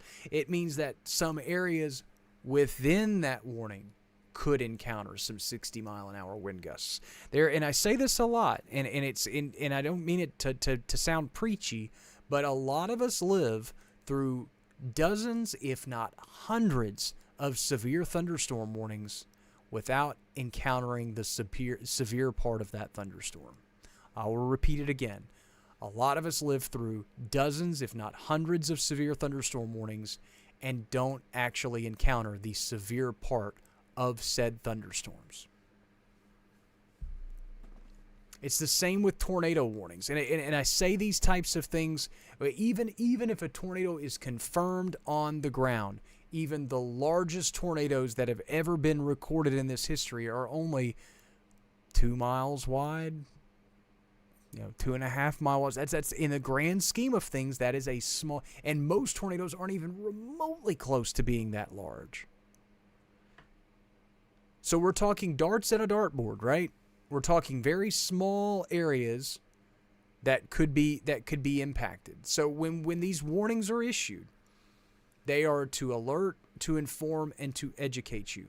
You get those warnings, you go to your safe place, you stay sheltered, you stay informed, the storm's clear. We do this a lot. I'm not trying to discount anybody's emotions or feelings, because your emotions and your feelings are your own, right?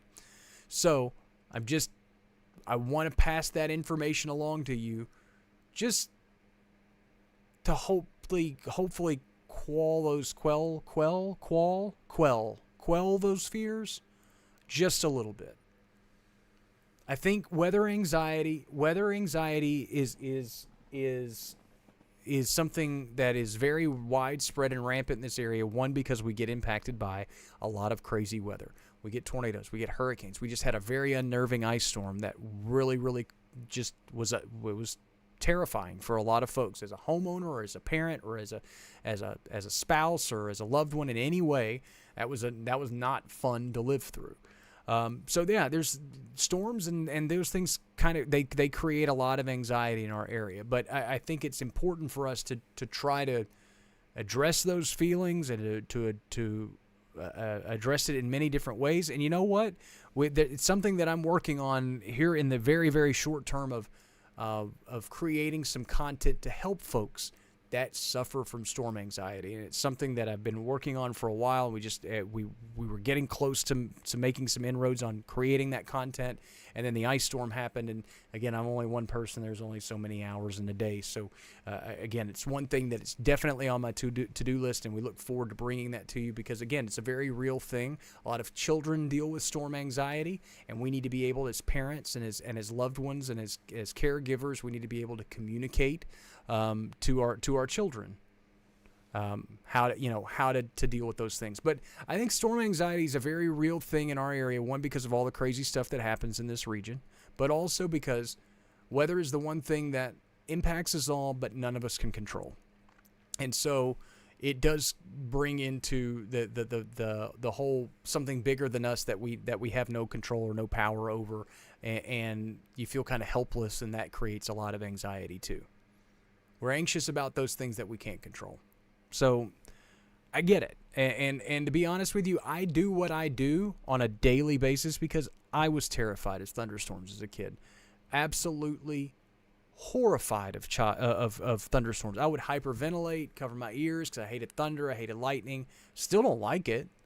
But in my mind and in my way, the only thing that I could do to help folks is if I was terrified of it, and it was to learn about it and then to help other people learn about it as well. So that's why I'm here and doing what we're doing, because I'm terrified of thunderstorms. In my mind growing up, if I was going to be awake for extended periods of time because of thunderstorms and I wasn't going to be able to sleep, I might as well be able to try to help folks along the way. I got news for you. Thunderstorms are rolling through my area. I'm not sleeping. Everybody's like, oh, it's good sleeping weather. No, it's not. Not for me. I freaking hate it.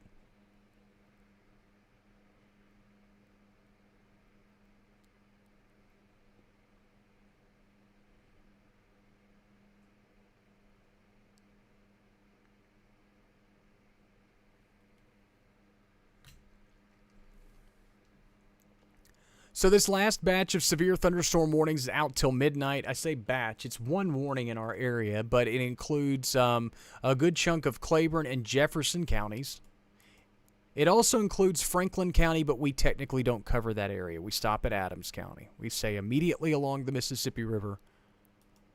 But that does include, again, a good chunk of Jefferson County, generally now east of Highway 61. And then there's also another little cell that's, again, clearing Lake Bruin and Bruinsburg and over toward, Alcorn State and kind of on campus there over in Norman and some of those areas. And then stretching eastward toward Port Gibson and along Highway 61. These should be the last ones that we deal with for the night.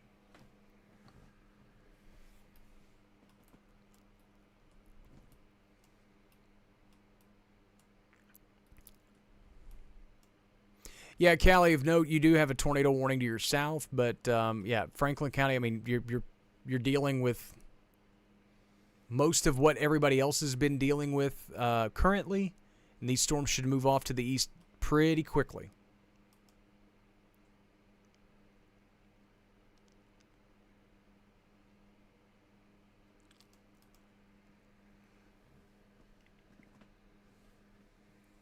All right, excuse me. Did not mean to hit that button. Let's go back to our severe weather alerts. And I know folks are going, come on, man, what about the tornado watches in northeast Louisiana? I would venture to say at midnight, a lot of folks along the Mississippi Valley are going to get trimmed away from this tornado watch.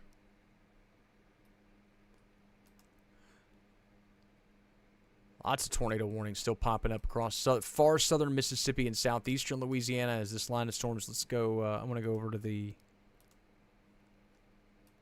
is the southeast Louisiana radar. I believe it's in Mandeville now. It used to be in Slidell. I think they moved it to Mandeville.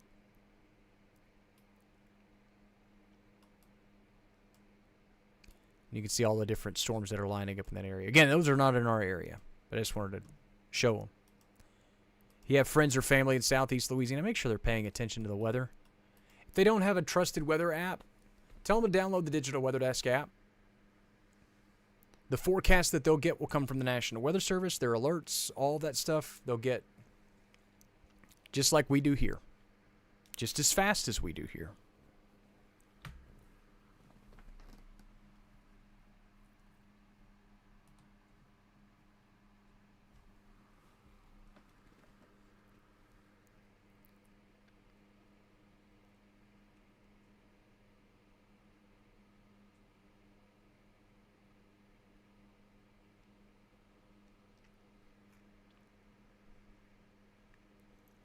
I'd say we got about another 20 or 30 minutes on these storms, and then they should be out of here.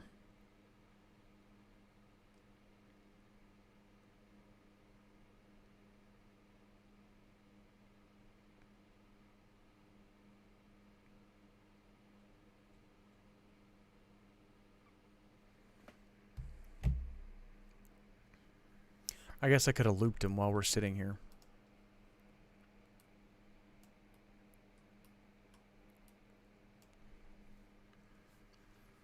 Yeah, maybe 20, 30 minutes before these storms clear in portions of Claiborne and Jefferson counties. For the folks in Adams County, the worst of the activity's already wrapped up.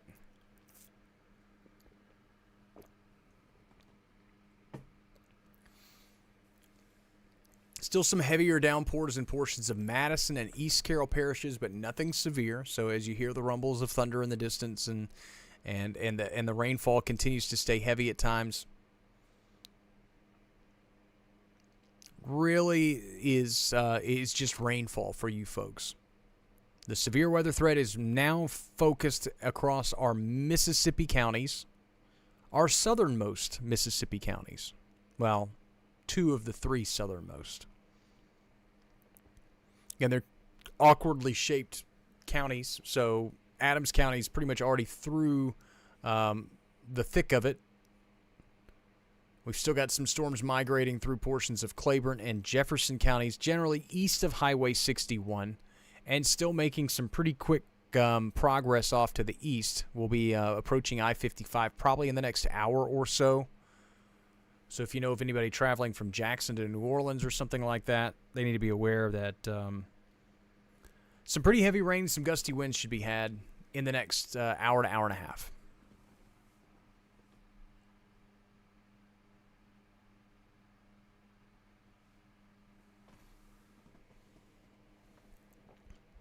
As soon as I wrap up here, I'm going to go start shopping for new chairs.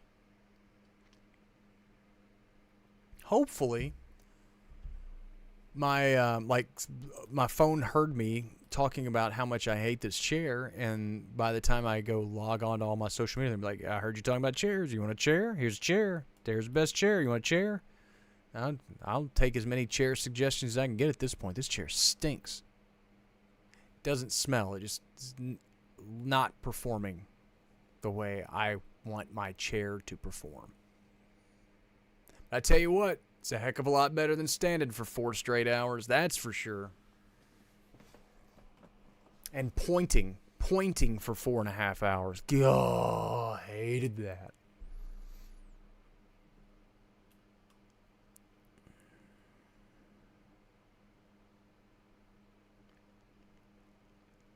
Still not seeing anything overly concerning with these storms in terms of rotation. They are still probably packing some damaging wind potential.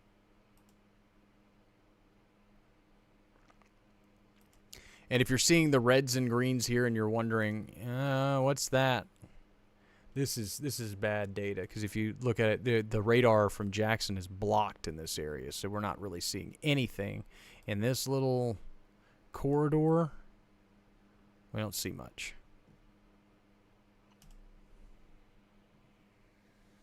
Ken says rain stopped in Delhi. I am looking at gaming chairs. Those are exactly what I'm looking at. There's office chairs and the desk chairs, and there's one, I don't know, that has like some kind of lumbar support like thing. I don't know. There's so many chairs out there, man. But I appreciate it. I'm gonna look into them. Glad that the rain has stopped in Delhi, and maybe some lingering showers through the rest of the night. But have a good night's sleep as folks start to trail off to bed, and as our stream numbers continue to trickle on down, and rightly so.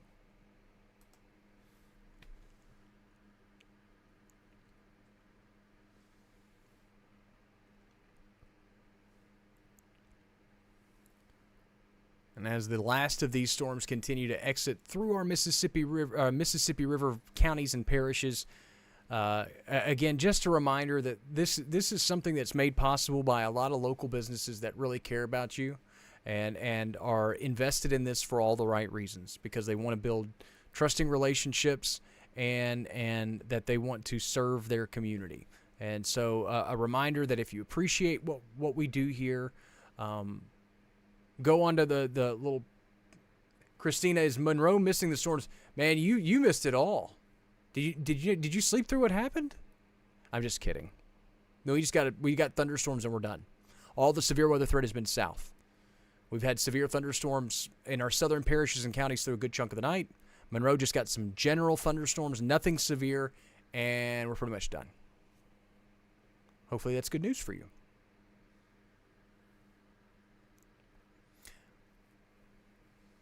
Sonia says it's barely sprinkling in Kilbourne. That's good. Again, most of the thunderstorms are really exiting our region, and we'll be wrapping things up.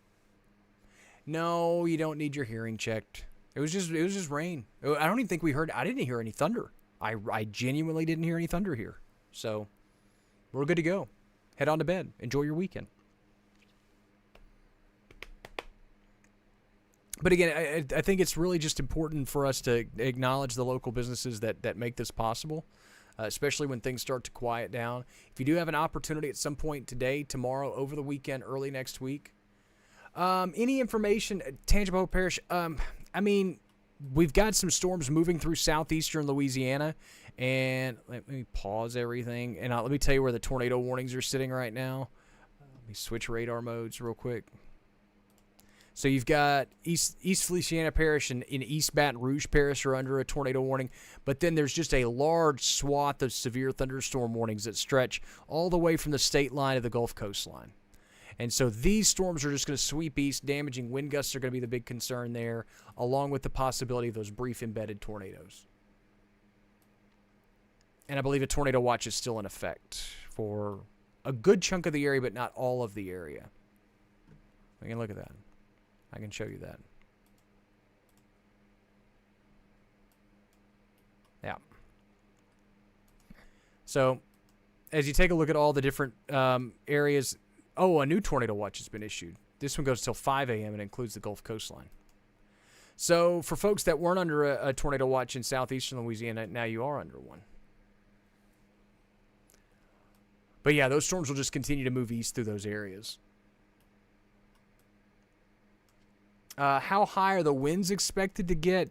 It really it depends. Embedded within the thunderstorms themselves, some 60-mile-an-hour wind gusts will be possible.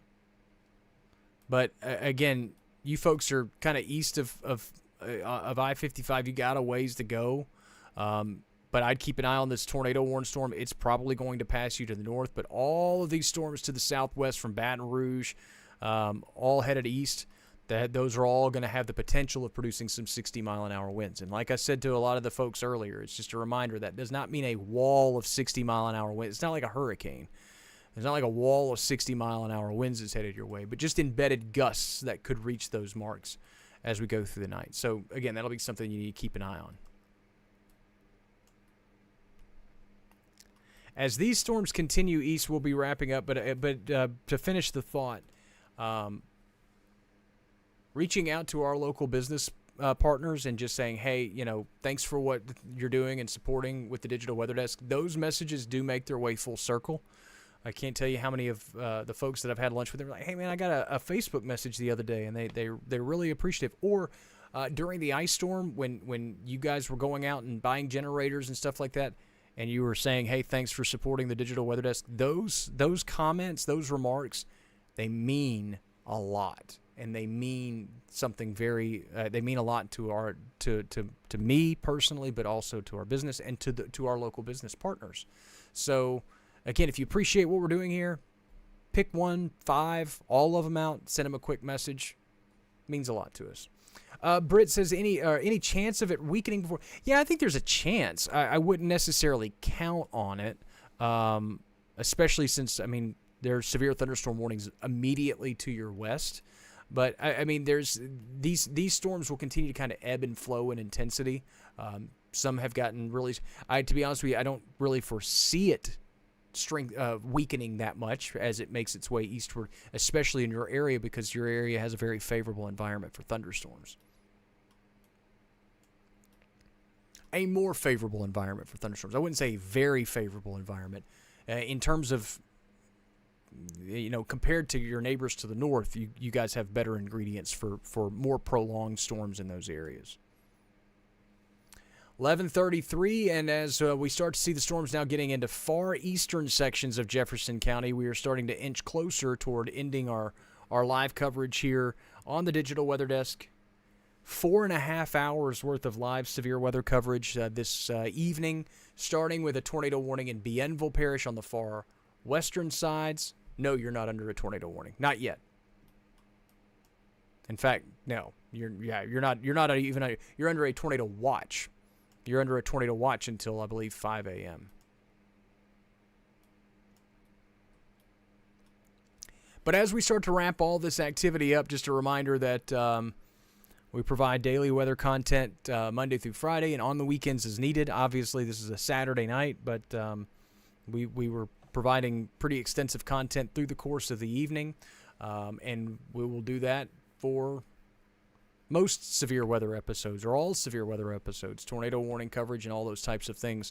That's what we do here at the Digital Weather Desk, powered by Century Next Bank. Going to wrap things up as these storms continue to move off to the east. Again, a damaging wind gust or two can't be completely ruled out, but most of this activity is now moving and pressing out of our area in pretty quick fashion. I want to double check this little cell just to the northwest of Port Gibson to make sure it's not doing anything crazy. And it's not. Would help if I was seeing it on the right radar screen. Yeah, you know what? You're going to hang around for just a little bit longer. Just in case.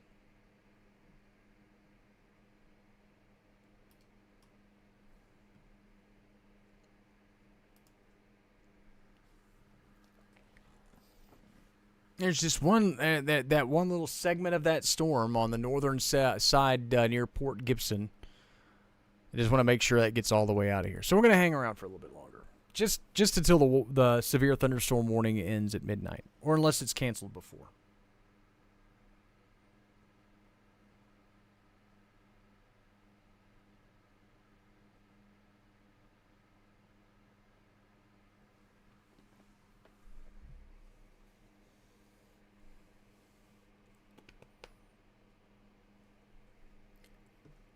I think I'm going to run and go grab a snack real quick, because I am hungry, though.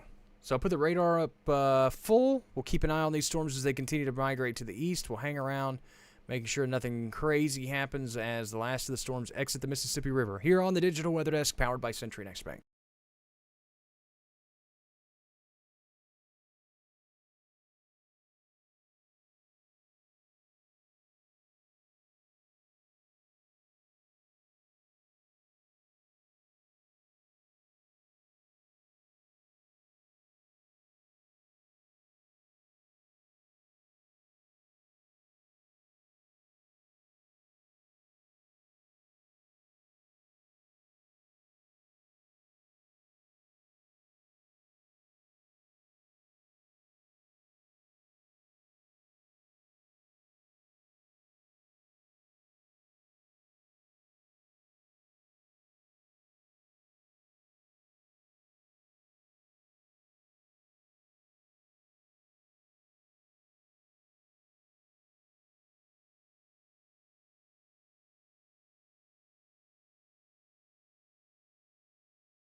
All right, so I got to ask, because there's still a bunch of people on the stream. What do you guys just sitting here watching the storms? I know that there's some folks from outside of the area that are watching the stream just because we're providing information.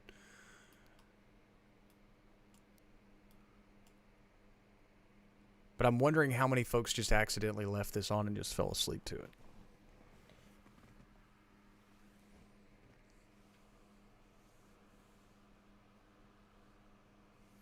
Jessica says that the Moccasins lost tonight in a shootout.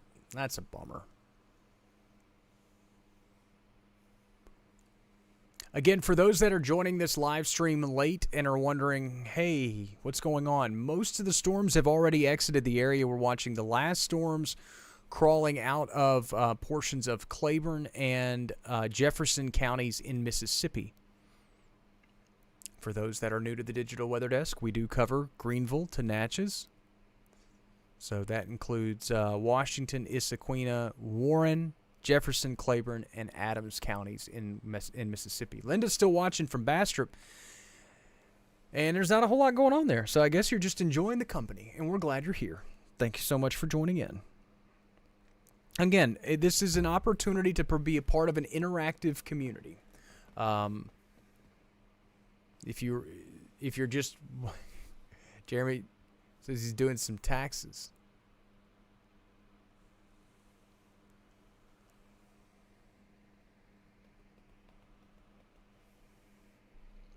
And yeah, Alex is she's working down there, and yeah, they've got a new watch out that's going to carry them through like 5 a.m. or something like that.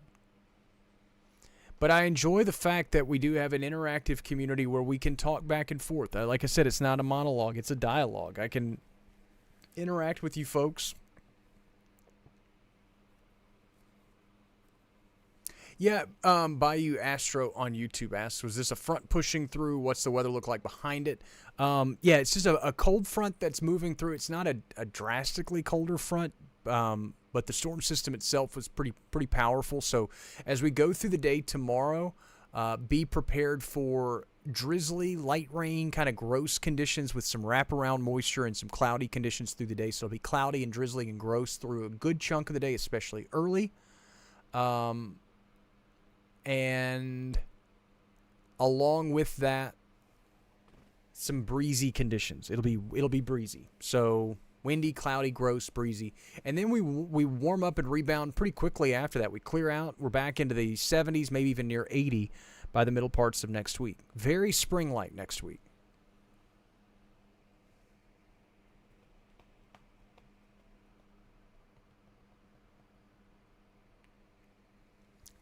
Last of the storms crawling out of the area. Got another 15 minutes on the severe thunderstorm warning as it sits.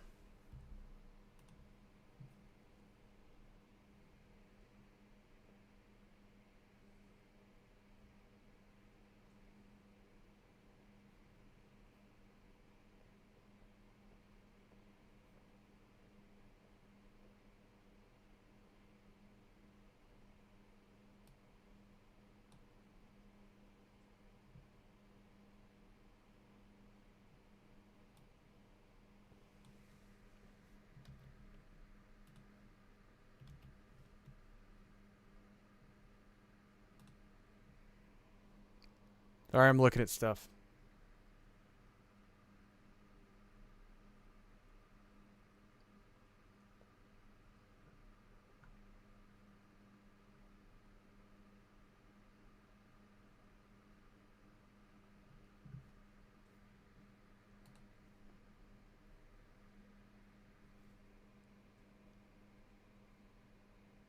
Charles says he has family in Baton Rouge. So he's watching because he's got friends and family down that way. Let me switch radars for a second so you guys can look at that stuff for just a second. We're about to wrap things up here in just a jiffy. Things are quieting down in our area.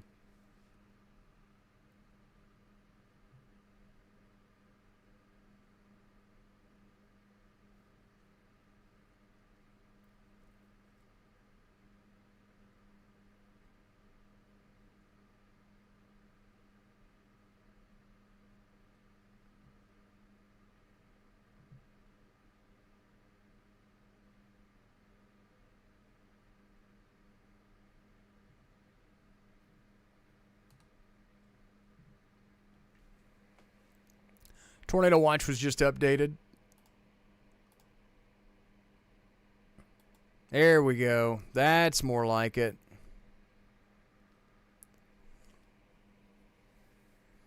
Oh, that's very, very sweet. My wife is a very, very understanding person, and she's sleeping with YouTube streaming right now, and I may have just woke her up by talking about her. But as you take a look at the tornado watches, it's been trimmed away. Now, no northern Louisiana parish is under a tornado watch. If you're in northern Louisiana, you're still hanging out, you can go to sleep. Southeastern Louisiana, different story. Northern Louisiana, go on to bed. Warren, Claiborne, Jefferson, and Adams counties, we're really just waiting for these storms to clear, and we'll probably be able to trim you guys out soon. The severe weather threat is wrapping up. But my wife is a very understanding person. When we first started dating, she saw very quickly the demands of Mother Nature on this job, and so she knew what she was kind of getting into. Now with this it was different because we kind of did this. We agreed on this together, and she was very understanding and extremely supportive. And as I tell a lot of folks, she kicked me through a lot of doors I wouldn't have walked through myself to make this happen. So, very, very appreciative of her.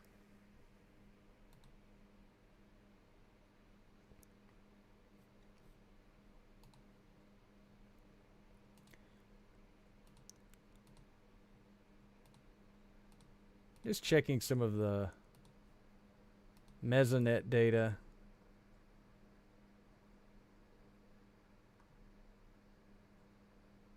See some of the peak wind gusts of the day. Jennings peaked out at 57 miles an hour for a peak wind gust. Acme peaked out at 39.4. Jonesville peaked out at a 40 mile an hour. These are sustained winds, maybe?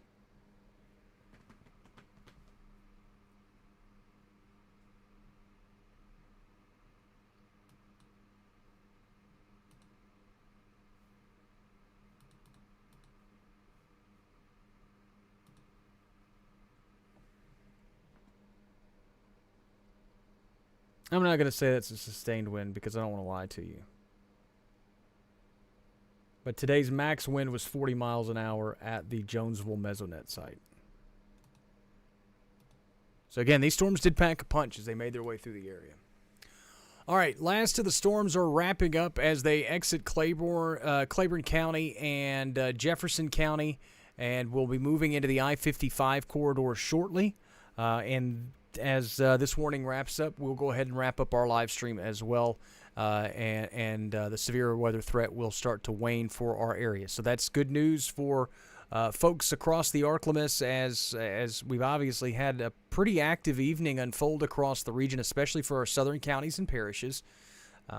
And all of this will continue to wrap up as it sweeps eastward. A reminder that the forecast, the interactive radar, all those things are always available at digitalweatherdesk.com and on the Digital Weather Desk app.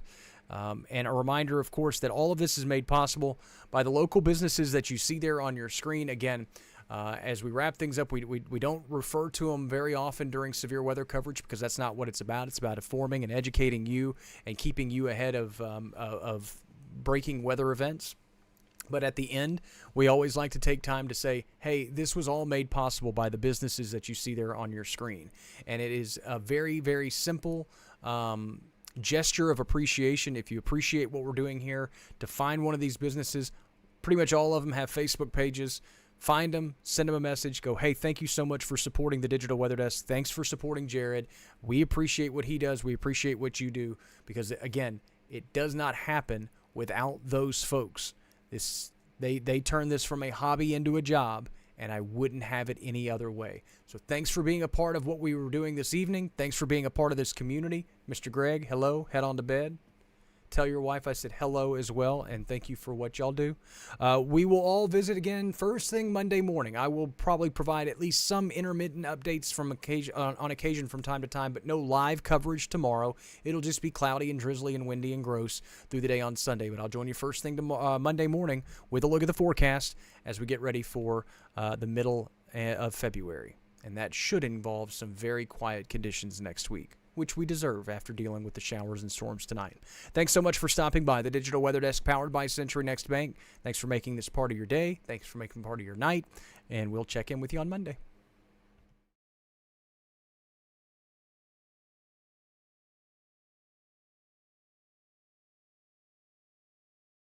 The next great resource for local weather is now available. DigitalWeatherDesk.com is your source for up-to-the-minute local weather. Add DigitalWeatherDesk.com to your favorites, download our app, and follow me on social media. The Digital Weather Desk, powered by Century Next Bank.